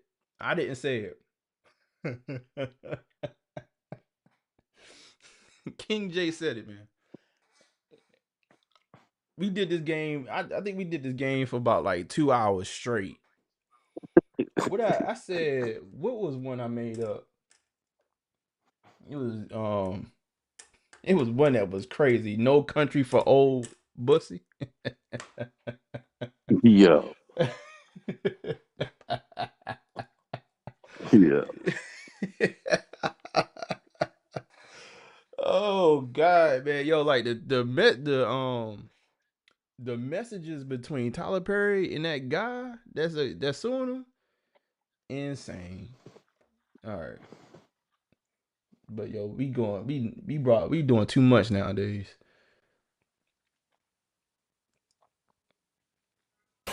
With all the issues on top of voters' minds, the crisis on the border, crime, inflation, your Vice President Kamala Harris is about to hold a roundtable highlighting the importance of marijuana sentencing reform at the White House.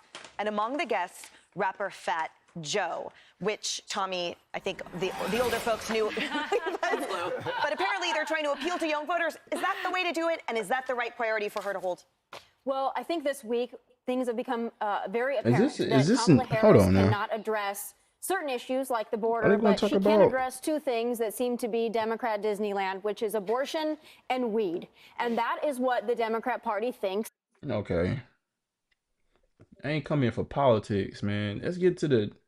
Why they got this video on here and it's a whole different article? All right, man. Hold on.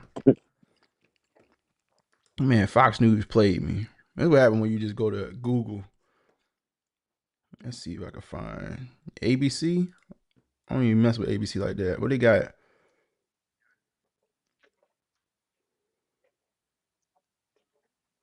Yeah, they got a bunch of articles. This is June. This is the day. Yeah, I'm just gonna read the article. Hell with it. See if I may be able to find something. It's like these people want to get into the nasty part of it. I want to hear about the racketeering and stuff.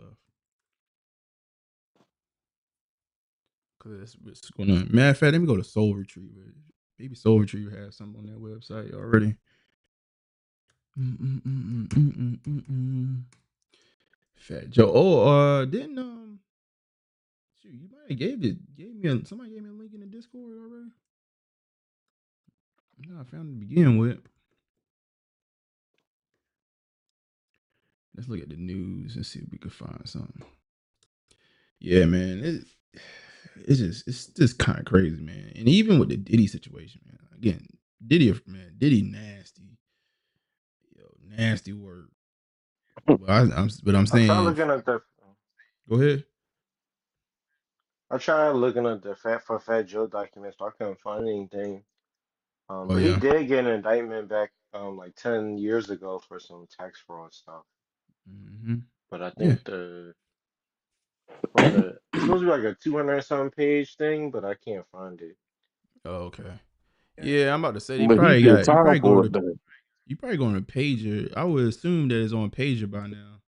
I think is it Pager that they put all the court documents or the affidavits and stuff like that up on. But I'm not. We ain't gonna do that type of breakdown. That actual show that we did the breakdown. What was that? James. It was on James Whitner. That lawsuit. That actually was a cool little breakdown, man. You read through that whole thing just to get to the end and say, "Oh, you trying to go to the feds to keep that money? That's why they try to get you up out of here." Oh my God. My man been quiet ever since. You haven't heard anything. You haven't heard anything from James. James been chilling. I'm done. Why is this ad blocks? Was these instructions? Yes, like take this down. Oh, NBC News don't want me to put nothing up on screen because they okay. Cause I got ad blocker on. Yeah, nah, man. When the feds come to knocking, man, let's get down to lay down time. Allegedly forced. Oh God! All these damn news sites want to force ads on me. Hold on. All right, let's look at Variety for a second. Oh my God! Everything. Okay.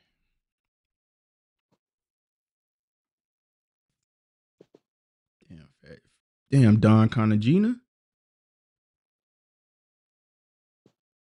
sued $20 million by former hype man.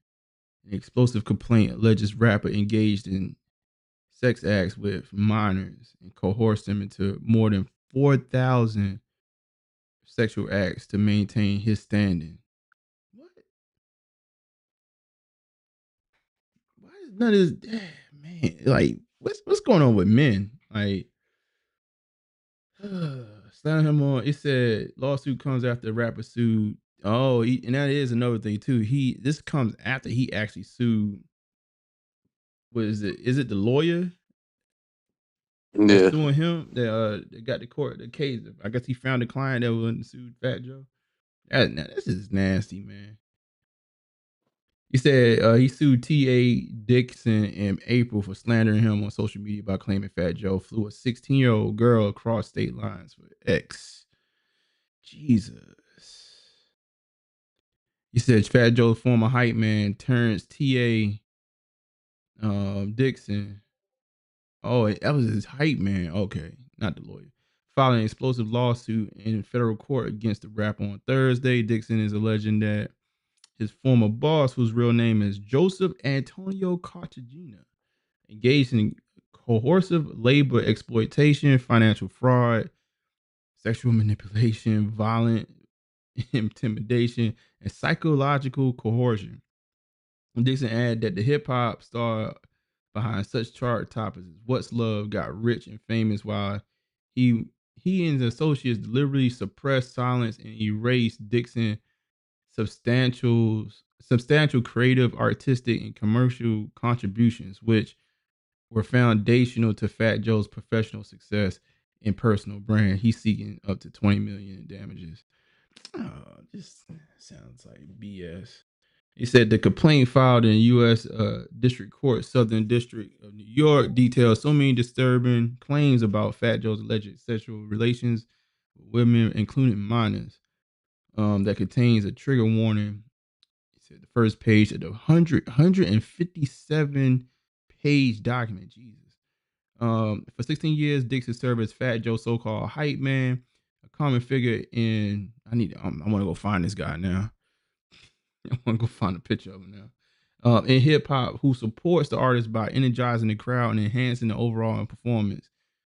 He's also contributed as a lyricist and background vocalist on such hits as "Congratulations," "Ice Cream," and "Money Over Bees." According to the complaint, he had an unrivaled vintage point of to observe the rapper's offstage lifestyle and behavior. He said Dixon is represented by Tyrone Blackburn, who is also the lead counsel in a high-profile case against Sean Diddy Combs. In February 2024, Blackburn filed a lawsuit on behalf of Diddy, accused of Little Rod, alleging sexual assault, sexual harassment, and failure to pay his underling. 1 month later, the Department of Homeland Security agents conducted a raid at Combs' mansion in LA and Miami. Where's the racketeering, man? I want to keep on reading about men being forced into sexual acts, man. I don't want to hear about that. It said, most shockingly, the suit claims that Dixon personally witnessed Fat Joe engage in relations with children who are 15 and 16 years old. That's crazy. And lists 3 such Jane Does, including a 16-year-old Dominican girl in New York who, in exchange for cash, clothing, and payment for her cell phone bill, would perform acts on the rapper. Minor Doe 2 is a Caucasian female and not a U.S. citizen. And she was 15 years old. After concert overseas, defendant flew Minor Doe 2 New York and Miami, Florida, and on multiple occasions due to Minor 2's body being adolescent and not fully formed. The defendant paid her to get a Brazilian butt lift. Yo, this is nasty work. He said eventually left defendant and now is married to a professional athlete. Whoa. How long ago did this happen? The complaint says Minor 3 is alleged. Go ahead. No, I said I don't know. Yeah, it says now she's they be snitching. You know people gonna figure it out. Talking about she now married to a professional athlete. Said minor 3 is a Latina female who met defendant when she was 15-year-old turning 16, bro. Like, come on. Nah, bruh. Fat Joe just got into the pop lane, man. You trying to send him back to Terror Squad.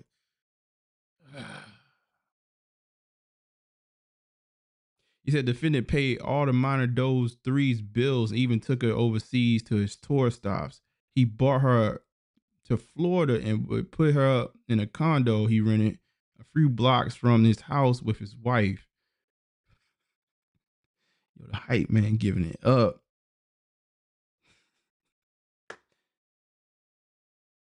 He said had it been here, but multitasking. Everyone's going down. Be facts. In a recorded conversation, minor Doe 3 and her 15-year-old cousin described in detail to plaintiff how inappropriate it was for the defendant, who was in his late 30s at the time, to be fawning over children. Wow. Yo, and when I say they try to drag your name to the mud, bro, they don't. Jesus. The lawsuit filed by Tyrone Blackburn and Terrence Dixon is a blatant act of retaliation, a desperate attempt to deflect attention from the civil suit we filed first, which exposed their coordinated scheme to extort Mr. Conagina through lies, threats, and manufactured allegations. All right, let me see if I'm trying to find the racketeering, man. All right, let me see something. Y'all keep on talking. Everybody want to talk about that, of course. Up NYC racketeering.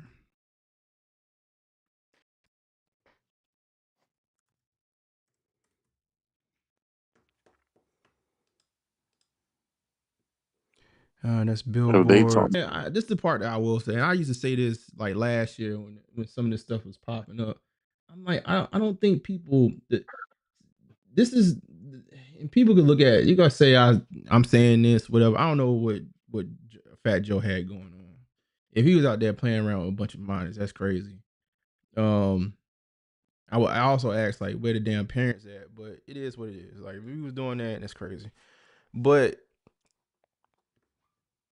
to me, right, when you talking about coercion and like, bro, like I need people to understand. I think maybe most Americans understand. I don't know if they do or not. You do not have to convince people to be around these people. That's the part that I think you get lost. Like people look at celebrities and they hear somebody saying, "Oh yeah, he coerced me to do." No, you want to be there. You want to be there. Like nobody had to convince you to hang around Diddy or hang around Fat Joe. You might end up, courtside at a Knicks game, or you getting to fly around the world and stuff like that. Nobody got to convince you for that. You know what I mean? Like, so it's like either you're gonna be a adult and stand on business. If somebody doing you dirty, either go home and do what you need to do. But these people won't walk away. They can't walk away. A lot of people don't have no skill set outside of just doing something dumb for a celebrity. They're gonna go They're home addicted to the fame. Yeah, but no, it's addictive, bro. Like, I mean, oh man, look, man. Even now, it started to come out. So I told you, I think I told y'all the story a long time ago. And I'm in the room with Ty Dolla $ign. Who else is in there? Miss Jack Floyd was dating Miss Jackson at the time. I'm like when I say an intimate setting, it's like 10 of us in a room. Chili was there. She left early. Like T-Box. I'm trying. Like, it was just a little room, but Miss Jackson was in there. Beautiful mother, right? And I think this is years ago. Like again, she was still dating Floyd, but then now it's starting to come out that Miss Jackson and all them girls that was around him was just a team of escorts. Like people need to understand. Like these people that's in this lifestyle, man. Look, bro. Like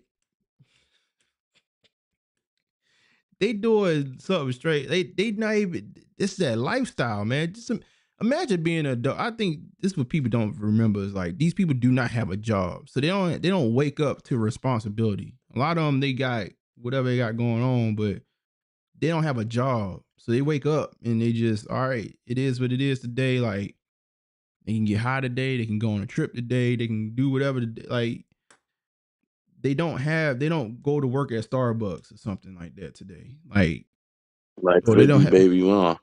Yeah, like they laid up. Like so when you got the idle time on your hands and stuff like that, and you living in life, like I used to be outside. Like I used to be outside, man. I'm telling you, what I But seen, that's why it 50 don't baby take much. mom was. Go ahead. That's why 50 baby mom was messing with Diddy. So because 50 would cut her off and to pay her rent, she was messing with Diddy. Right. You know how many chicks, man, sugar, man, I remember, man, look, man, I know I'll be trying to tell myself down on these internets, man, but I remember, man, I remember a random trip I took to Atlanta, man, and I'm staying out at Buckhead, whatever, like, and I was staying at the W out there, man. When I say I saw so many sugar babies, man. Like, ain't nobody gotta convince nobody. Like, I was seeing this old crusty dude with this young, beautiful thing. Like, and it wasn't like one or two, like it was like 5 in the evening coming out the same hotel, man. Like, this ain't stop playing this game, man. Like, we don't understand the dynamics. Now, if you're doing something, but like, I guess I don't, and especially when I hear men now coming out saying, "Oh, such and such had me around doing," man, you sound like a punk, man. Like, go home. Like, if you ain't like what was going on, why'd you stay around? Why you stick around? You can't come out. You can't come out 10 years later and then drop lawsuits. Like, I I don't hate that, understand why ain't nobody why the play Hugh Hefner got a pass, bro. man. Because Hugh Hefner, because you know what? This goes back to that Tom Sachs. I don't know if you remember that Tom Sachs conversation we had. Like, for whatever reason, in that community, they understand these things that be going on, these little things that be going on, whatever, and they just accept it. And their people, they not gonna try to take them down. But for whatever reason, just within other communities, I don't even know if you want to say Fat Joe's from our community. We have this thing to take down the folks that's ahead. Man, look, man. If you getting money, you got power, you're a human, you could call it abuse it, but you bound to use it some type of way. And that's all these stories are, man. And I'm quite sure at the time, man, like Fat Joe thinking like he thinking in his head like, yo, like it's a blessing for you just to be on this ride with me in life. Why you wouldn't turn your back on me? And all it takes is a little bit of jealousy, somebody not getting what they want, and now 20 years, 10 years later, they could file a lawsuit. Oh no, he It's said he nasty. did turn his back. He disbanded the rest of the rest of the terror squad that wasn't the music group after they showed their true colors when he went to jail for that tax invasion thing. Right. He They say that on disappeared. a Yeah. podcast. They disappeared. That's always how it works. They said, man, you want to find out who your friends are, man. Wait till you sick or you need something. That's when you find out who really your friends are, man. And a lot of times with these athletes, these entertainers and stuff like that, they don't find out to then, and then they try to retroactively try to separate from folks and just go on about their way. And then these people think they feel entitled to you, man. They feel entitled to you. Now you the a-hole because you like, bro, like I feel like you just been using me. Let me go on my way. Man, come on, bro. Let's see what I want somebody to talk about. Okay, this is complex. So complex is going to break it down. Let's see. So Fat Joe has entered a legal battle with his former hype man, Terrence T.A. Dixon, this week, with the Bronx rapper currently facing a number of accusations of including financial fraud. I'm sorry, I can't get it out right now. Named in the $20 million suit was Joe's popular sneaker store Up NYC, where Dixon alleged that the shop served as a channel for the rapper's racketeering activities. Jesus. The following claims that Joe used his celebrity status to acquire early access to high heat sneaker releases, where he used Up NYC to resell the sneakers at an inflated prices due to the high demand of the early product. Dixon said his alleged practice created an unfair advantage for its retail competitors like Foot Locker, Kith, Stadium Goods, who are barred from selling scheduled products early. Dixon also alleged that in the suit that Joe's Up NYC created an abusive environment, both shoppers and workers, by revealing instances where a teen was violently assaulted for stealing. Various female employees were repeatedly sexually assaulted and verbally abused. Fat Joe Terror Squad partnered with Nike last year to release the coveted Air Force One low collabs, which were previously introduced in the mid 2000s as family and friends exclusive. Also expected to be released is a white and university red colorway. They better not turn it back on Fat Joe. Y'all sat there and still release stuff for them other folks. Let Don Cartagena live, man. Fat Joe, I ain't gonna hold you. Fat Joe look like he got something going on, man. He walking funny, all kind of stuff. Like, he look like he got a lot going on. But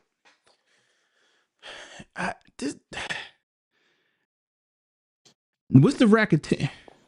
We got and you know what, man? Like levying racketeering, Ricos, whatever against folks. I just think this is nasty work, man. It's nasty work. I still don't see where the racketeering at. Right, I still don't see it. He said he alleged that the channel serves as the channel for the rapper's racketeering activities. In the following claims, Joe used his celebrity status to acquire early access to high heat sneaker releases, where he used Up NYC to resell the sneakers at inflated prices due to high demand of the early product. What Tier Zero or whatever boutique is not doing this? Because that's how we always see everything drop early. We can't even get our hands on stuff, man. Like you know how mad I was to see that, even so I got the Swarovski Jordan 1s, whatever. Cost crazy. That was a crazy cop. And you go online and they got pairs just sitting online, and the shoe is numbered to like 3K. It's like we can't hit on the damn app because everything was sitting on StockX and Gold. Everybody, they all doing that, man. Like, what? I mean, it's like I'm not saying that is. I will hope. I wish they would leave them in the stores, but I don't know, man. It sounds like this is a grudge thing more than anything else. He said Dixon also alleged that in the suit that Joe's Up NYC created an abusive environment for both shoppers and workers by revealing instances where a teen was violently assaulted for stealing. Beat his ass. And various female employees repeatedly sexually assaulted and verbally abused. Like,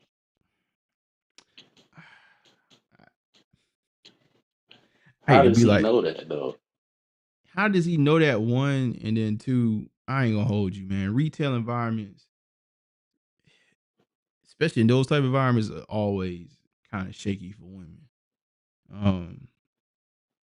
I worked in shoe stores, man. Like, and that's what we did. We hired pretty girls because we know they would sell sneakers. Like, I don't know. I don't know what the sexually assaulted. Like, I don't know what that is. I don't know if that's a slap on the behind that's saying something. maybe not the most appropriate. I don't know if that's actual abuse. I don't know what that is. I'm just tired of people becoming victims all of a sudden. Maybe it's just the man in me and not being sensitive enough, but I don't know, man. This feels like a waste of taxpayer dollars about to happen for somebody to try to get a payout. Let me see if I can find this dude. I gotta see if it's a big dude saying this.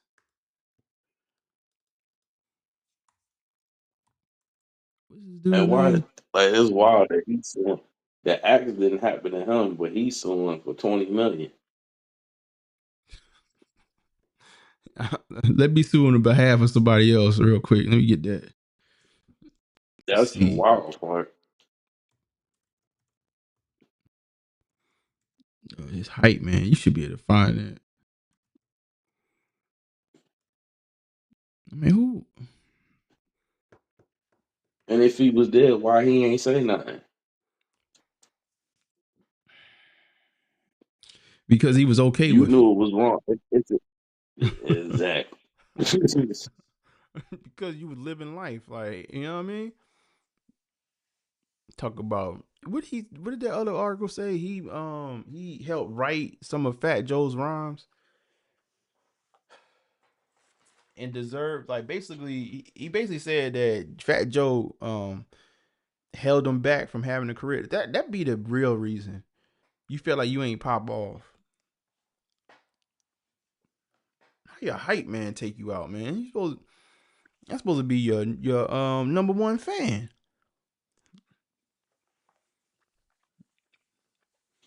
Fat Joe tried to start a podcast with Jadakiss and do his own thing. He's like, nah, brother. Mm-mm.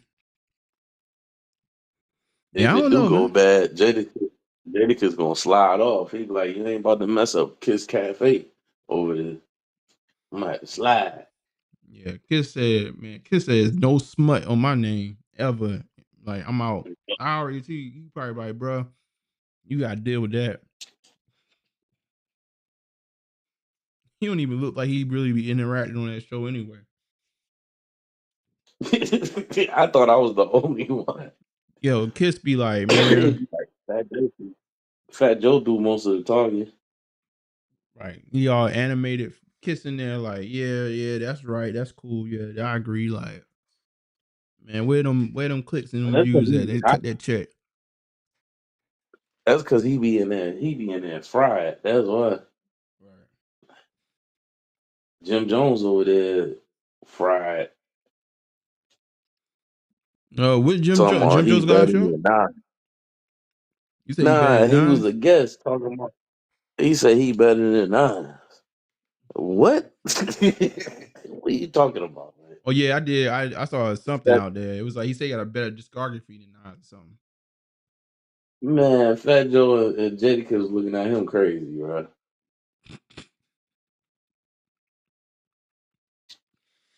Man, speaking of Jim Jones, man, your boy Cam is wilding. Your What you boy, mean? did you see the interviews he been doing? You saw the new interview he Oh, did? yeah. Yeah, he getting the people from court. No, he interviewed another escort from Yeah, that's what I mean. Oh, okay. I'm about to play that. That man said, Cam, Cam be doing Cam too don't be much. caring, man. Cam be doing too much. He said, what? Just laughing in his dude face, like laughing. Like, yo, like y'all nasty, man. But I wonder Oh, if Cam and May's going. I wonder if Cam and May's going to speak on him talking about Nas though. That's the funny part. yeah, I think he gonna speak. I mean, you guys, they got two hip hop cats like that. But then again, maybe he don't And, speak on it because it's Jim. or is Nas going to send a subliminal? That'd be his best bet. Because Go he ahead. was talking about Nas recent work. He said the King's disease ain't all that, but the King's disease got a Grammy. I will say though, Jim Jones have a slept on discography though. I will say that. Yeah, but we talking about Nas, man. Like, yo, if you sitting there talking about discography and all that, right? Mm-hmm. Name one platinum album. Name one platinum album Jim Jones got. Isn't it like Hustler's poem, like what product of my environment? Didn't that go platinum? It might not gone platinum. That's one. That if that is, that's one. Nas Take got him more than one platinum album. take him to church. That ain't go platinum. I don't think he Nas had any got platinum. way more than one. Maybe the one, cause Make It Rain was on there. Or whatever that song no, We Fly High. We fly high, no lie. You know this. Ballin'. Yeah, but that Ballin'. man Nas got more than two platinum albums, yo. Yeah, I don't he might not have a platinum album. I think the one I can think of is that had the feature for what's my man that passed away? I used to like he got killed a long time ago. I don't know, like I be trying to. I don't know, man. The only thing I don't know, man. It'd be weird I'm with Jim googling. Jones, man. I be trying to give him the benefit of the doubt, but then when he be just talking, man, and then it's like the dudes ain't even talking about you. Like you ain't even beefing no more. Like Nas and them been squashed that joint, and then you just send a shot at the dude out of nowhere. Like you know damn well you ain't better than him, bruh. You ain't even better than Jewels, man. And we talking about spitting. We ain't talking about fashion and all that other stuff he talking about. That 21-year-old kid that was in college was talking about your fashion. I mean, That's it. He was talking like we gotta give it a jump though, man. fashion ain't got nothing to do with fashion. Don't have nothing to do with bars, I yo. mean, but you got better discography than the Jewels. I don't know, bro. I I don't love know, Jewel. I man. love Jewels. Nah. Them drugs got the All right, Jewels, name. man. All right, give me a Jim Jones album that's better than Jewel's first two albums.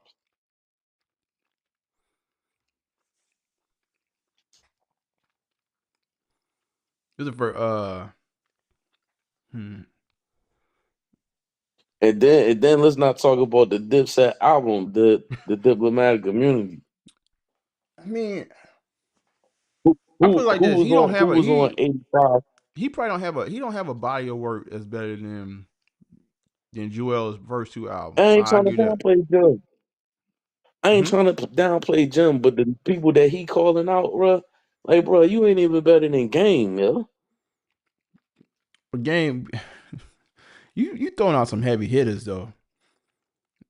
Game got I mean, some. Game discography you is. coming at the one, you coming at the Nas. I'm talking about the people that's under Nas. You ain't messing with, man. Yo,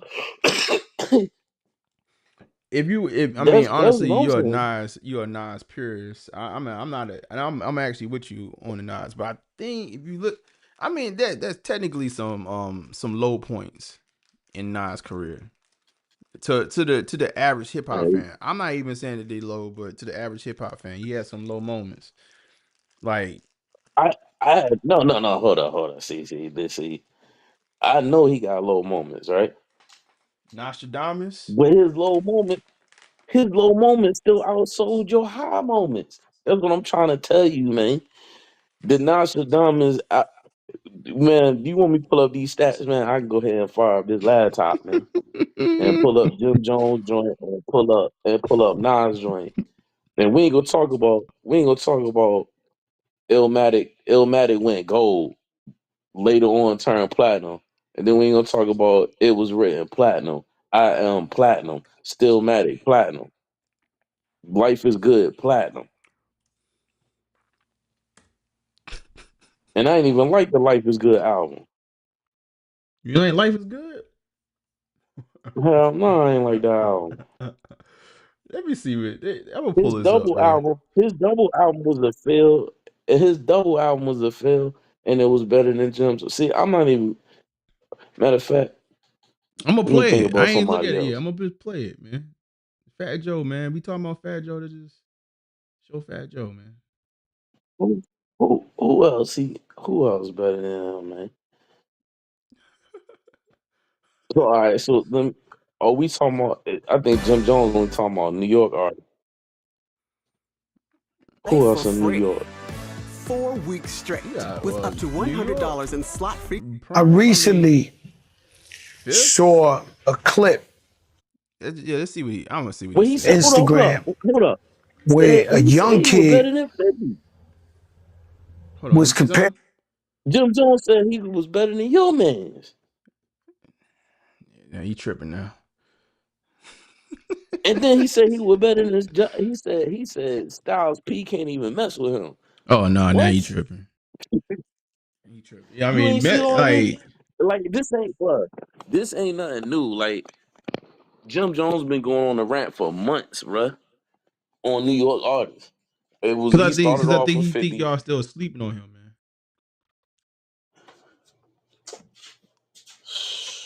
Let's to be honest, like Jim don't get respect like that because we looked at him like the hype man to begin with. I don't look at him as the hype man. Like a couple of them songs, a couple of them joints, I rock with, but you ain't better than these names. You know what I'm saying, bruh? Like you ain't even better than Cam. Like, yo, come on, bruh. You ain't even better than the leader of your crew. I get computers putin'. You ain't better than Computing Cam or Confessions of Fire Cam. Sex, drugs, and entertainment Cam. Is he better than Mace? And you ain't even better than Mace. Let me play. Like, see, that's what I'm saying. That's what gets him to start talking like this because y'all don't show no respect, man. Let me see. Cause he need to stay in his lane. You the Nas and saying that you got big hits. Yo, he looked to you. He learned how to wear the BB Simon belt from you. He got his swag. Like, how crazy is that? Because in my era, you know what I'm saying? Nas is like a god. In my era too. I mean, So to be compared, let me that young kid out. He was young and we loved that. They in the same era. I mean, now Fat Joe started off a little bit earlier than Jim, obviously. You know what I'm saying? Love Jim Jones. I want you to break it down. Let's break this down. I admired Nas, but remember Nas' first record, The Barbecue, came out when I was in 11th grade. Oh, let me turn this down. So Nas was my idol when I was young. Like you did, came to dressing, the wordplay, the music, everything. I was a superior Nas fan. Period. I'd never take that away from him. But then as I got in the game, you got to realize that your rivals would be idols, and not to take anything away from that. I developed my own style and my own lane that these kids start to gravitate towards the same way I gravitated towards Nas when I was younger and things like that. It's a whole different generation. We talking about 94, 93. I was in 11th grade. Nigga, it's 2025. There's a big gap there, you know what I mean? And I want people to understand that. So when Shorty's telling people that, yeah, he's 20-some years old, that goes to show the part of the era that he's in that I came into light and started going crazy that these kids love me. They don't really know who Nas is. If he's 22, he's born in 03. Not all of them. Some of them know. But you know what I mean? A lot of them don't. Yes. But it's the era. Some music. No, there's some kids that. No, I love that. There's some kids that love hip hop. 20, so I mean, but your kid, he's your son. He's your son. He's your son. No, but he knows. My son can't tell you one Nas record. You heard? Like let's keep it a buck here. Yeah, but like, let's keep. Why you kicking Nas back in? Hold on, I got the rebuttal. It's easy for him to say that. Now, the stuff that he's saying is that's true. He's not telling a lie on that, right? It's 100% facts, right? But you're putting yourself in with fashion, and bars and the rap now. The rap now is more dumbed down than it was in the era of when Nas was coming up, where you had to really be talking about something. You coming at the ass end of an era where you could just say a whole bunch of nothing. Yeah. Of course, you're gonna be revered as one of the number ones.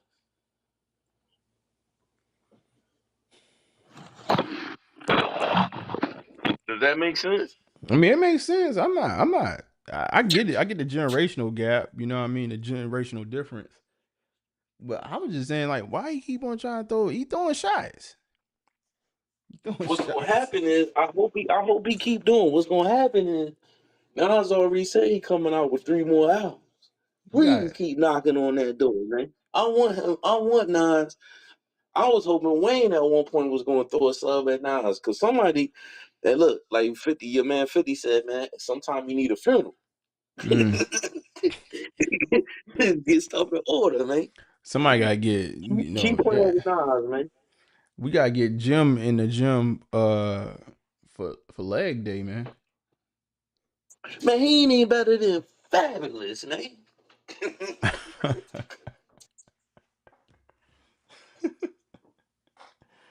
Oh man. You might be right. Keep going.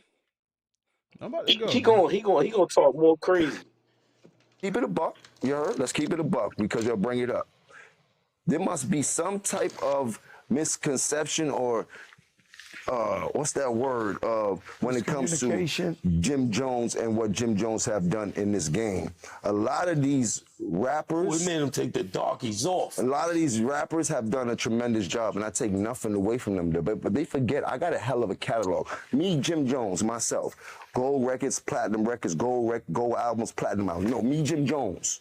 No diplomats. You do no, a nobody catalog, else. Me, Jim Jones. Check my track record. Then check everybody else's track record. Then go to the billboards and check all my entries. Then check all them niggas' entries and shit like that. And I'm not taking nothing away from nobody. But I hear the comparisons and the niggas be trying to act funny when it comes. No, I've been spanking a lot of this shit. I'm talking about the industry. I've been putting on. So let's not get into that where we get into numbers and I got to show you the statistics of what I've done. You heard to what other people was done. You heard them. You want to go to the billboard entries, pull up Nas billboard entries, then pull up my billboard entries. Listen, we can't compare the two. What I'm trying to tell you is I want to go there. Hold on. I want to go down the line now because now we going down the line. He's a rapper and I'm a rapper. Listen, no. Let's go statistically. It feels great. No, but I want to go statistically because when people be like, I feel the same way. We all feel the same way. Forget about the numbers. My numbers back up. Let me step up to the forefront. Us in the music of hip hop culture have a problem. Is a thing, and there's nothing. The world goes off numbers, but in hip hop, we don't pay enough homage to those before us the correct way, and sometimes it's even myself. So it gets no other genre of music. Jada a little high right now. Fucking, I don't even know who to use. Yeah, but you gotta understand, hip hop is like basketball. Jelly Roll's never gonna say that about hip hop is like basketball. John Morant get on the court with LeBron. He's going to kill LeBron. So this is what this is about. Song, any of that shit is murder. This is what this is about. There's nothing that could. There's never is me. Putting me up against anybody. I'm taking me every time. Every time. Okay, but let me say something though, Jim. In every category, Jim, I get busy. You started off saying you grew up watching Nas. The only problem, I didn't take that away from the only situation I'm saying now to you, right? There is no situation. I always tell people kids should worship you. You fucking started. No, I'm not doing this. I did not know it was going there. Because you're really friends with him. He gonna be mad at you. Not me. I don't know him. Oh yeah, he gonna be mad. He gonna get at you. I'm telling you. You keep playing, Bill, because this ain't the first time you did that. What you know him and Jim already? When Nas get on your ass, Bill. When Nas get on your ass, don't start copping no please, because he ain't Pusha T, yo. And you ain't even finished that battle with Pusha T yet. That's true. That's true. That kind of, I don't know though. I mean, you know, Jim Jim trying to be competitive, man. Jim trying to stay competitive. That's all. He wants y'all to respect. Why you trying to say that? He wants y'all to put some respect on his name. I mean, I would if he stopped talking about stuff that he ain't reaching the mountaintop of. Like, bruh, that's like saying he got better catalog than Hov. Come on, bruh. Yeah, no, he definitely got hold. But he got a catalog though. Welcome to church. I ain't saying he don't got a catalog. But that man said, if we are we talking about bars, or we talking about plaques? Are we talking about numbers, or we talking about BB Simon belts? Trying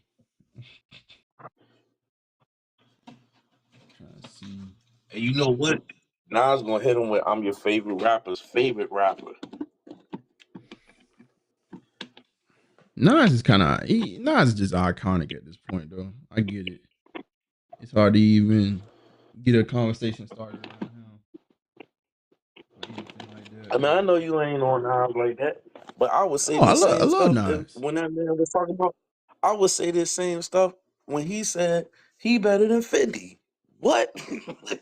Right. I mean, well, I love Nas, man, but you know, it's just we was having a Nas J conversation, and I was just like, there's a clear difference there. I'm sorry. No, because J fans go off of how many plaques or whatever, but when we talking about them bars though, it's totally different. Bars, come on, man. Bars. I mean, come on, man. You know, Jay is with it. And your man's is a fan of Nas, man. Hey, look, Jay got dissed on two of his. Nas ain't never got dissed on a track with a feature. Styles P dissed Jay-Z on Reservoir Dogs. Nas dissed him on that American that he subliminally sent the shot at Jay on that American Gangster album, and they on the same song. I mean, look, man. I feel you, but Jay discography is crazy, man. I mean, we know that. We know.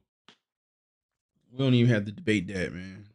It's just different, man. Yeah, I'm gonna let you have it. I'm not about to go into a whole thing, but Jim tripping though. Yeah, no, he tripping. He tripping. You know, he definitely What's tripping. cool, man? I'm about to go ahead and hop in this chat, bro. Yeah, no, we gonna wrap it up, man. We broke the midnight mark, man. The first time in a long time. No, appreciate you, man, for pulling up, man. As always, and also New Wave, man. Appreciate you. We had a good No problem. conversation, man. I know how we do. Peace. Yes, sir. But yeah, man. No, good show. Good show. Man, don't be talking in circles like my man. Don't be talking about what's his name? Was it 2J Kicks? Yeah, don't be talking in circles. I don't know what that man got going on. When I find people communication style like that, the antennas go up. Antennas go up. Shout out to the hitters, man. Y'all pulled up. Like I said, man, I'm gonna keep on going with this, man. We gonna keep on doing the Friday shows. If y'all feel like there's a better, I feel like the Fridays work. I've been really busy this week. Couldn't really get the content going early this week. I wanted to put some stuff out, but I've been slammed, man. Got a new platform that I'm help pushing the effort to go live on, man. They got me out there, man. Got me out there working. Let's see something real quick before we go.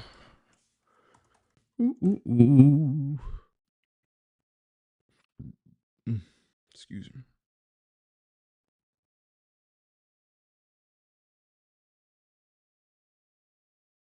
You said, man, who you telling? Man, facts, man. I don't know. It's a lot of money on the line right now. I'm just trying to help. Trying to put out one fire. I put out one fire, another fire starts. But shout out to the hitters, man. Do we have anything motivational this week? Let me think about it.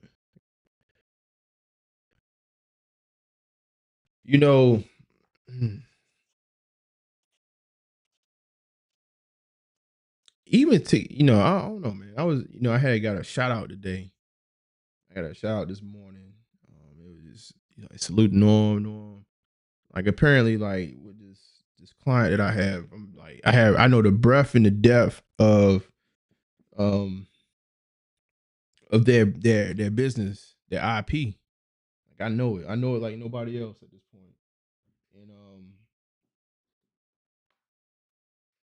And it's just it's one of those things where I get very entrenched in most things that I actually start doing in life, and just investing time and all those stuff. So now it's like everything is like secondhand to me, man.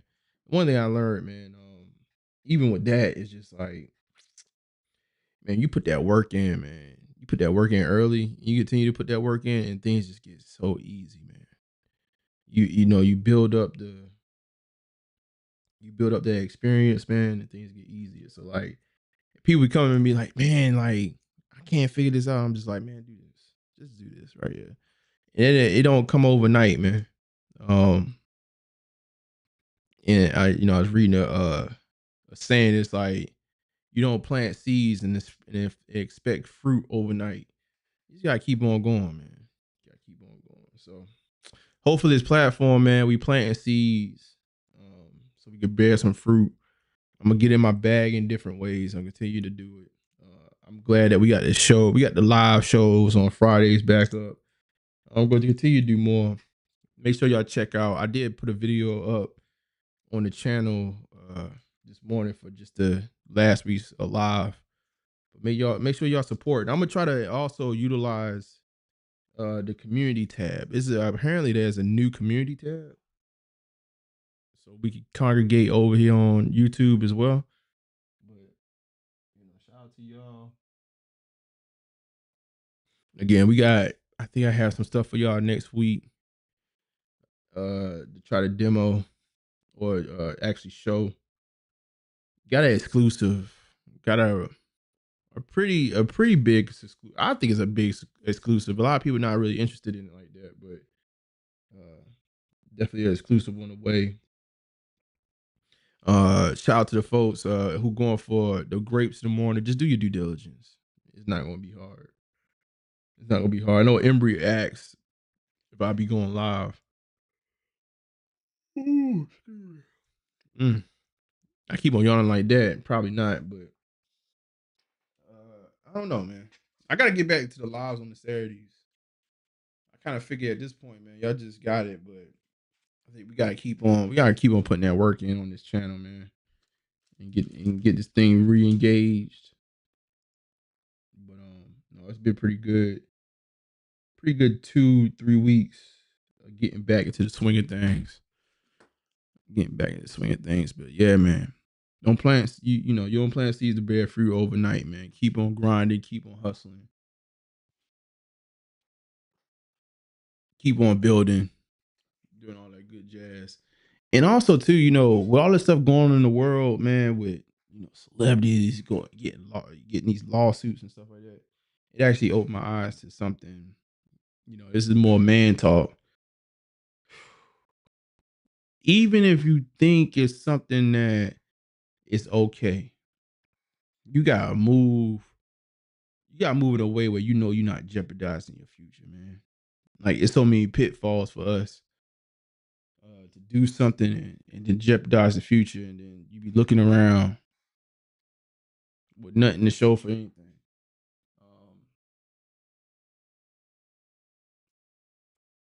And I just see it with these little celebrity lawsuits, man. It's just interesting how you can. I know I'm quite sure Diddy probably sitting in jail right now. Like, he in his mind is like, yeah, I know I was a little tight. I'm a little perfectionist or something like that.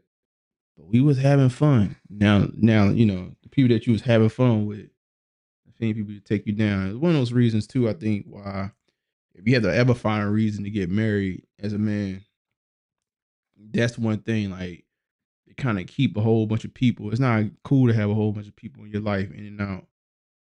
Because all it takes one of them to get, I don't know, feel entitled, jealous of something, whatever, get you tied up into, whatever foolishness. So, I don't know. Do things with keeping yourself good in mind. I had a scammer call me talking about they the sheriff's department and they need to talk to me. I said, for what? He's like, well, we just gotta talk to you. You gotta, do X, Y, and Z. And I'm just like, I was like, click. And I confidently hung the phone up. I really felt like it was a waste of I could have did a prank them back, but I didn't do it. But I clicked the phone on them because I was just like, man, I ain't got nothing to, what you talking about? You the police? Oh yeah. We good. You're not going to scam me into, because you trying to use the fact that you got my name and phone number, pretending like you know who I am. Me and the police, we don't have nothing in common other than salute, thank you for your services. We going our merry way.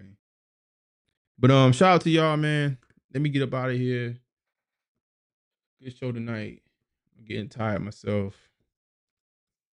But there's actually a few people in here, man. Make sure y'all hitting that like button for your boy, man. You said they out there? No. You said you got past due tickets, LOL. Nope. I said you looking for who? What you nigga looking for me for? But yeah. Good luck. Good luck with these tomorrow. I got my 13 pair right here. Shout out to all the OG hitters out there that can't wait to get their hands on these. But this is my 13 pair is actually pretty clean, man. I still can't believe how good of a shape this shoe is in. For it to be over, 10 years old. You said FTA? All right, y'all. Well, we're going to get up out of here, man. Thank y'all for taking a look at the show. If you're new to the channel, by the way, please hit that like button. Please hit the like button for your boy. Talk to me because I talk back in the comments. And we're going to keep this thing rocking, man. Salute. You said it's a must cop for sure. Y'all came back once I put that on the screen. For sure. Clean. See if I get up. I get up in the morning. You said enthusiast?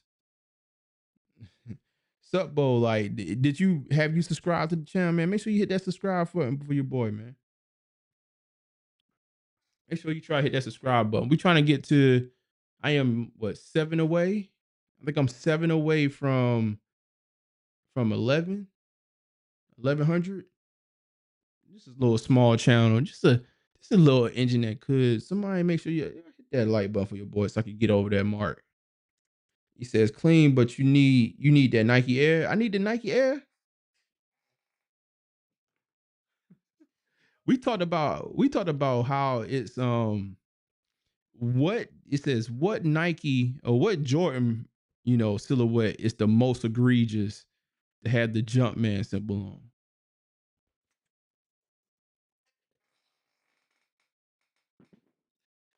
And I think we decided the one is egregious. If you find a one with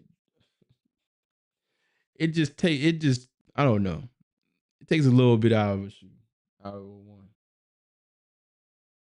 I'm thinking of 5s or something like that. But once they said the 1s, I was like, yep, I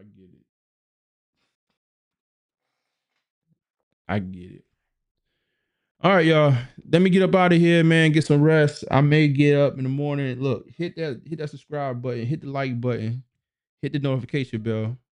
You say, I got you. That's what I'm talking about, man. Hold on. That's what I'm talking about. Boom, boom, boom, boom.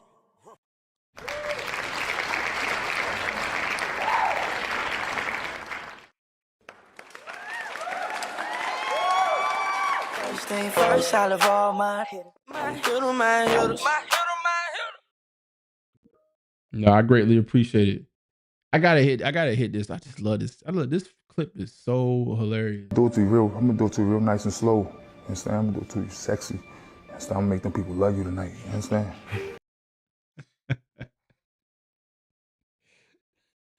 They got Michael Beasley going off again. I gotta find that clip. I'll probably clip it up.